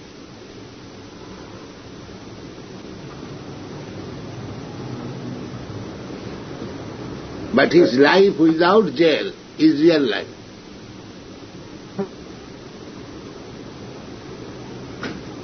That reflects the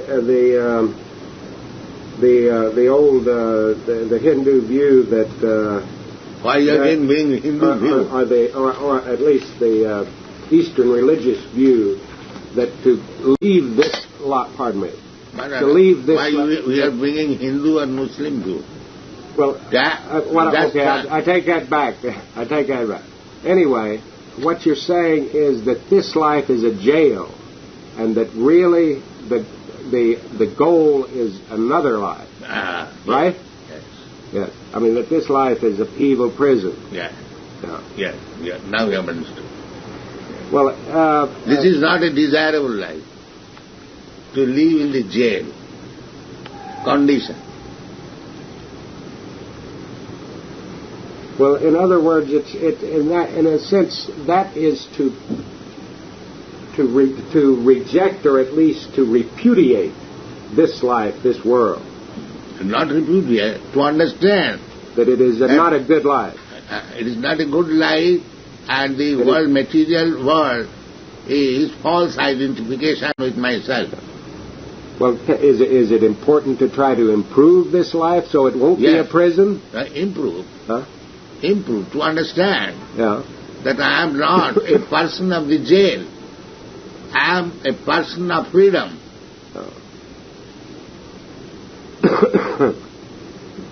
Long living in the jail, one will identify that without jail I cannot live. Well, I hope we all get out of it somehow, some way, either here or there. But we are trying to educate the prisoner that your life is not perfect within the jail. Your life is perfect without the jail. This is our education. Life is not perfect in the jail. Yeah. And the person in the jail, they are thinking, what is this? They are not working for the jail life. Persons in the jail, I didn't get that. Because they cannot understand that there is life after jail. They're so full, rascal, that they cannot understand that without jail one can live. So what you were saying before, the persons in the jail are thinking these people are not working for life in the jail. So they don't understand what we are doing. How's that now? We're not working to keep people in the jail conception of life. So that's why they cannot understand what we're doing. You know what I mean? You're not working for the jail life? To keep people within the conception that life is within the jail. Just like a man has gone to jail, he is giving education to the prisoners. My dear brother prisoners, this life is not good. You become honest. Don't come to the jail. So other prisoners, they are working hard. They are hammering on the bricks. They think that this man is doing not hammering on the bricks, he is talking on it. I didn't get it. in the prison, the people have their work is, say, to hammer on bricks. Yeah. So if someone comes into the jail and tells the prisoners, you shouldn't be doing this, actually you should become honest and go out of the jail and be free. Mm-hmm. Now, if the person's in the jail, because they'll then may become envious that this person, instead of working hard like us, he's simply talking. They cannot understand the benefit that he's giving them, and they become envious that because he's not working like us, he's nonsense. Do you understand the analogy? It's an analogy. Just like we're coming in the world and telling people to get out of this world, to understand the spiritual world, spiritual side of life. But because we're not working like them, sometimes they misunderstand what is our purpose. In other words, you think people should get away from what they're doing in the world. Yeah. That is real life. Huh? Oh.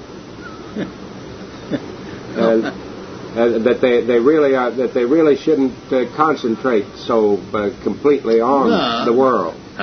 So long you are in the jail, you have to work according to the principle of the jail. Yeah. But you must know that jail life is not good. You may work within the material world, but you have to understand that the purpose is to get out of the material world. Well, are your Krishna members out of jail? But some of us are working like the hammer man, brick hammer. Yeah. But that does not mean he does not understand. Yeah. But so long one is in the jail, but it's so long not in freedom. He has to work like that, by force. But that is not his proper work. He has got a different work outside the jail, or in his freedom life. Well, what people are saying about the members of the Krishna Society is that they are not doing the jail work. That I have already explained. The prisoner who is hammering the bricks, he is thinking that this man is simply instructing that you have a different life outside the jail. He is not hammering on the brick. Yeah. That's what he is surprised. How is that he is not hammering like me? It is required. In other words, he's not participating in jail life. Yeah. He's educating them. What's he doing? He's educating. He's trying to show them a different way? Not different way. He's educating differently. They can understand what they're doing, what they're supposed to be doing. He's educating them to what? That this jail life is no good? Yes. That the jail life is no good? Yes. Well, then is that man that's hammering the bricks, is then he going to quit hammering the bricks too? Yes. He may not hammer. He's giving instruction. Just like I was invited in Ahmedabad jail to give some instruction. Yeah. So I'm not hammering on the bricks because I was in the jail. Yeah. You're giving instruction. Yes. I'm meant for giving instruction. Yeah. I'm not meant for hammering on the bricks. Well, then once you get this... So the person who is hammering on the bricks is thinking that this man is simply talking. Yeah. That's why he thinks that the Christian people are separate. Yeah. Draw him in the business of hammering the bricks. Right. That is the difference. That's the difference. Well, what I'm talking about is when he is thinking that he is not contributing in hammering the bricks. But when you're But he does not know this hammering on the bricks is not a very good business. Not a very good business. He does not know the rascal who is trying to bring us also in the business of hammering the bricks. Right. Yeah. That is the difference. Yeah. Well, when you get through with the guy instructing the man hammering the bricks, is he going to lay down his hammer too? No, he doesn't require the same. He try to understand. He may continue hammering, but his knowledge will be complete. He'll have complete understanding. At least he must know that this hammering is my punishment. He knows that this hammering is not my business, it is my punishment. That is knowledge. That is knowledge. When a prisoner understands that this hammering business is not my real business, it is my punishment, Isn't that a rather negative way to look at life? Why negative? It is the fact. That is the positive understanding. Why do you take negative? If you are suffering, and if I say don't suffer, that is the negative or that is positive? In other words, he said, if you're suffering and I tell you don't suffer, it may sound negative, but actually it's positive. Yes, it's positive. But there are rascals that why is work in the world necessarily suffering? It's a mixture of pain and joy, but it's negative to look on it as useless work. Huh? They are therefore envious of the Krishna conscious man. They do not see that these people, they are not hammering like us. So therefore they are thinking that there is no contribution of hammering. Yeah. They think the hammering is the real business.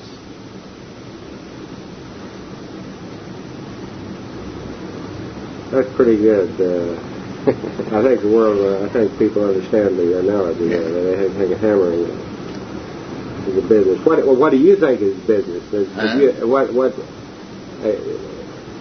The world thinks hammering is real business. Yeah, so our business is to educate them that your hammering business is not your life. Your freedom is real business. Freedom is what? Real business. Yeah. I'm sure you've heard or read about these claims by these parent groups that claim that the Hare Krishna movement members are sort of controlled by intensive indoctrination, brainwash they call it, by getting up and having the 2 hours or 3 of chanting in the morning and the prayer beads constantly and the group life, that they're sort of controlled and denied their freedom. What do you say about that? It is due to misunderstanding. They do not understand what kind of preaching, what kind of education we are giving. We are giving education how to become free from the hammering business in the jail. They think hammering business and keep oneself within the jail is the real life, because they have been accustomed to that. And when we speak that hammering or to keep within the jail is not your real business, your real business is freedom. Naturally they find contradiction, and they think that we are doing something against their business. That is difficult. Think doing something against what? Their business. Yeah. But in other words, you think is there not something to this idea of being spiritually controlled or spiritually it is not controlled. Directed? It is not controlled. Well, what would you call it? Controlling one from coming to the jail life. If you give good instruction to a man that don't become criminal, don't come to the jail, don't be engaged in the hammering business, it appears negative, but that is positive life. If you tell somebody not to do something that's bad for him, it's positive for him. That is his positive life. When the physician says to a patient that don't eat like this, then you will increase your diabetes. Don't eat this, don't eat starch, don't eat sugar. So, people may think he is simply giving negative, but that is his positive life.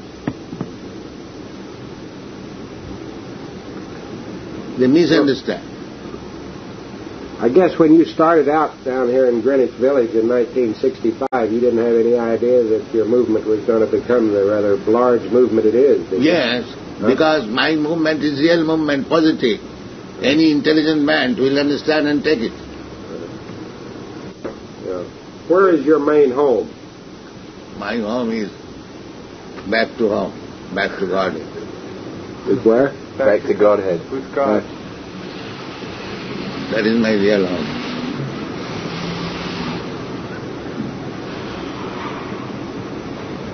That means every temple is my home. Did you work out the spiritual disciplines for the group yourself? I mean, about the morning chanting and the recital of the 2,000 Hare Krishnas a day. And did you work those out yourself? Still I'm working. Still working on those principles, on those disciplines. Yeah. I've got this bag. They have got it. He's saying, did you think of these things yourself? Did you chant on the beads and to follow the program in the morning? Have you made these up yourself? No. This is the disciplic process. Disciplic process. Yeah. Who originated those steps? It is since time immemorial. Time immemorial. Just like in the Bhagavad Gita, you'll find Satatang Kirtantam Mam Jatantasta Virabhu. Find out this. Well, I understand you do a lot of work now translating, and that you only sleep 2 hours a day. Is that right? 2 hours. I sleep about 4 hours. 4 hours? 4 hours. 4 hours. Satatang Kirtantam Mam. Satatan Kirtayanto Mam Yutantas Cha Dudavataha Namasyantas Cha Mam Bhakcha Nitya Yukta Pastate. Always chanting my glories, endeavouring with great determination, bowing down before me, these great souls perpetually worship me with devotion. So this was spoken 5,000 years ago, and we are doing the same thing. Well, what's your now your answer is there. Yeah, it is not that I invented something. Yeah, you didn't invent it. I get the point that it derived from the Vedic scripture. Yeah. Whatever we are doing, that is authorized. That is the principle for spiritual understanding. What I was trying to ask you a while ago, do you think that these particularly Vedic disciplines and spiritual principles and concentration on the spirit instead of the body has a particular usefulness in Western society nowadays? It is useful for every human being. If the Western society thinks that they are not human beings, that is another thing. This is the business of human life. What's your view of Judaism and Christianity? I have not studied very much. But anything, it is meant for making the soul free from this bodily condition. That is first classism. Otherwise, it is simply waste of time. Any religion that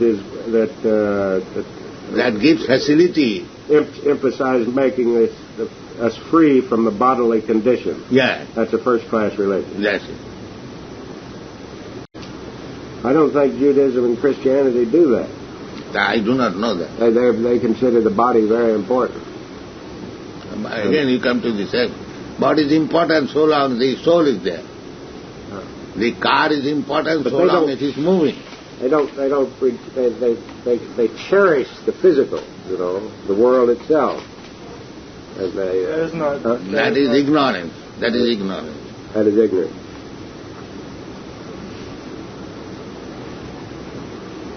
We have got students from every community, from Jewish community, from Christian community, from Mohammedan community, from Buddhist community, from Hindu community, everywhere.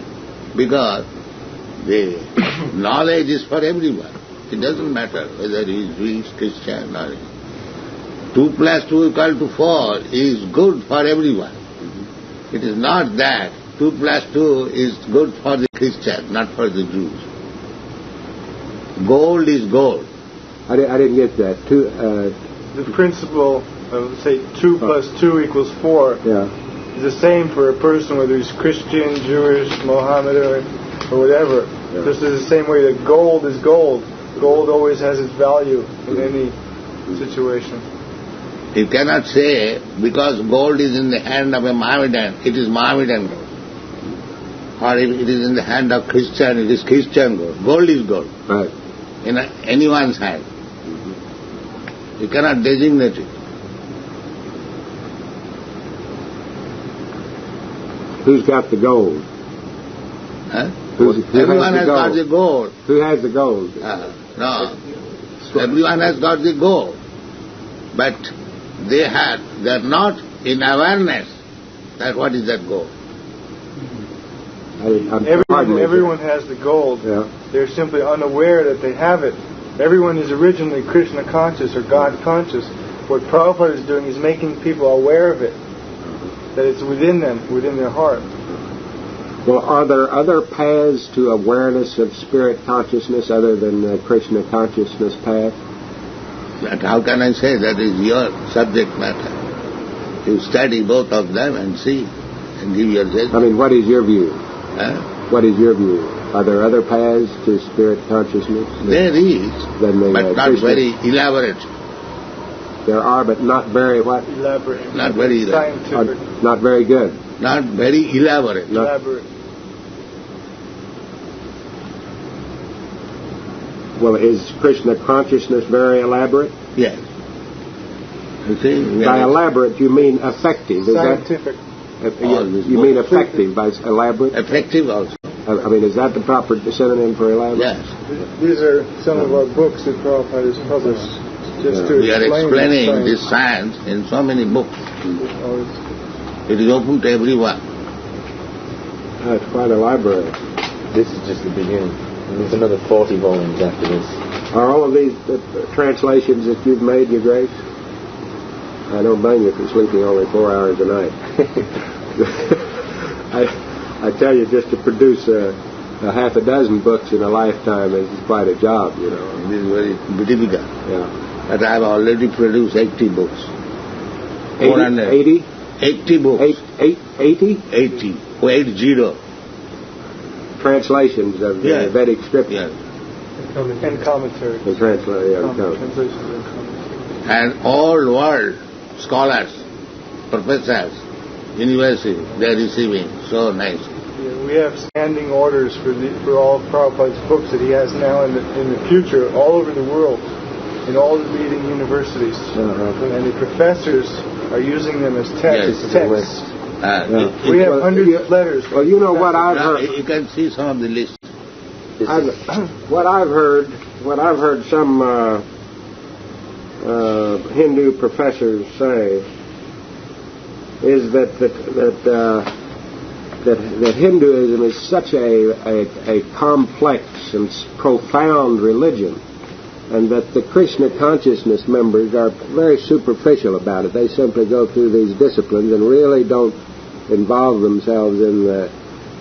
they take a superficial version of Hinduism. That may be Hindu religion, but we do not belong to any religion.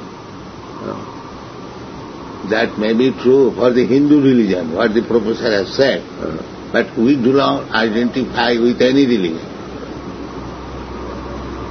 We are different from any religious system. But the scriptures are the same. The Vedic scriptures are Hindu scriptures. No, Hindu religion, of course, the scripture is a Vedic principle, but the word is not Vedic. This word Hindu is not Vedic word. Hindu is not it's a popular Sanskrit. It's just a popular, general. I guess. Veda, that is the word. But they have taken it in a different way. Actually, the Hindu, this name is given by the never Mohammedans. There is a river called Sindhu. That river is still there. It is now in Pakistan. So, outside the border of India, the Mohammedans, they used to call the inhabitants of the neighborhood of that river Hindu, because they pronounce S as H. This is the origin. So Hindu is a title given by the Mohammedan never. It is not found in the Vedic literature. I see.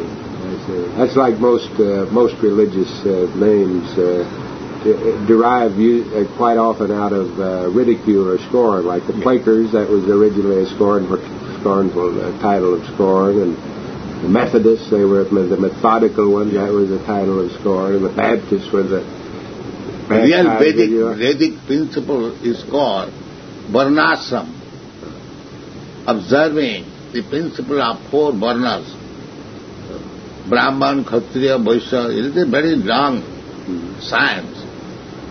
Brahman, Kshatriya, Vaishya, Shudra. This is called varna. And Brahmachari, Grihastha, Vanaprastha and Sannyas. This is called ashram. So, the Vedic civilization is called varnashram dharma, not Hindu dharma. This is later contribution of the so-called scholars. Well, I thank you very much for your time, Your Grace, and I'm glad I finally got acquainted with you. I missed you in Brooklyn. Huh? I missed you in Brooklyn. I came over there and you were in the backyard. I think you were asleep or having a back rub or something, so I didn't get to see you. Yes, in but the daytime. Good to catch you this time, and I hope to see you again. So kindly put the matter properly, because people misunderstand on account of their ignorance. They misunderstand our movement. What are their main misunderstandings? Oh, this bodily concept, they are thinking that they are body.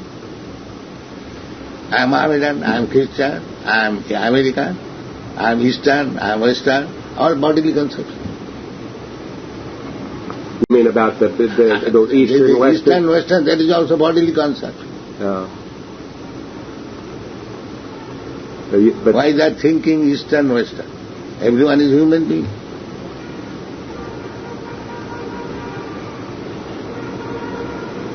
Well, what is it that they particularly misunderstand about the movement?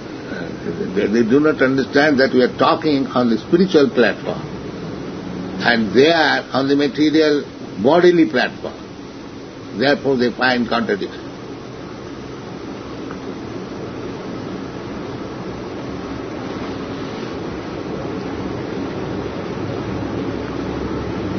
One has to be little sober to understand this movement. Then what platform we are speaking?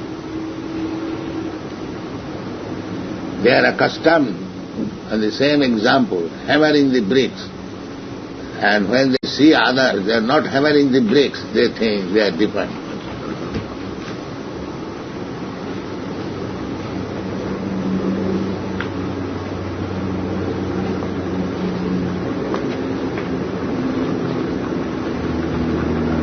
They cannot understand that life can be without hammering the bricks.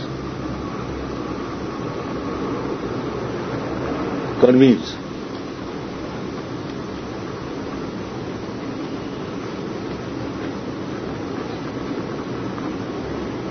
In the Bhagavad Gita, the word mura, that has been explained by Vishnu Chakrabarti, Kurmis, these muras, they cannot understand. I'm going to have to go back and hammer a few bricks. Been a pleasure. Thank you very much for your time. Thank you very much. Thank you for your good time. I hope to see you again sometime. Yeah. Good day. The following is an interview between His Bhaktivedanta Swami Prabhupada and the Trans-India magazine, recorded July 17th, 1976, in New York.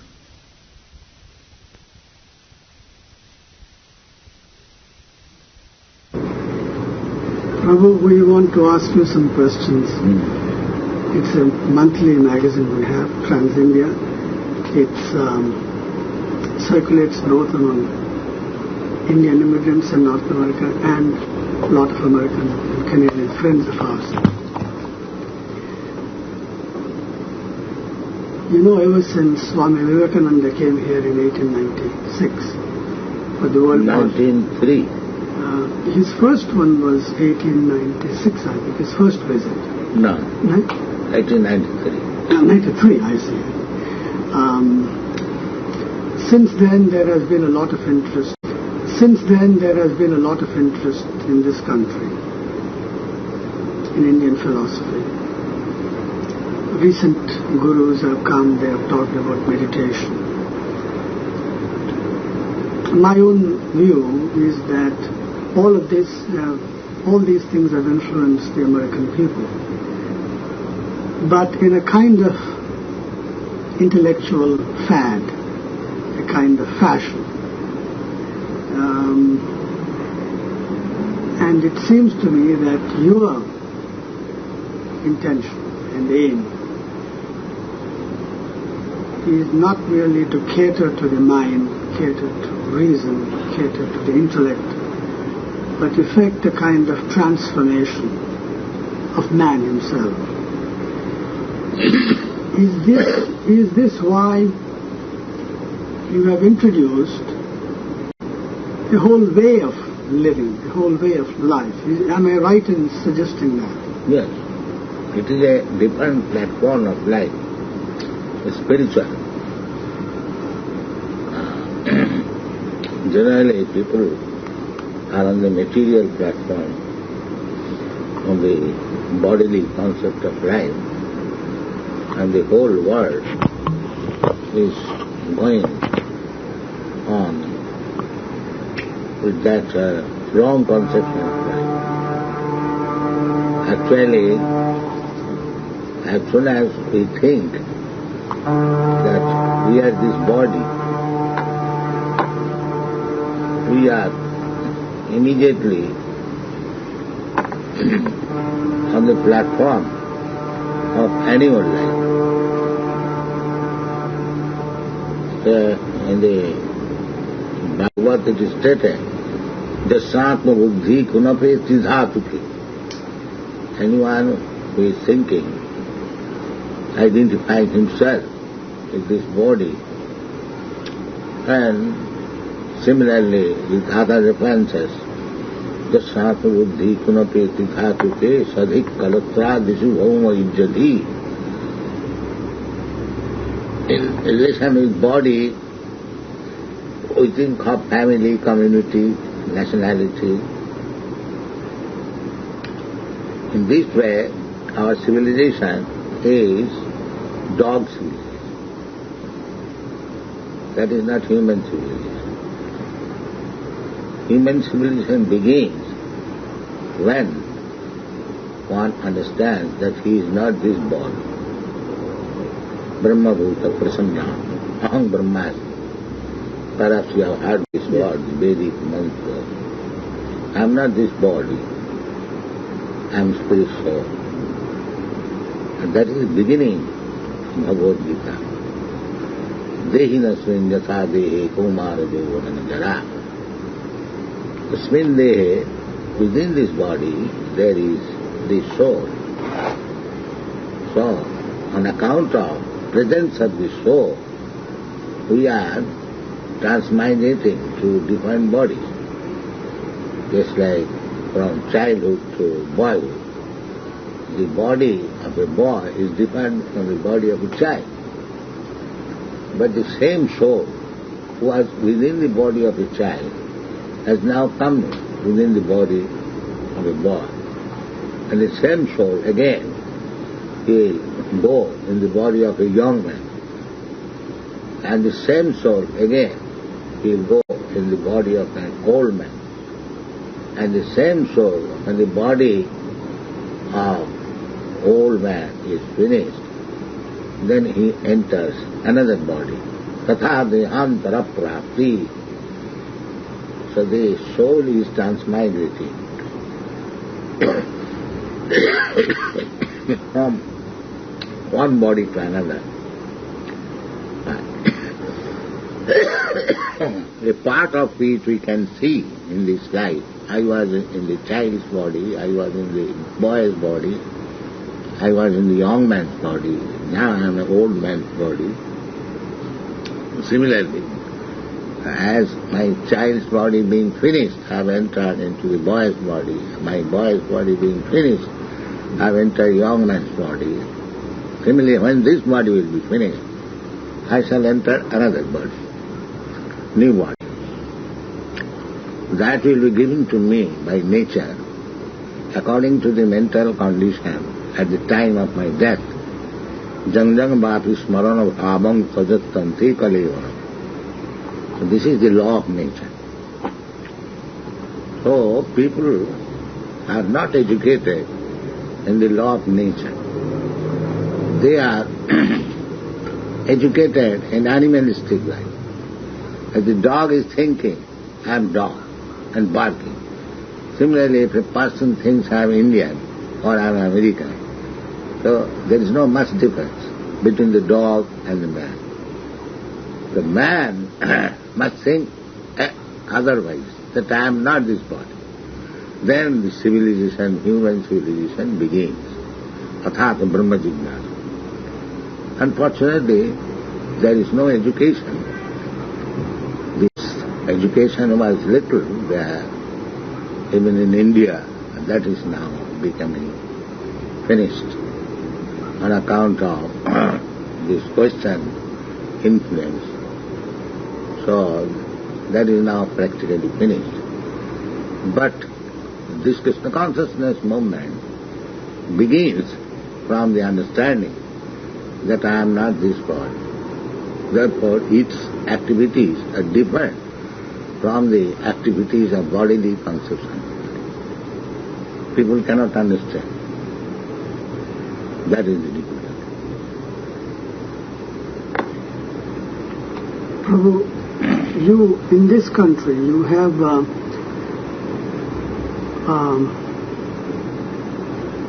whole body of religious thought which does not subscribe to the Hindu assumptions about the transmigration of the soul. And the culture itself is a very secular kind of culture. Which one? The American. And about 18 months ago or more, if I remember right, there was a film, a documentary on your school in Texas, on the National Broadcasting Company's program, which was very hostile, if not vicious, an attack on your whole movement, the rearing of the small children. So my question is, what is it that made you bring your movement into a culture and a religious ethos which is hostile to begin with most of your major assumptions?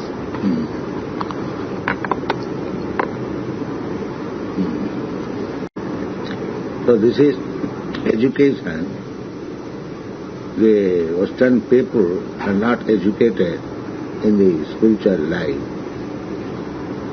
So our predecessors, our gurus, they are for educating people in the spiritual life. Chaitanya Mahaprabhu, 500 years ago, he advised Indians to go, first of all, make his life, Indian should make his life perfect. And then he should go outside India and preach the perfection of life, how to become perfect in life. That was his mission. He said, Prithivite ache, you understand Bengali? Prithivite ache joto nagoradi gram, sadbhatra prachar hoibe na. Bharat bhumite manusya janma hoile ja. Janma sarthak kari karo paropoka. The Indian life means paropoka. They are in the darkness, others in the darkness. They have no such culture, spiritual culture. India has got that culture. There is Bhagavad Gita. So one should make his life practically Bhagavad Gita life. That is Krishna Consciousness. And preach it to the world. That is Chaitanya Mahaprabhu's order. And this order was not only because Chaitanya Mahaprabhu happened to be a Bengali. He appeared in Nadia district, a district in Bengal. But he does not say the Bengalis. He says the Bharati. Bharatvarshe janma hoila ja. It is India's mission to become exactly on the line of Bhagavad Gita. That is also spoken by Chaitanya Mahaprabhu. That perfection of life means to understand Bhagavad Gita. He said, Amar Agnai Guru Hoiya Taro Ei Desh. You just become a guru and you deliver this country. This country means wherever you are living. It doesn't matter whether in India or America or anywhere. You just deliver them. So to become guru means to save a person from the conditional life of matter. So long you become a materialistic person, that means you are under condition of material nature.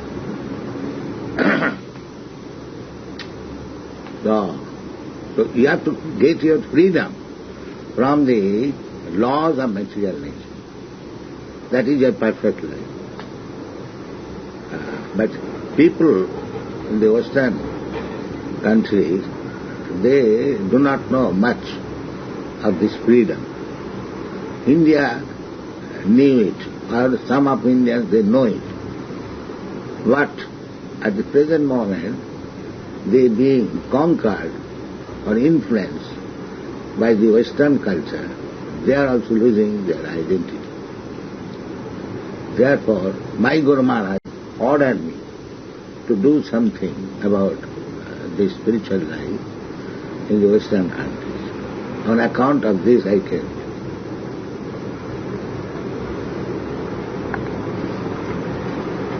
Can you briefly tell us what the difference, how your approach is different from the approaches of the other gurus who have come? You seem to have a very unique place in... First of all, we do not accept anyone as guru if he is not competent to understand Bhagavad Gita and preach it all. He is not a guru. The Guru's definition given in the Bhagavad Gita. Imam vivassati yugam pratyavan ahamabmayam. In the 4th chapter you will find. Vivassan manobe prahu manu ikha kave bravi. Evam parampara praptam imam rajarsayovi. Sakalina yuganasta parantapa. Krishna said to Arjuna, my dear Arjuna, this Bhagavad Gita philosophy of yoga system. First of all, I spoke to the sun god, and then he spoke to his son, Manu. Then Manu spoke to his son, Hikaku.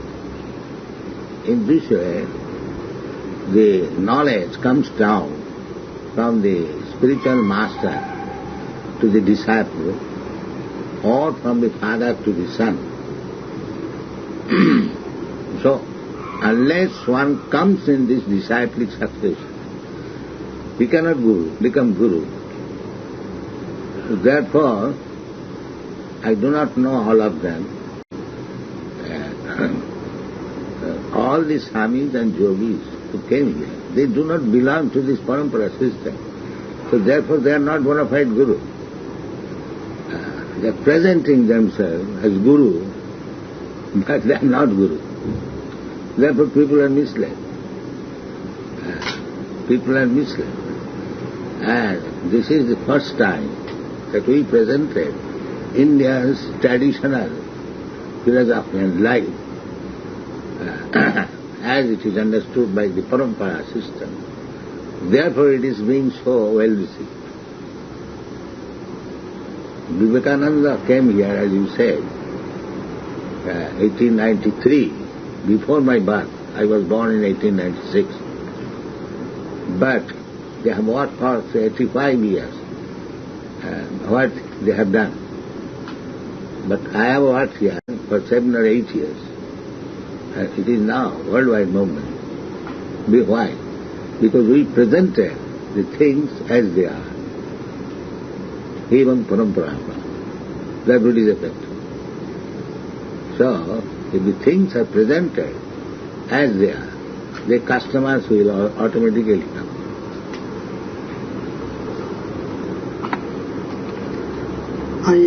Yesterday in my talks with your disciples, I gathered that you have at least 3 of the ashrama dharmas being practiced: brahmacharya, grihastha and sannyasa. Did you do this to suggest that your movement does not involve renunciation in the Western sense, in which they understand it as asceticism only, to retreat, to withdraw from society, to form a different small spiritual community or fraternity, not interacting with the rest of society, not influencing society, not being influenced by society? In other words, was it your aim to suggest that the ordinary life, the daily life of ordinary people can be built on the foundations of your philosophy? The thing is, the human life, the systemic society should be divided. Just say you are journalist, so you are not motor mechanics. But there is necessity of motor mechanics also, and the journalist also. Is it not? Yes. And you are journalist, you are not expected to become a motor mechanic or a medical man. But your function is also required in the society. Similarly, the Vedic society was divided into different sections. That is called varnasana. 4 varnas, 4 asana. That is very scientific. Brahman, Kshatri, Vaishya, Shudra, and Brahmachari, Grihastha, Vanaprastha, Sannyasa. So, Krishna Consciousness movement includes this system of division of society. That is perfect society. Therefore, we are trying to introduce the varnasana system, although it is very difficult nowadays. But if one becomes a devotee, which is above varnasana, then the purpose is served. In this age, although varnasana dharma is very scientific, and Krishna Consciousness movement includes this, but we are mostly trying to get to the topmost part of varnasana, sannyas, or above that. That means Vaishnava. In the Bhagavad Gita it is said, Sagunānu samatritvayitāna brahma bhūyāya kalpa. One can immediately transcend the jurisdiction of 3 modes of material nature if he engages himself in the devotional service of the Lord. Manchabryavicharini bhakti yoge na ja sevate sagunānu samatritvayitāna brahma bhūyāya kalpa. So actually this varnasana system is meant for bringing the man in the lower status of life to the higher status. It doesn't matter one is born in a low-grade family.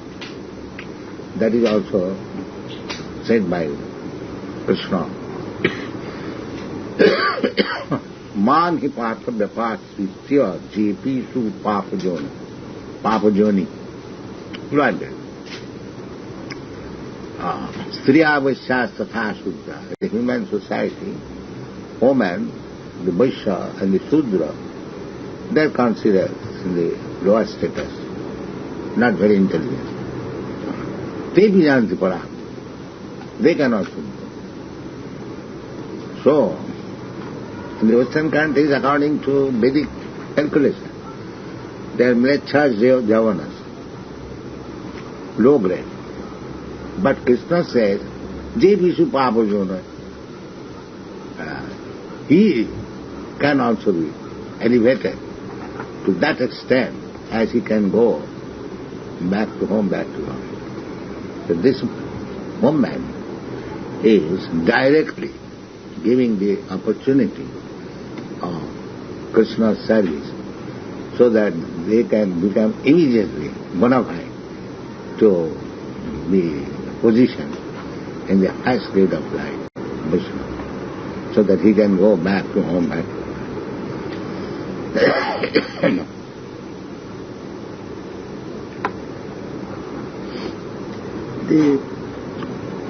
Almost the whole world and all civilizations look down upon the Varnashrama Dharma as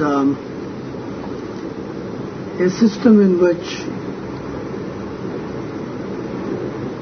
hierarchical and stratified conditions prevent human beings from progressing. They think of our system. They do not know what is progress. Yeah. That I was talking with just that they do not know that they are, material life means they are in the prison house for being punished. They are so dull-headed. They are taking the activities of punishment as regular life. A man is put into the prison house and is engaged in this breaking the bricks. So he has forgotten that this breaking of bricks is not my business. I am meant for living freely outside the prison house. So these people, less intelligent people, they think that this material life of working hard day and night, just like the hogs and dogs, is general life. That is due to their ignorance. In the Bhagavad it is said, Nayana deha deho bhajang niloke kastan kaman arhati vidbhujang. That this human form of life, although we have got this body, and the hog has also got the body. The hog is working day and night. Perhaps you have seen in Indian village, the hog is loitering in the village. His only business is where to find stew and eat it. And as soon as he eats, he becomes strong in sense, and then sex. The hog has no discrimination of sex, either mother or sister or anyone. So, this sort of life, working day and night for stew, and then as soon as the body is strong, find out sex, never mind whether mother, sister or anyone. This is not human life, this is hog's life. Do you think it is human life? No. So we are not meant for that civilization. We are meant for the civilization by which one can understand his position, constitutional position, on Brahmasmi. Therefore, our activities are different from the hogs and dogs.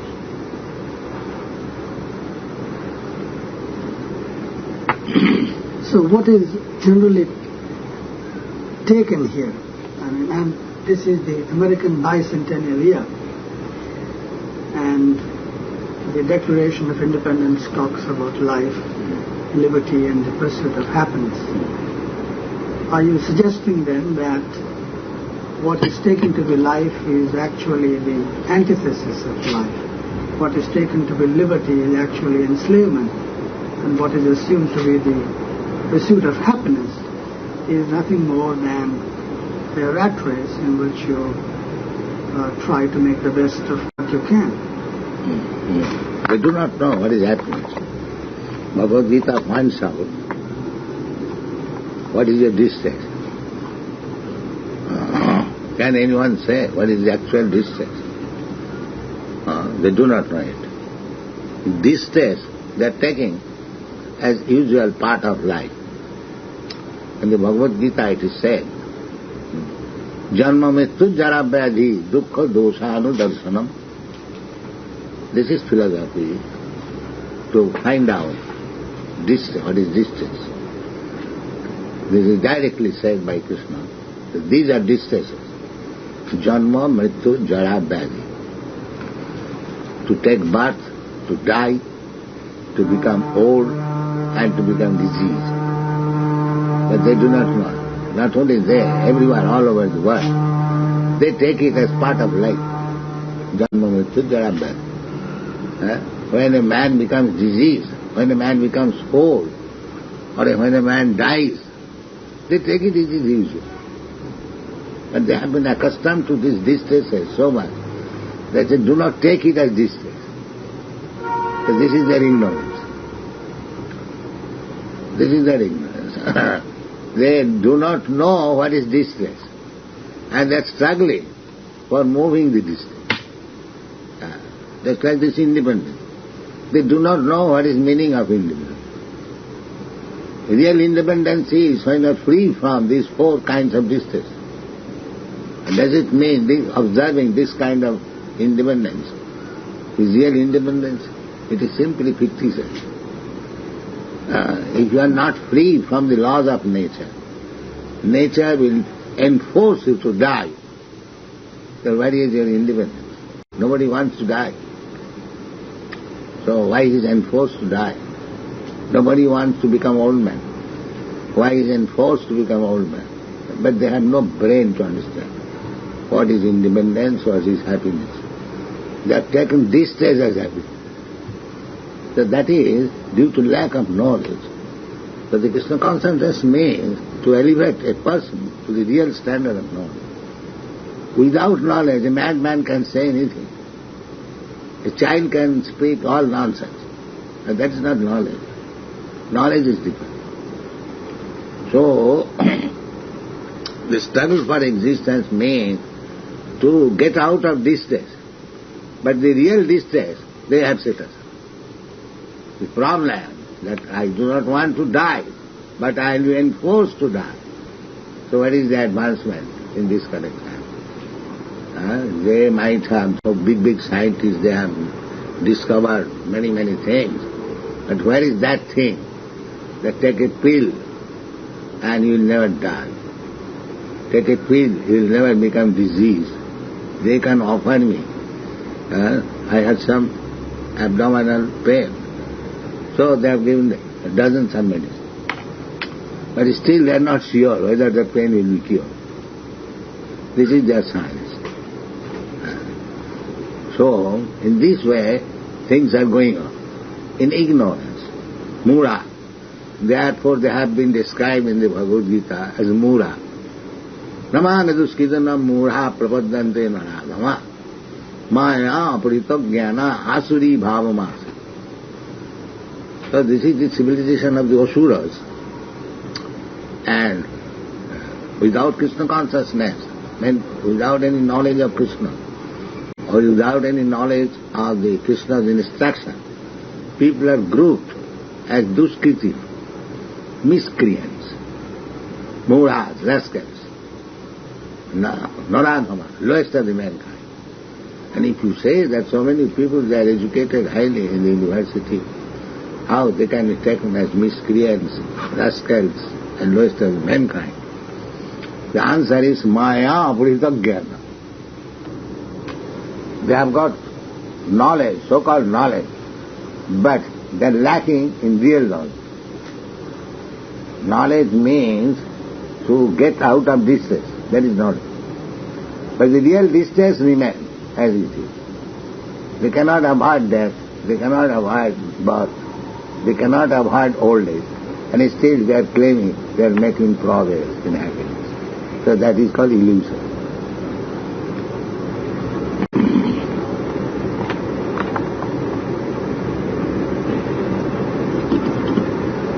Prabhu,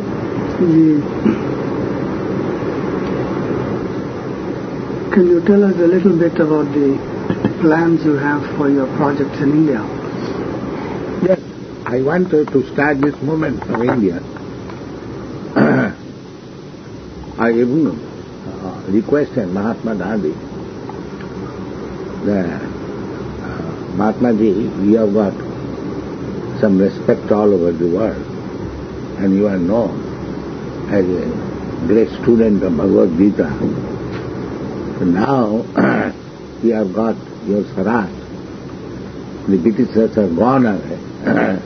Let us preach Bhagavad Gita. But I don't think I got any reply. Of course, he is a very busy man. My letter might have reached him or not reached him.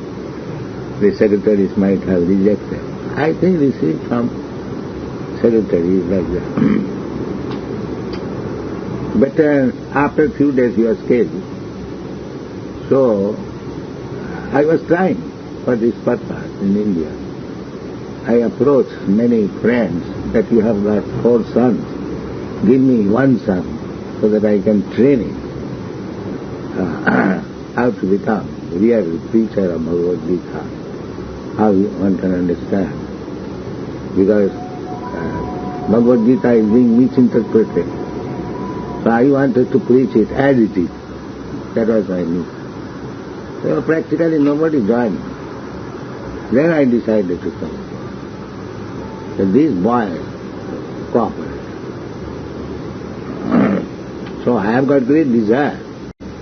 So, because India is by nature Krishna conscious, but our modern leaders, keeping them suppressed, there is a difficulty.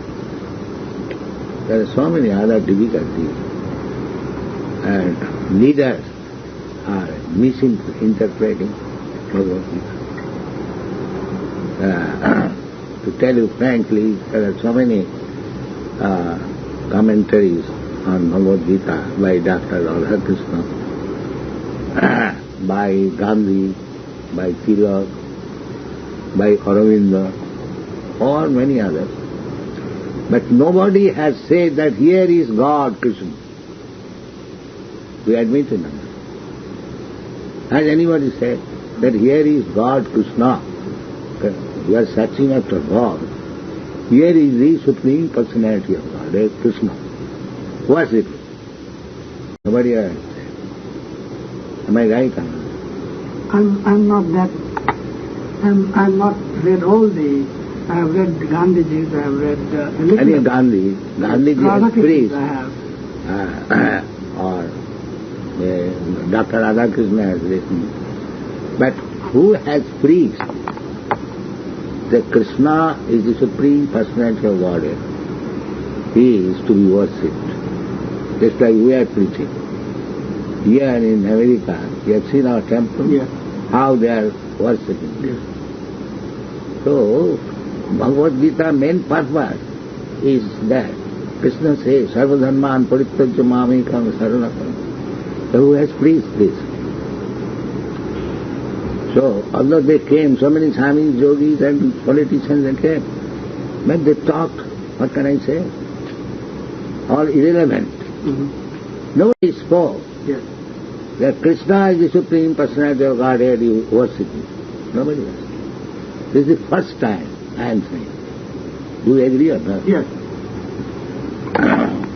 Do you think that this is because of the Western influence under which they had gone and you are more? No. They wanted to compromise with the Western. They did not come to teach, but they wanted to be victimized by the Western. They had no strength to save themselves. They have no strength. They have no determination. Hodgepodge. Therefore it was not successful. Not a single man became Krishna conscious. Even nowadays, Vivekananda is famous in India that he preached in America. All Americans have become Vedantis, something like that. Now, practically, We have gone in Vrindavan? Yes. Recently? No, not. You have seen our temple? No, I have not. So we have got our temple. That is considered the best temple in Vrindavan. You can show the picture.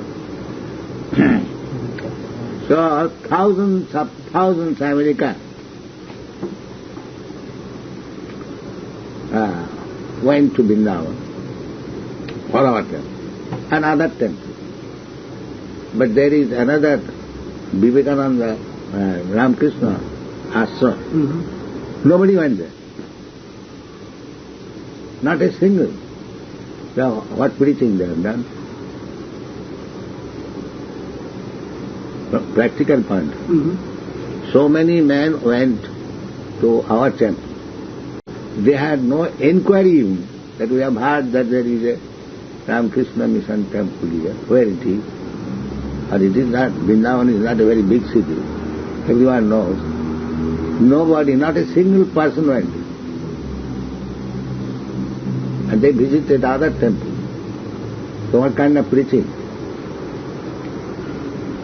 What do you think? It seems to me that what you are saying is that you cannot have a religion. You cannot expect a religion to survive or prosper when the culture which is supposed to serve it is its opposite, is its antithesis. And that's why your movement, you are trying to suggest that the only way that you can attain moksha or liberation or whatever is through a particular kind of culture that you are propagating. It is not, it is the culture. Yeah. It is the culture. Because you are suffering under material condition and you are struggling for existence. That means you are struggling to get liberty. So this is the liberty. As it is said in the Bhagavad Gita, Tapta deham punarjanma naiti mameti kaunteya. Man upeta ma, end of this.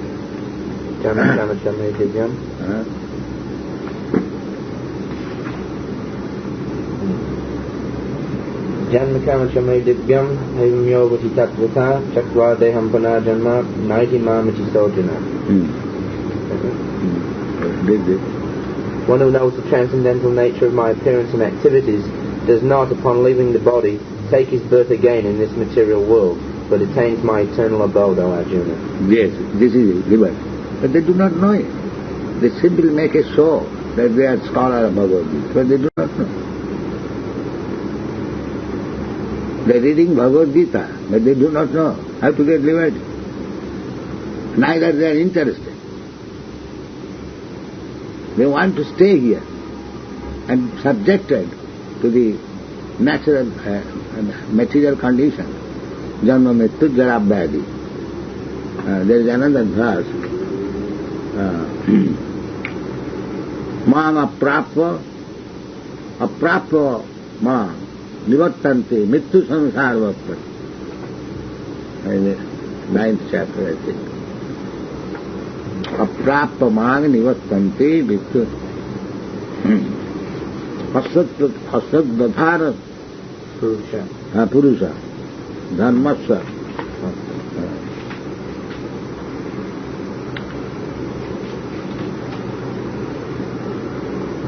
asad purusha sa.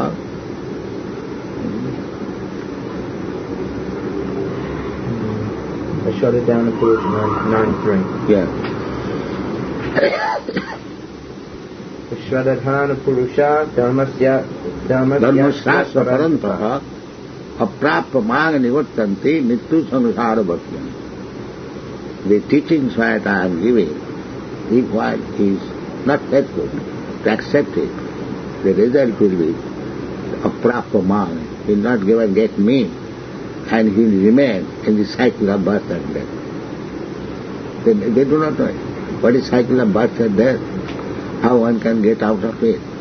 Well, going on like the flies with great force forth in the fire. They are very busy. What is that busyness? Falling the fire. So this is going on. So this Krishna consciousness movement is just to save the people to go down by the force, enforced by the laws of material nature in the cycle of birth and death. Krishna says, Tatha Dehantar Prapti, you have to accept another body. But suppose you have got an Indian body, and next birth if you get a dog's body, then what is your success? But nature will work. You do not know what is the nature's law. Neither you can check nature's law. So what is the value of your so-called activities? Jumping. There is no value. One last question then. What you are saying, the thrust of your movement is the true religion is not something that you just believe, it is what you are. You believe or not believe. A fool's belief is different from a learned man's understanding. So if he says that I believe in it, the nature's law is different. Nature will not care whether you believe or not believe. It will work. Just like if you have infected some disease, so you are getting fever. Now if I say, my dear Mr. Satan sir, now you infected smallpox, therefore symptoms are there. And if you say, no, I don't believe, so you will be protected from the laws of nature. So this is rascal's proposal. I believe, I don't believe. You believe or not believe, who cares for it?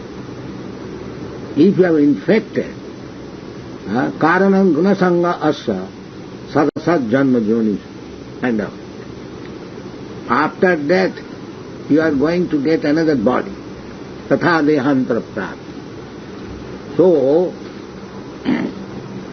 how you can know what kind of body you are going to get? First of all, generally they don't believe. That's why. So they believe or not believe. The process is going on. So this is going on in the modern world. I don't believe. You believe or not believe, you cannot check the nature's law. But that dull brain cannot understand it. The nature's law is very, very strong. Daivi jaisa gunamai mama maya durutvaya. By thinking that they will conquer over nature. That is their proposal, is it not? They think that they will conquer over the laws of nature. Such foolish things are going on. So, we are trying to say, by presenting Bhagavad Gita as it is, to save these fools and rascals from a dangerous type of civilization. This is the samantha.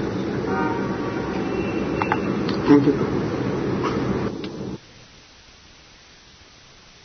The following is a conversation between His Bhaktivedanta Swami Prabhupada and reporters from the Philadelphia Inquirer, recorded July 13th, 1975, in Philadelphia.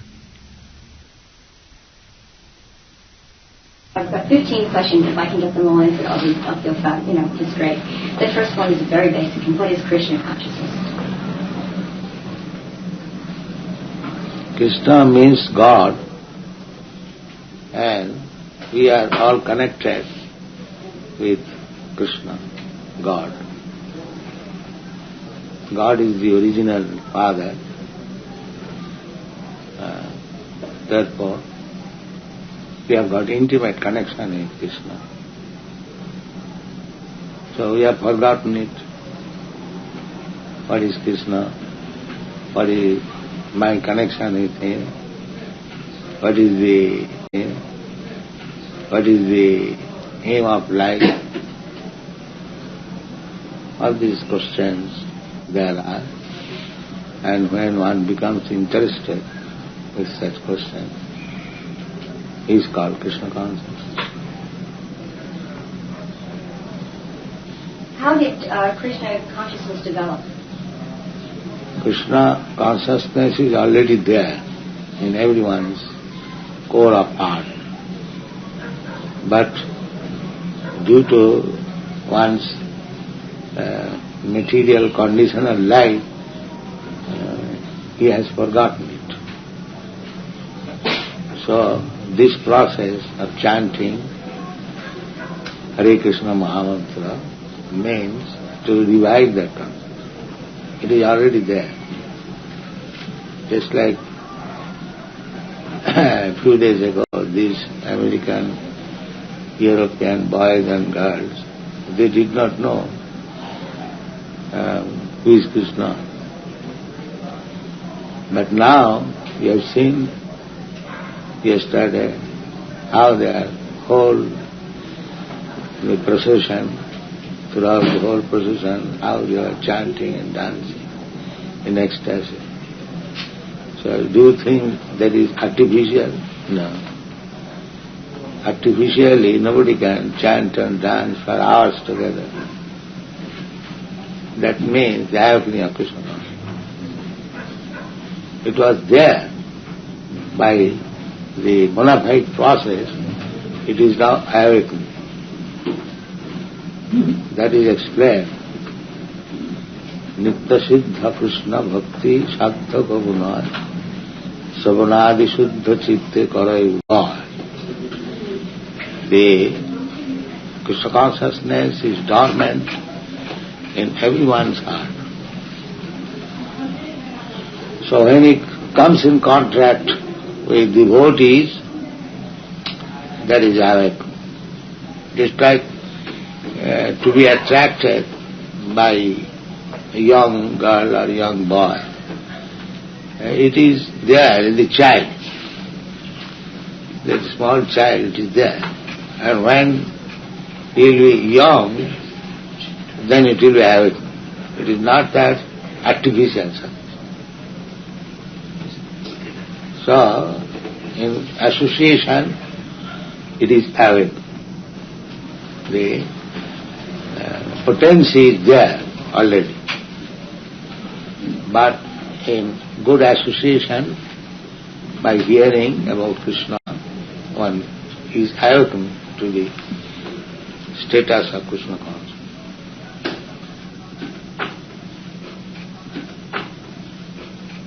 What is the difference between Krishna consciousness and Christ consciousness? Christ consciousness is also Krishna consciousness, but people do not follow the rules and regulations of Christianity, therefore they are not awakened. The commandments of Christ, they do not follow. Therefore they do not come to the standard of consciousness. What is unique about Krishna consciousness that separates it from other religions? Is it a religion? Religion means primarily to know God and love Him. That is religion. And nobody knows God, and what to speak of loving. Nobody is trained now how to know God and how to love Him. They are satisfied by going to the church. Oh God, give us our daily bread. That also not everyone goes. The communist says that you don't go to the church, bread we shall supply. So poor innocent persons, they get bread elsewhere, say they do not go to church. But nobody is serious to understand what is God and how to love Him. Nobody is serious. Therefore, in Bhagavatam it is said, it is cheating religion. I profess some religion, but I do not know what is God and how to love Him. So that type of religion is cheating religion. And religion means to know God and love Him. But generally, a man does not know what is God and what to speak of loving. So therefore that is cheating religion. There is no religion. But so far Christian religion is concerned, there is ample chance of understanding God, but they do not care for it. Take for example, the commandment is, thou shalt not kill. But in the Christian world, best slaughterhouses are maintained. So how they can become God conscious? They disobey the commandments. Do not care what Lord Jesus Christ has ordered. But this is not only in Christian religion, every religion is going on. It's simply rubber stamp. I am Hindu, I am Muslim, I am Christian. And none of them do know what is God and how to love Him. How does one know a bona fide spiritual master then that can lead Who them? teaches these things? How to know God and how to love Him? He is spiritual. Otherwise bogus. Rascal bogus.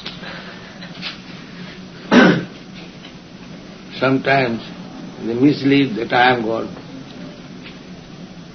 Poor people, they do not know what is God. And a rascal proposes, I am God. And they accept it. Just like in your country, they elected Nixon president and again dread him. That means they did not know who is really bona fide president. He elected somebody. And again they had the business of dragging out.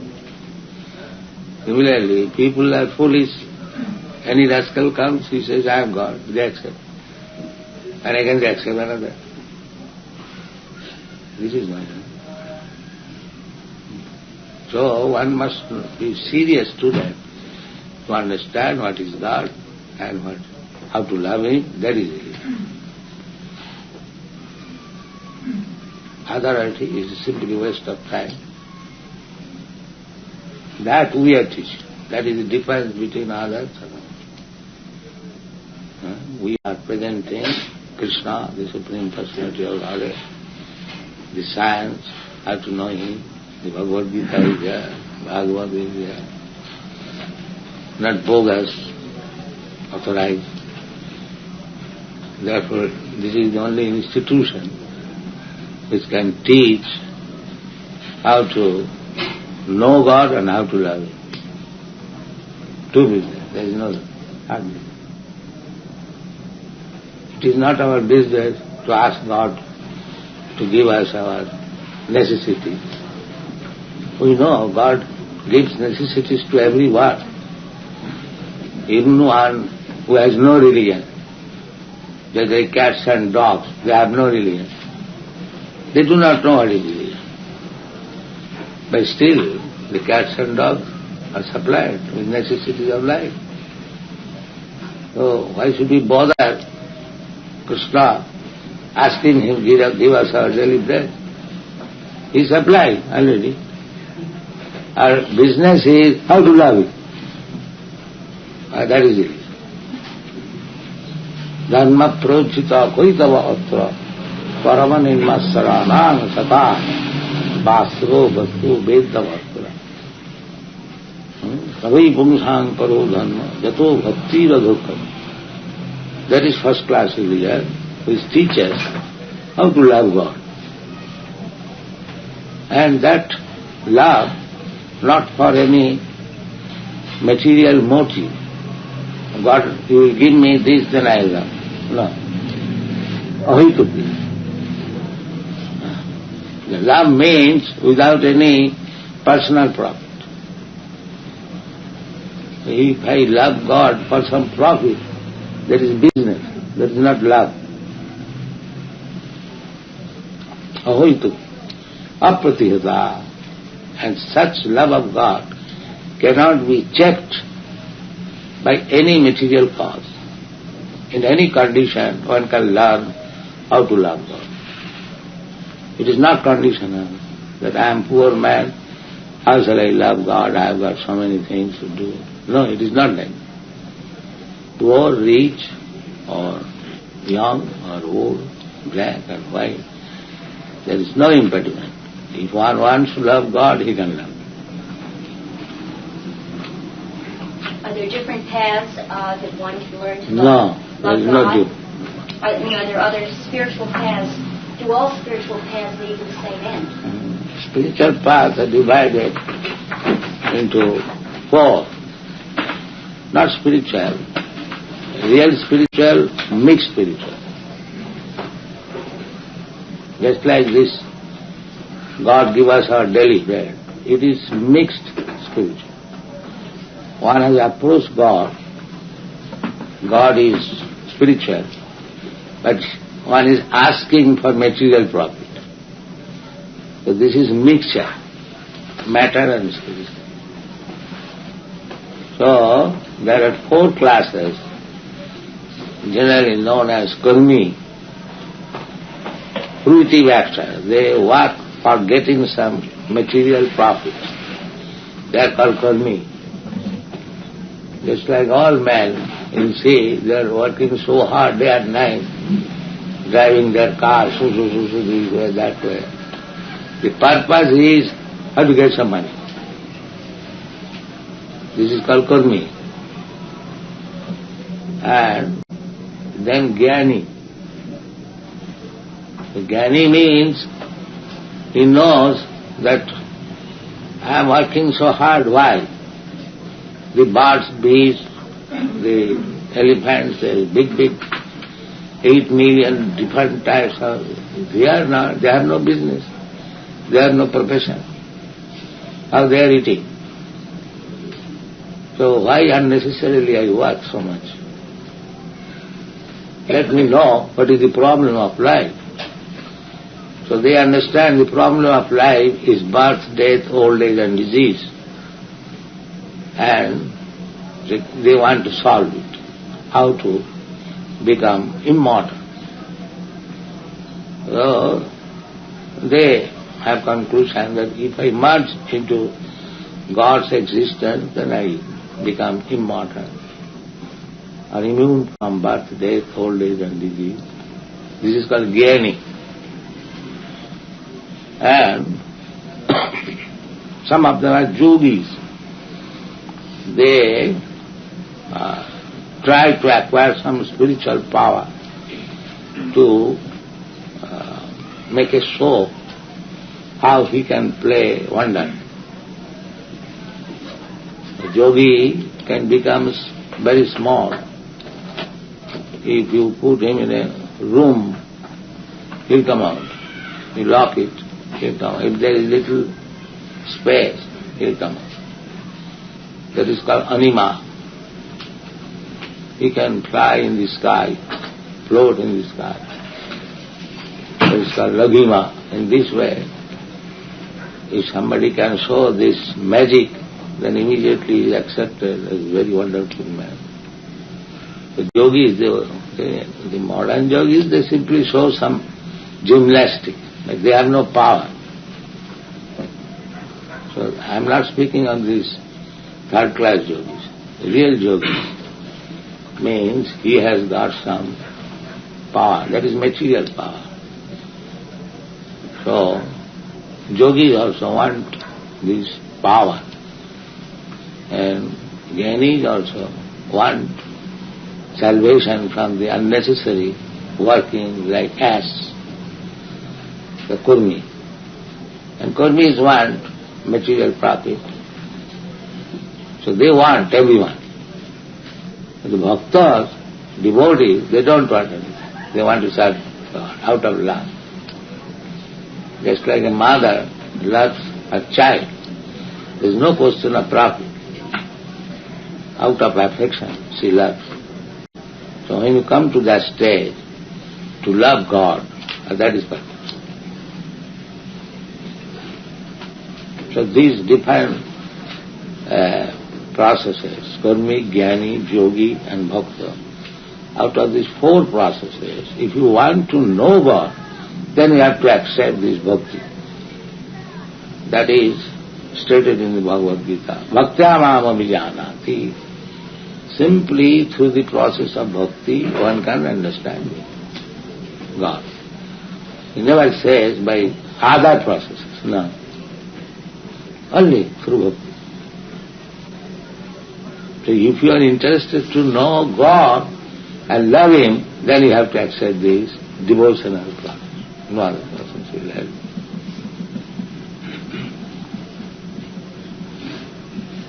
What are the methods used in attaining Krishna consciousness? How does one get to? Yeah, by Krishna consciousness, you achieve the goal of life. In the present condition, we are accepting one body and we are dying after a few days. Then accept another body. And that body is according to your activity. There are 8,400,000 different types of body. You can get any one of them. You'll have to accept one body. That is called transmigration of the soul. So, if one is under this consciousness that I am eternal, why I am changing body? How to solve it? That is interesting. And not to work like cats and dogs and die. That is not interesting. One who makes solution of this problem is intelligent. So, therefore this Krishna consciousness movement is the ultimate solution of all problems of life.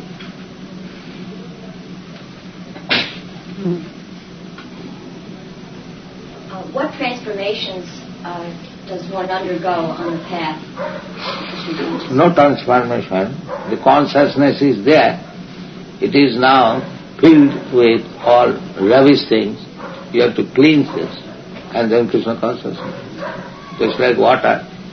Water is by nature clear, transparent. But when it is filled up with rubbish things, it is muddy. You cannot see very clearly. But if you filter it, all muddy things, dirty things, then again it comes to the original position. Clear, transparent water.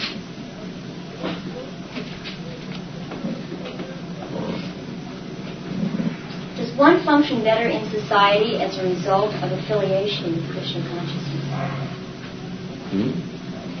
Does one function in society better after being Krishna conscious? What is the meaning? Is he a better citizen? Is he a better citizen? And also sociologically or can he work better in the community? That you can see practically.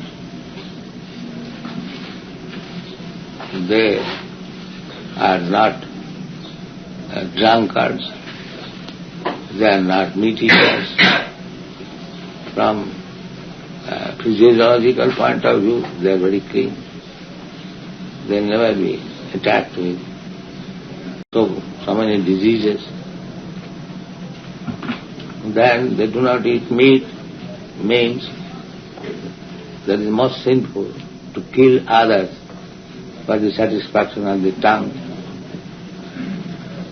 God has given to the human society so many things to eat, nice fruits, nice flowers, nice grain, first-class milk, and from milk you can prepare hundreds of nutritious food. But they do not know the art. They are maintaining big slaughterhouse and eating meat. No discrimination. That means they are not even civilized. When man is not civilized, he kills one animal and eats, because he does not know how to grow food. Just like we have got one farm land in New Vrindavan. So we are preparing so first-class preparation from milk. The laborers, they come, they are astonished. That from milk such nice preparation can be done. Hundreds. So that means they are not even civilized. How to prepare nutritious food from milk? Milk, accepting that cow flesh and blood is very nutritious, that we also admit. But the civilized man utilizes the blood and meat in a different way. The milk is nothing but blood. but it is transformed into milk. And again from milk you make so many things. You make sugar, you make curd, you make ghee, so many things. And combination of this milk product with grains, with fruits and vegetables, you make similar hundreds of people. So this is civilized life. Not that directly kill one animal and eat. That is uncivilized. You take the accepting that cow's flesh and blood is very nutritious. You take it in a civilized way. Why you should kill? The innocent animal is simply eating grass given by God and supplying milk. And from milk you can live. And the gratefulness is that cut his throat. Is that civilization? What do you say? Is that civilization? No, I agree with you 100%. I want you to say these things, though, instead of me. I'm asking you questions so that hopefully that not by me describing anything. These things are uncivilized way of life, and what they will understand God.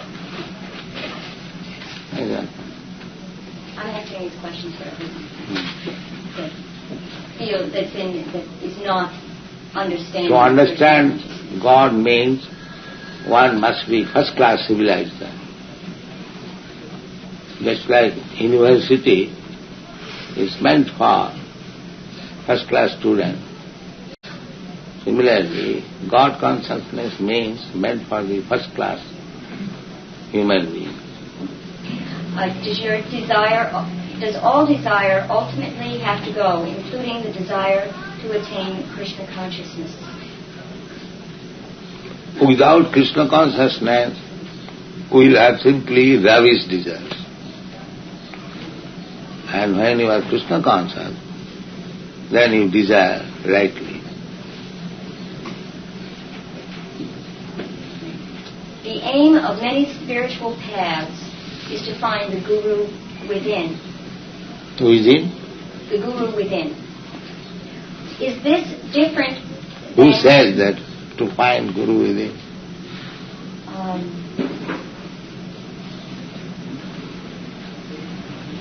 Kirpal Singh says that. Pardon me? That Kirpal Singh is one. Krishnamurti says that also. So why does he come to teach?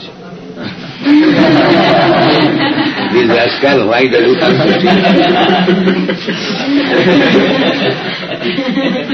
This is the answer. These things are spoken by rascals. He has come to teach, and he says, find out Guru within. That's why you have come to teach. Because people are not intelligent. They cannot catch him.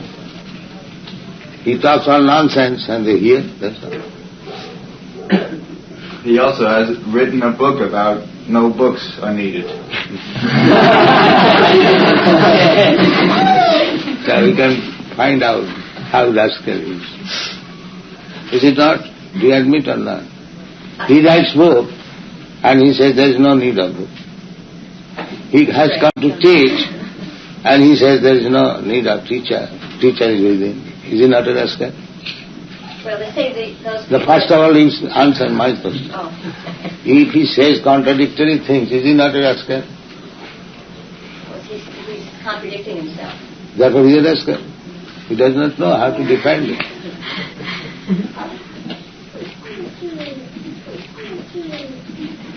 Can the Vedas be taken symbolically as well as literally?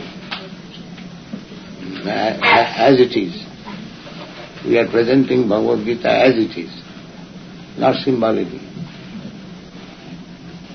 Are you attempting to revive in the West the awareness of... are you attempting to revive the ancient Indian caste system in the West? I'm asking a question. Where do you find we are reviving caste system? Where do you find First of all, let me make. Why you are asking this question? If you have seen that we are trying to introduce the Indian caste system, then you say. But if there is no such attempt, why you are asking this question? Well, because a lot of people are interested. And the reason No, I would have asked lot of people, you are also one of them. So, where do you find that we are trying to introduce caste system? First of all, find out where is the attempt. Then you ask question. Otherwise, it is irrelevant question. The Gita talks about a caste system. Huh? The Gita mentions the caste system. Gita, what mentions? Do you know? The 4 castes. What is that? In an untouchable class. On the basis of what? I can't locate it directly, but from Brahma.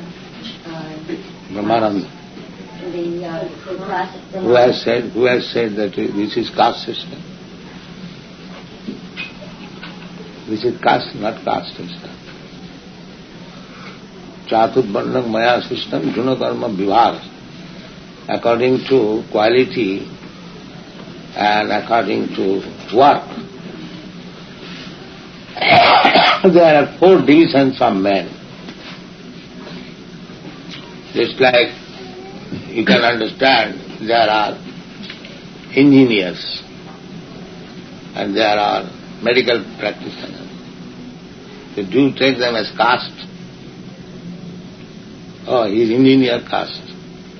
He is medical caste. Do you say like that? I don't want to say what I feel because I'm an No, I am asking you. I am asking you. Well, I think there's always been castes. It's just that we don't recognize the fact that they're there. No, recognize means if a man is qualified medical man, we accept him as medical man. And if a man is qualified engineer, we accept him as engineer. Similarly, Bhagavad Gita suggests, not suggest, it is there. There are 4 classes of men. The most intelligent class of men, the administrator class of men, the productive class of men, and ordinary worker. It is already there. Bhagavad Gita says how they should be classified. That he belongs to this class, he belongs to that class. That is described in the Bhagavad. Not that by birth, hereditarily, one becomes a caste. Don't try to misunderstand. The classification is already there. One class of men very intelligent. Is it not there in the human society? Do you think all men are equally intelligent? Do you think? There must be. One class, very highly intelligent class. So, what are the symptoms of the intelligent class? That is described in the world. So we are trying to introduce that without first-class man, the society is useless. So there are first-class men who train up. Just like a boy is intelligent, still he requires training in the school, college. Then he maintains his first-class brain, first-class position. So there is first-class man. Now we have to train them properly. How to become controller of the mind, how to become controller of the senses, how to become truthful, how to become clean internally, externally, how to become full of knowledge, how to try to apply the knowledge in practical life, how to become God conscious. The training is there. First-class man can take up, just like they are taking all these boys. They had their first-class brain, and now they are being trained up. That is equal. Trained up first-class man. The training is required. So we are not introducing caste system, that any rascal born in a Brahmin family becomes a Brahmin. We don't accept that. A man who is first class trained up to become a Brahmin, we accept. It doesn't matter whether he is India or Europe or America. It doesn't matter. We are trying to introduce this system. That is mentioned in the Bhagavad. A caste system means a man is born in a Brahmin family and he, by habit, he is fifth class man and he is accepted first class on account of birth. Similarly, a person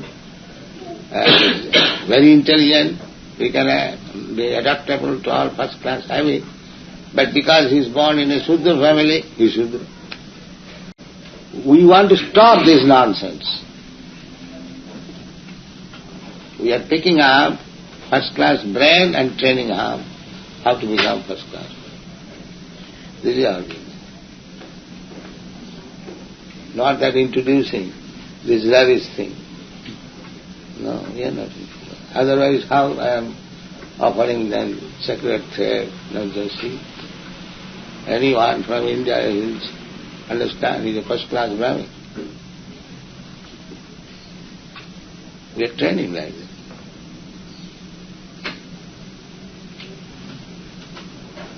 Here's another one on that line. Here's another one kind of on that line. How do you feel about women's lib?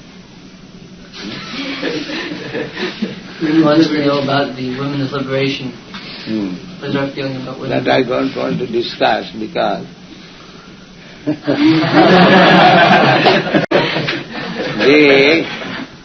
as you have asked, I may explain that how foolish women are being cheated by the intelligent man.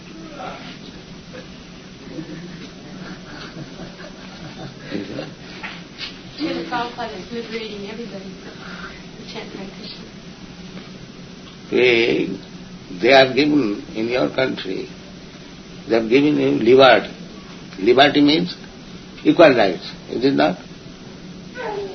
Man and woman has got equal rights. They're trying. Huh? They're trying in the country. All right, trying. But you, woman, you cannot see that this so-called equal right means cheating the woman.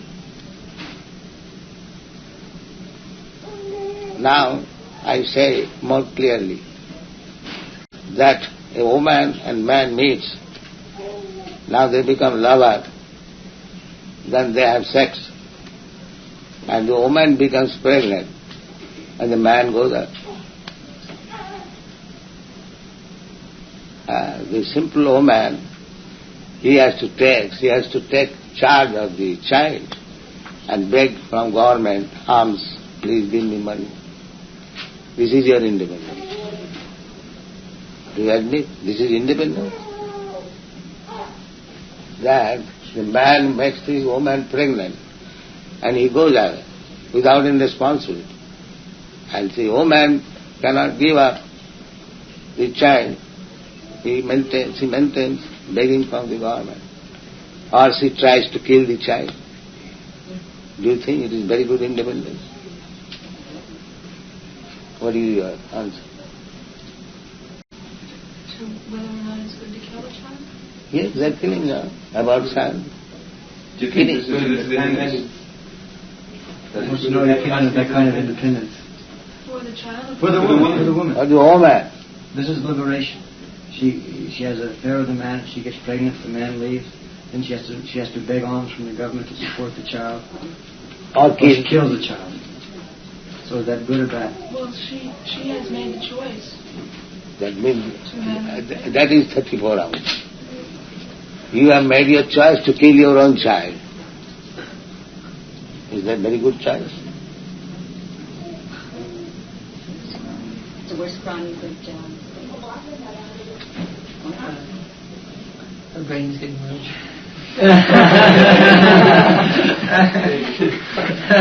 Do you think it is very good business? Huh? I think this is very complicated question.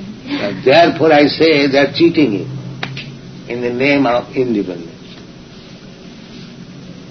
That you do not understand. Therefore 34 hours.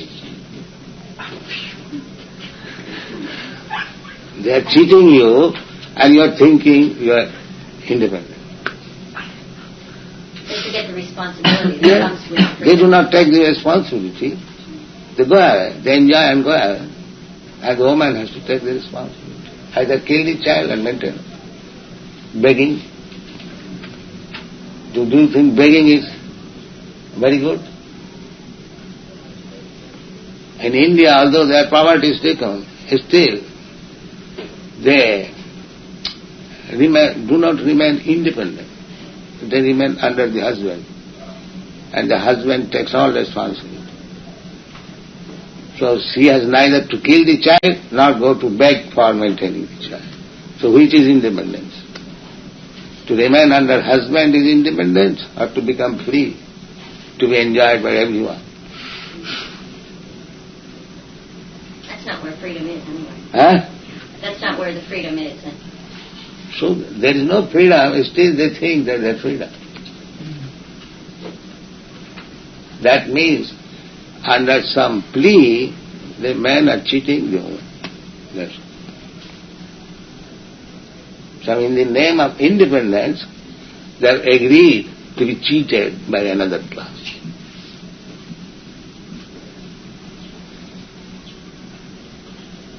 This is the situation. In spite of that, can a woman know Krishna as... We have no such distinction. No distinction? We give Krishna consciousness both to the woman and man equally. We do not make any such distinction. But to protect them from this exploitation by man, we teach something that you do like this, you do like that. You be married, be settled up, don't wander independently. We teach them. But so far Krishna consciousness is concerned, we equally distribute. There is no such thing that, oh, you are woman, less intelligent or more intelligent, therefore you cannot have. We don't say that. We welcome woman, man, poor, rich, everyone. Because in that platform, equality. Vidya vinaya sampanne, brahmani, gavi, hastini, suniteto, sapate, pandita, samadarishina. We do not refuse anyone. That is equality. How do you deal with negativity? In the outside world, the devotees encounter negativity every day with people that are not interested. How, not just on the outside world, but how does one deal with that within? How does one relieve oneself of that negativism? Negativity is just like we say, no illicit sex. We say, teach our students, no illicit sex. Do you think it is negative? Or the situation is that other people think that it's negative and therefore they feel negatively towards us, so how should we react to that? That's what she's saying. Well, how do you deal with it within yourself, you know? What do you mean negativity within yourself? Not just criticism, but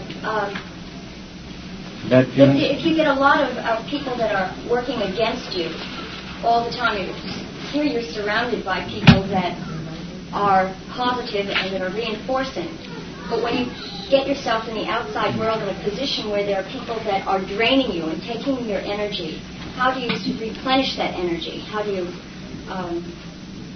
How do we stay fixed when there are so many people against us? She wants to know how we stay fixed when there are so many people against us. So, nobody is against you? Do you think nobody is against you? I'm asking you. Do I think nobody's against me? Oh, there's people for me, against me, that don't care about me. So there are against and for. Why do you bother about the against? As there are some people against us, there are many people for us. So that is the position in every field of activity. So if somebody is against us, why should we bother about it? Let us go on with our positive work. If, for instance, if the day goes by and a devotee meets only with people that are against him, he makes bad contacts, and he feels drained, how does he... Our devotee is not so fickle.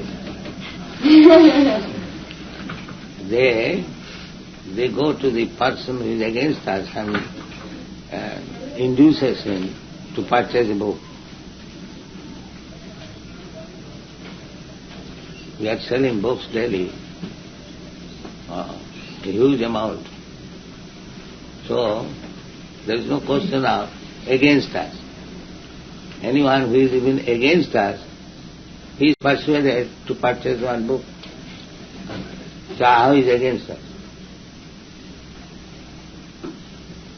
He is purchasing a book. What is the daily amount of sale? We sell about 25,000 books and magazines a day.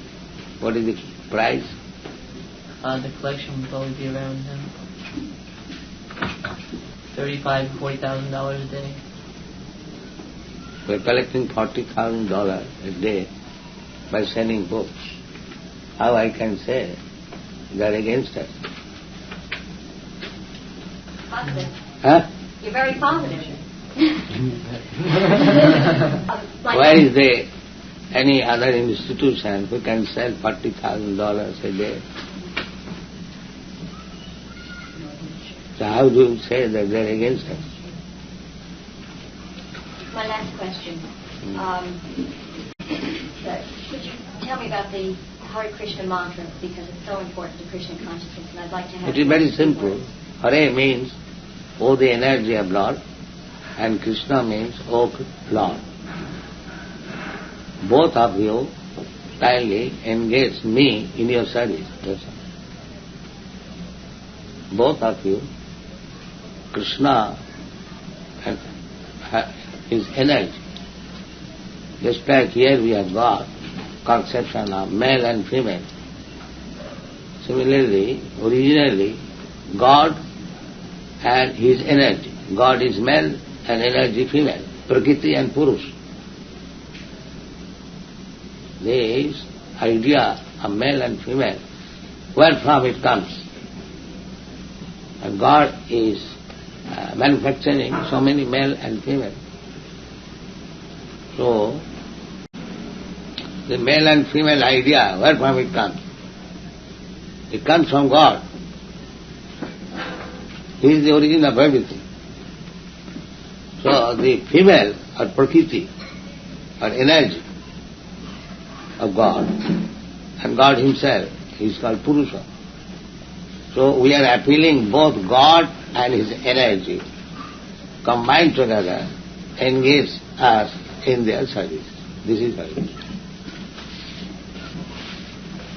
O Hare means O the energy of God, O Krishna, O Lord, both of you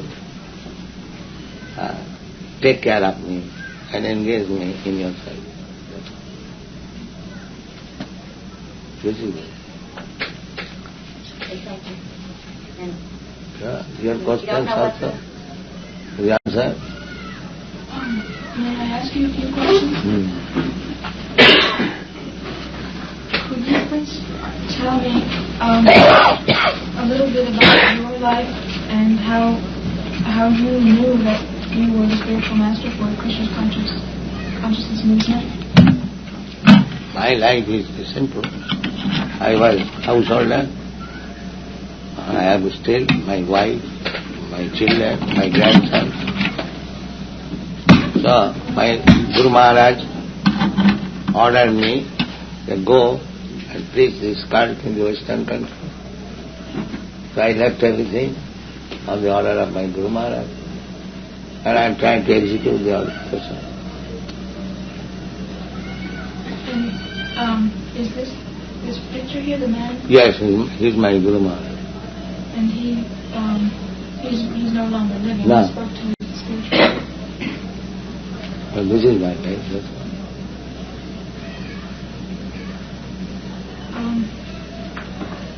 At what point was it that he told you to do this? It was very late in your life? It was very late in your life that you... Yes, when I was 25 years old, I met him first. On the first meeting, he ordered me to this. So at that time I was married man. I had 2 children.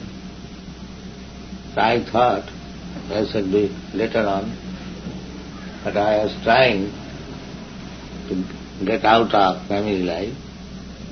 It took some time, but I was trying my best to carry out his order.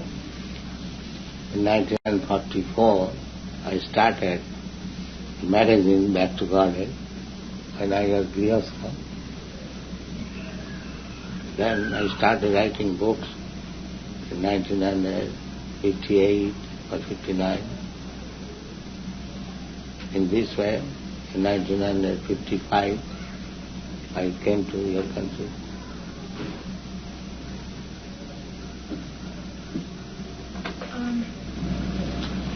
You have said that you are very small and that you are not God, and yet it appears to me as an outsider that the devotees treat you as if you were God. Yes, that is devotee's duty.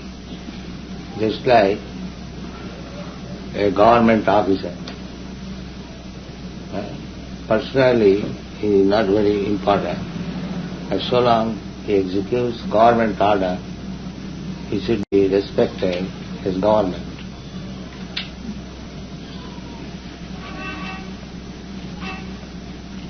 That is the way. Even an ordinary policeman comes, you have to respect him, because he is government man. But that does not mean he is God. He is respected.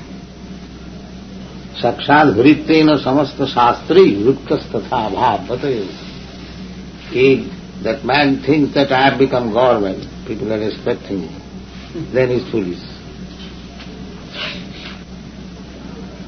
So, but it is the etiquette, if the government man comes, he should respect him as government.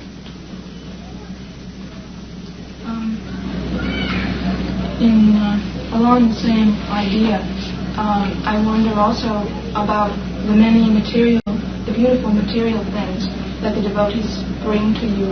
And, for instance, when you left the airport, you left in a beautiful, big, fancy car. And I wonder about this because... That is teaching them how to respect. If you respect government man as government, then you must treat him like that.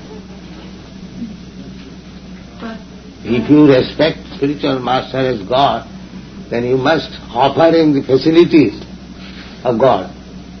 Otherwise, how you treat him as God? Simply in mind, in action also. I'm sorry, what was the last you said? If the spiritual master is treated as God, so he must practically show that he is treating as God. So, God travels by golden car. If the spiritual master is offered ordinary motor car, so still it is not sufficient. Because he has to be treated like God. So what is this motor car for God? They are still deficient.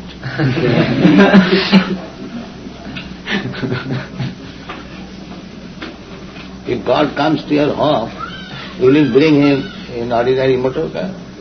Or you arrange for a golden car? If you treat him as God. So, your point is that they offer me nice motor car. I say that is not sufficient. That is still lacking to treat him as God.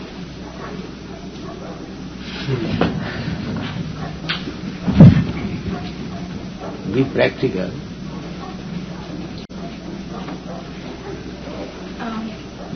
Yesterday I met a devotee from New York who said that there were many people present at the festival from other planets and that you could see them. Is that true? Yes. Everyone can see. If you have eyes, you can see. But if you have no eyes, therefore you are envious because they have a nice motor car. So you have to make your eyes to see. A blind man cannot see. The eyes have to be treated. How to see? Is this true also of your other senses? Every senses. If you want to see something, you must pretend up how to see. Like scientist is seeing something through the microscope. And you want to see with naked eyes. How it is possible to see? You must adopt the process to see. Then you can see everything.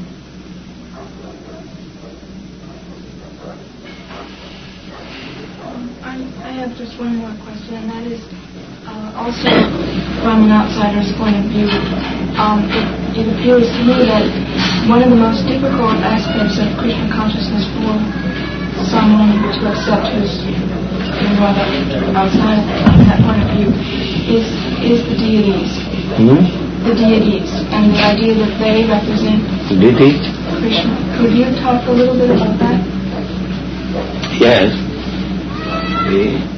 At the present moment, because you are not trained up to see Krishna, so Krishna kindly appears before you, as you can see. You can see wood, stone. You cannot see what is spirit. Even you don't see yourself, you are thinking of this body. But you are spirit soul. You are seeing your father and mother daily, and when the father and mother dies, you cry. Why you are crying? Now my father is gone. Now where is your father gone? He is lying here. Why do you say he is gone? What is that thing which is gone? Why you say my father is gone although lying on the bed? You have seen daily your father. Now you say my father is gone. So but he is lying on the bed. So who has gone? What is your answer? Where is God? Who is gone? If you see your dead father and you say that he's passed away, what has passed away? Who is that father? Only his material body is gone. Material body is there, lying on the bed. His body is there. You say my father is gone, so what is gone? Well, his spirit is Have you seen that spirit? No. Therefore you cannot see the spirit, and God is supreme spirit. Therefore, to show kindness upon you, he has appeared just like wood and stone, so that you can see.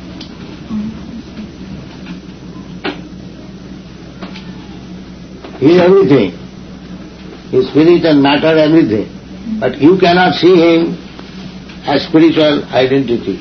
Therefore he has appeared in material form, so that you can see. This is deity.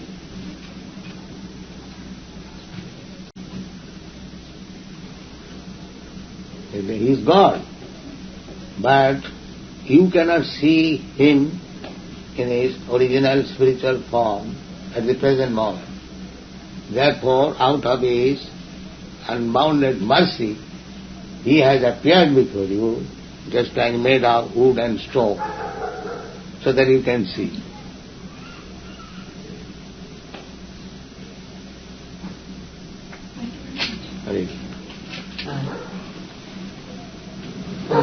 This gentleman.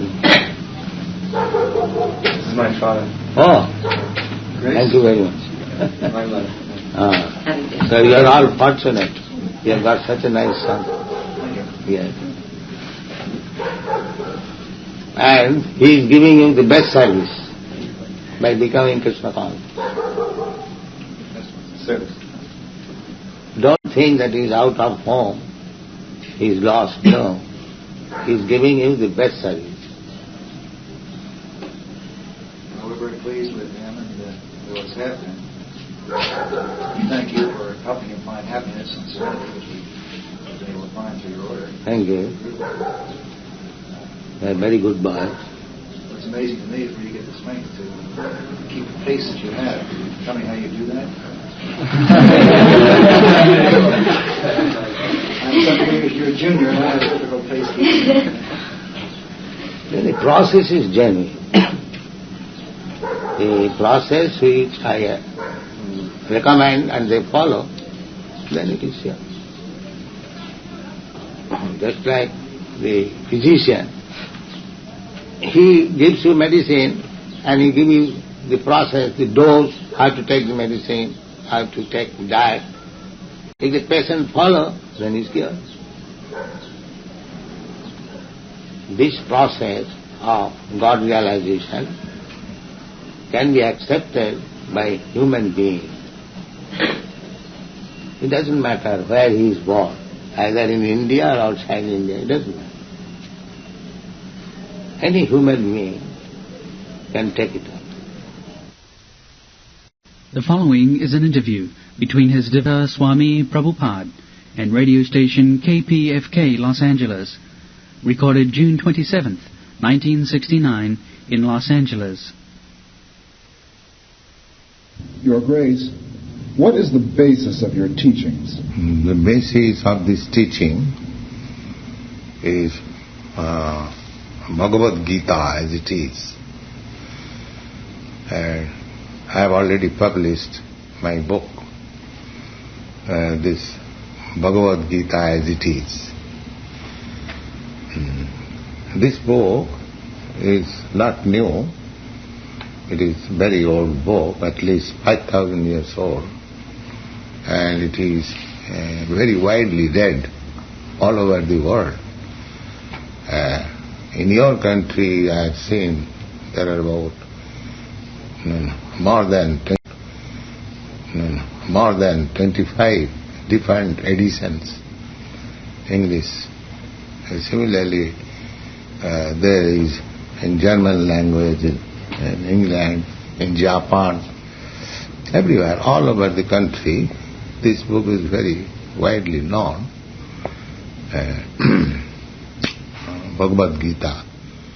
In other words, this is Krishna Consciousness.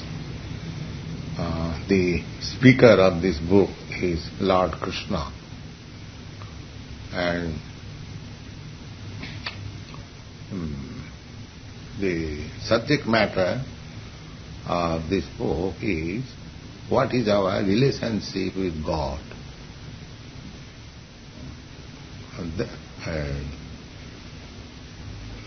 Then, after understanding what is our relationship with God, we can work accordingly. Just like you are a citizen of America, you have got a particular relationship with the state, and you are expected to work according to that relationship, then you are a good citizen, you are law-abiding citizens, and state gives you all protection, and you can improve to the highest perfectional state.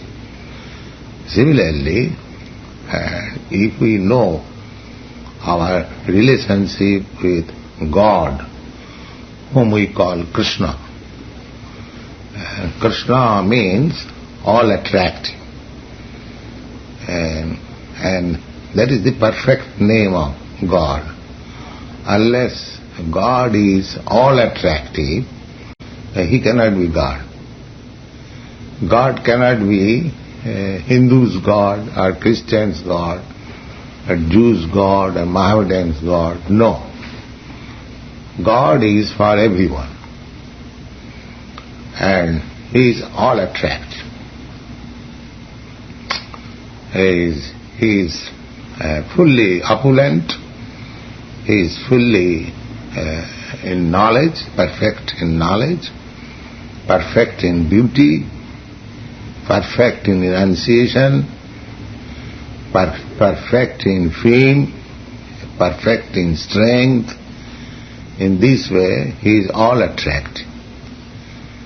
So, we must know our relationship with God. That is the first subject matter of this book, Bhagavad Gita, as it is. Then, if we understand our relationship, we can act accordingly. At the present moment,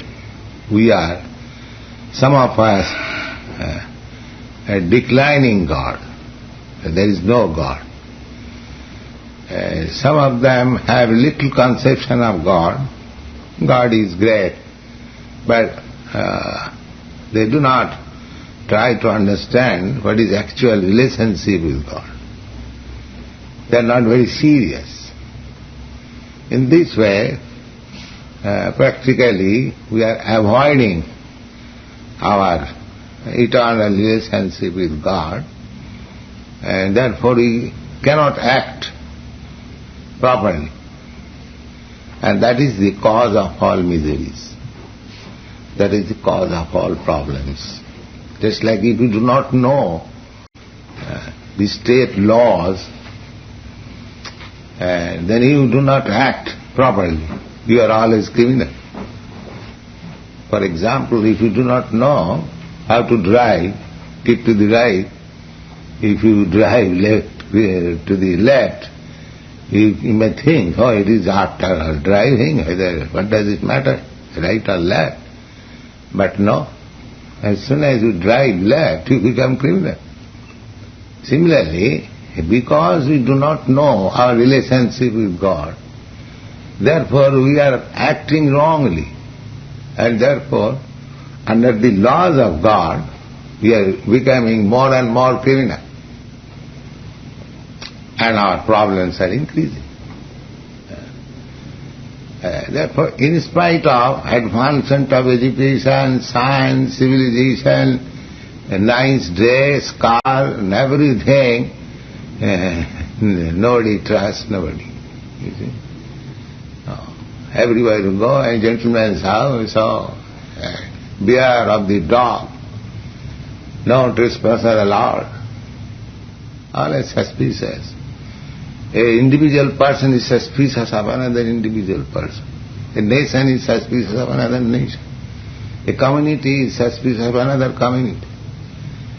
So how can you have peace and prosperity? Suspiciousness means animalistic. A dog is suspicious of another dog. As soon as it finds another dog, it immediately begins to bark. Oh. So is that human civilization? So what is the mistake of the human civilization? The mistake of the human civilization is that they have forgotten the relationship with God. Here is the scientific statement of our relationship with God. And then, according to that relationship, exactly in the same way, just like understanding your relationship, your citizenship in a state, you can act nicely. Similarly, if you know our relationship with God, we can act very nicely, and that is peaceful life. And besides that, this life, the present life, is not all. We have got life after death. That is a fact. Just like we are continuously in life, in this present life. You were a child, I was a child. Every one of us were a child. That was a life. Then we became boy. Then we became youth. Now I am becoming old. And generally, when this body will be useless, I will have to take another body. This is the way.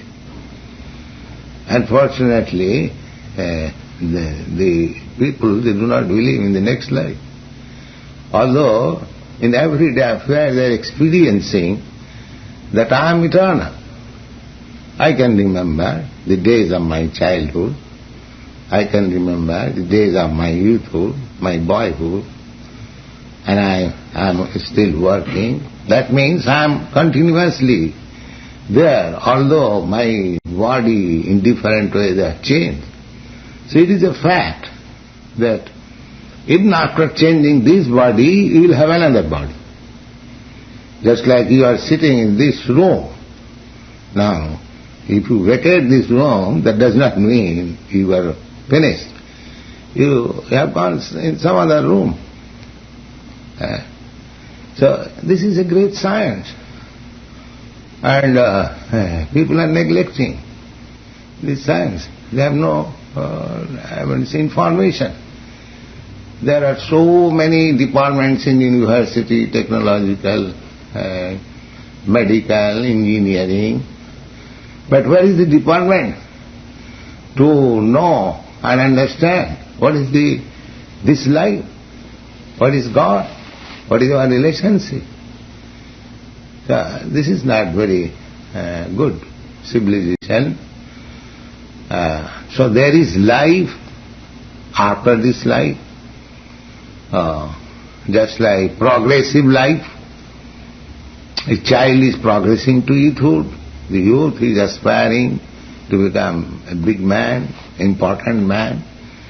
As in this life there is progressive life. Similarly, life after life there is also progress. There are different grades of life. So, we get information from authoritative books that there are 8,400,000 of different grades of life. And there are 900,000 of aquatic life, 2 million species of plants and trees, about 1,100,000 species of life of birds, 3 million types of species of beasts, and 400,000 species of this human body. Out of that 400,000 different kinds of human bodies, the civilized body is a great boon. And at that time we can make further progress. Either we can transfer to other planets. The standard of living, comforts are many, many thousands times better than this planet. But in this book, Bhagavad Gita as it is, we get information that within this material universe, wherever you go, either you remain in this planet or you go to the moon planet or to the sun planet, or there are millions and trillions of planets, the highest planetary system is called Brahmaloka. There the duration of life is very, very great. You cannot calculate even 12 hours of their days. These are described in this book, Bhagavad Gita as it is. Sahasra Juga Pajyantam Arahajat Brahmano Vidu.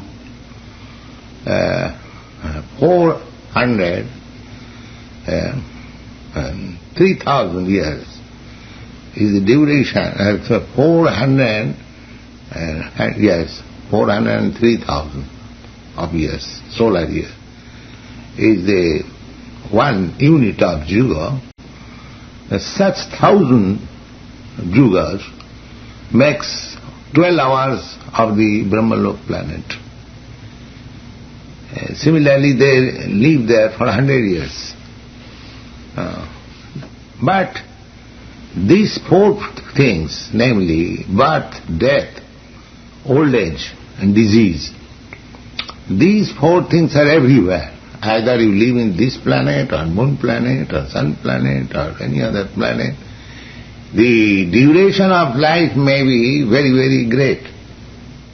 Just like in comparison to the ant, our life, human being, we have got 100 years age, so to the ant it may be very astonishing. Oh, how such a great length of time one can live. Similarly, we may be astonished by hearing 12 hours duration of Brahmaloka, but actually there is. But still, you cannot avoid death. Death is there. So from this book, we understand from the version of Krishna or God that Abrahma bhavana lokan punaravartanaj. Even if you go to the highest planetary system, again you have to come back. In this way, all living entities are rotating from one planet to another, from one species of life to another. So, but we don't want this, actually. If I say that if I give you a nice body, youthful body, and eternal body, full of knowledge, would you not like to have it? Nobody likes old age, nobody likes death, nobody likes to die, nobody likes to take birth again, enter into the womb of mother and live there 10 months, we are tight-packed. Nobody likes. But what is the solution? Is there any solution by the scientist? No scientist can say, all right, we shall stop death, we shall stop disease. They can manufacture nice medicine to counteract disease, but they cannot manufacture anything which will stop disease.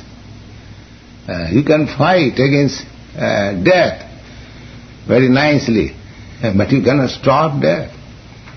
These are the problems.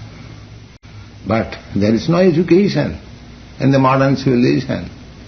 How to stop death, how to stop disease, how to stop old age, how to stop birth, how to attain eternal life, how to attain blissful life. They have no education. But this Krishna Consciousness movement, although it appears a new movement in your country, but it is known to the world, but nobody had previously attempted to put these ideas and movement in practical shape. So that I am doing, that I am attempting. And with this mission, I come to your country with the hope that if the American people take it very seriously, then it will be the greatest contribution to the world. So, I have already published my magazines and my books in this connection. So if people take advantage of this movement, try to understand these books, they will be benefited greatly. That is the basic principle of my teaching. Your Grace, how does one attain Krishna consciousness? Now, this is the basic principle of Krishna consciousness. So, for attaining Krishna consciousness, there are several stages. The first stage is faith or inquisitiveness. Just like you have come to me. This is the first stage. Out of inquisitiveness or some faith that these people are teaching Krishna consciousness. We have heard it is very nice. Let us see what it is. This is the first stage. This is the first stage. One should be inquisitive and have little faith or little respect for Krishna consciousness. That is very nice. They are speaking nice word. But this is the first stage. The second stage is that in the first stage, if you find it is interesting, then the second stage is to associate with us, to understand more. Just like we are having our classes 3 days in a week. We are having class in the morning daily, but for public we are holding classes in the evening from 7 to 9 in our temple. Perhaps you know, you had been yesterday there. So we are holding classes there and discussing on this book, having kirtan, distribution of prasadam. Food is very nice. There is no labor. Simply you come, you hear nice songs, you dance, you take nice food, you hear nice philosophy, and you think over, and you may go home. We don't ask anybody that you press your nose like this, you make your head down like this, make exercise like this. We don't ask anybody. But people automatically like to dance with us. Although dance is labor, but they like it. So the next stage is to associate with us, to understand more and more. This is the second stage. First stage, faith and respect, and second stage, association. The third stage, if by association one becomes serious, that I shall become a regular student of Swamiji. That is third stage. That is called initiation. Just like these boys, they are initiated. So, in that stage, they are guided by me. They follow strictly, just like we have got for the initiated students, we have got four principles. We do not allow illicit sex life. No, we do not allow these boys or girls sex life without being married. Yes. This is one regulation. We don't allow them to take anything which is not offered to the deity. So we offer to the deity foodstuff in grains, fruits, flowers, milk products, in that way. No meat, no egg, nothing of the sort. Simple food. They are nutritious. We prepare very, perhaps you have participated in our love feast on Sundays. Yeah? Yeah. They like it. So many hundreds of preparations. We can give at least 300 preparations. Many varieties simply on grains and milk product and fruits. That's all. We don't kill animals, don't kill birds, no. But we make very nice preparation, everyone likes. So, this is one of the restrictions, that you cannot take anything which is not offered to Krishna consciousness. This is the second restriction. The third restriction is no intoxication. No smoking, no drinking, even no tea taking, no coffee taking, nothing. These American boys, they are accustomed to all these habits very naturally, but they are given up. They don't take. In our temple there is no tea taking, no coffee taking, no cigarette smoking, nothing of this sort. This is the third restriction. And the fourth restriction is that you cannot take part in gambling or some unnecessary sporting, because you have to utilize your time. Your time is very short. If you miss this opportunity of human form of life, because you do not know when death is coming.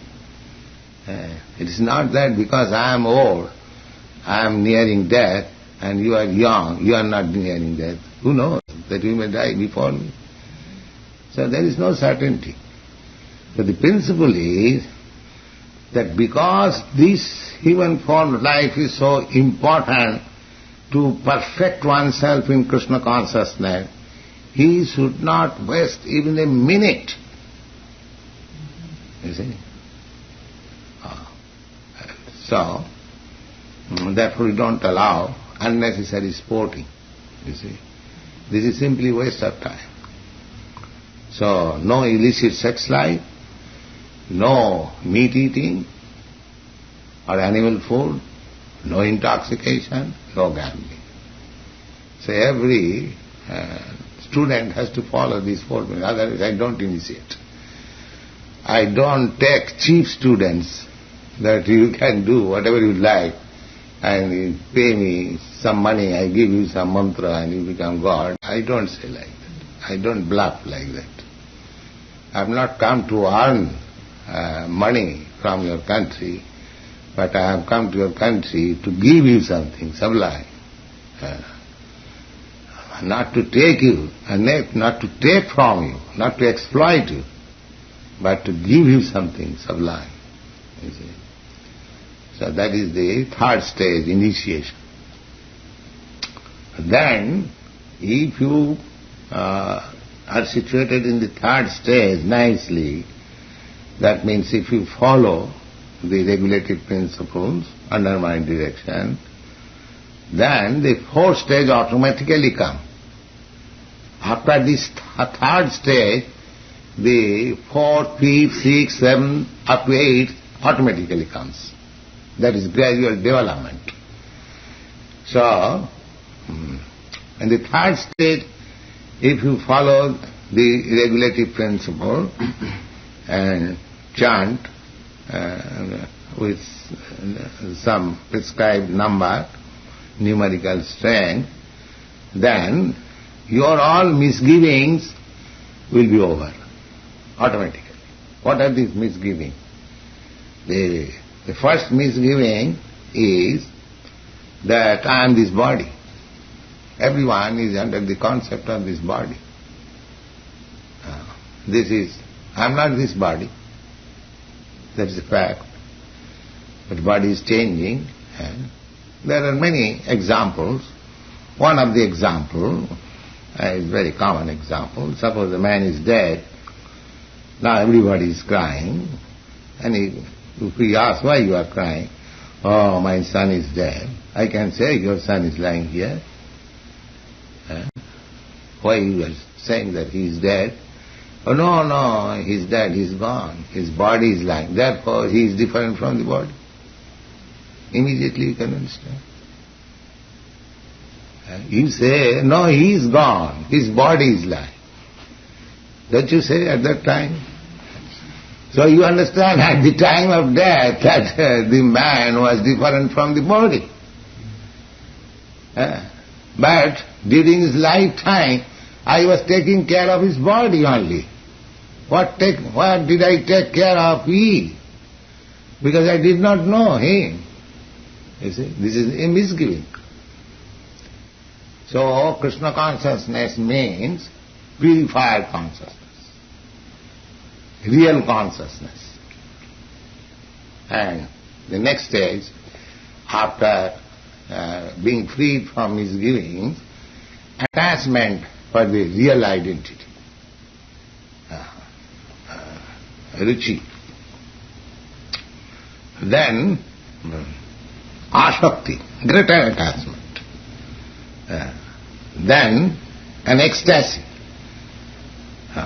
That ecstasy. Then when I am coming nearer to God, because I am God's, in the beginning I told you that we have forgotten our relationship with God. So when we are out of misgivings, we come to the platform of increasing attachment for God. So this attachment, when it is perfectional stage, it is called love of God. The love is here also. Instead of loving God, we are now loving dog. Love is there. But when you are out of misgivings, you transfer your love from dog to God.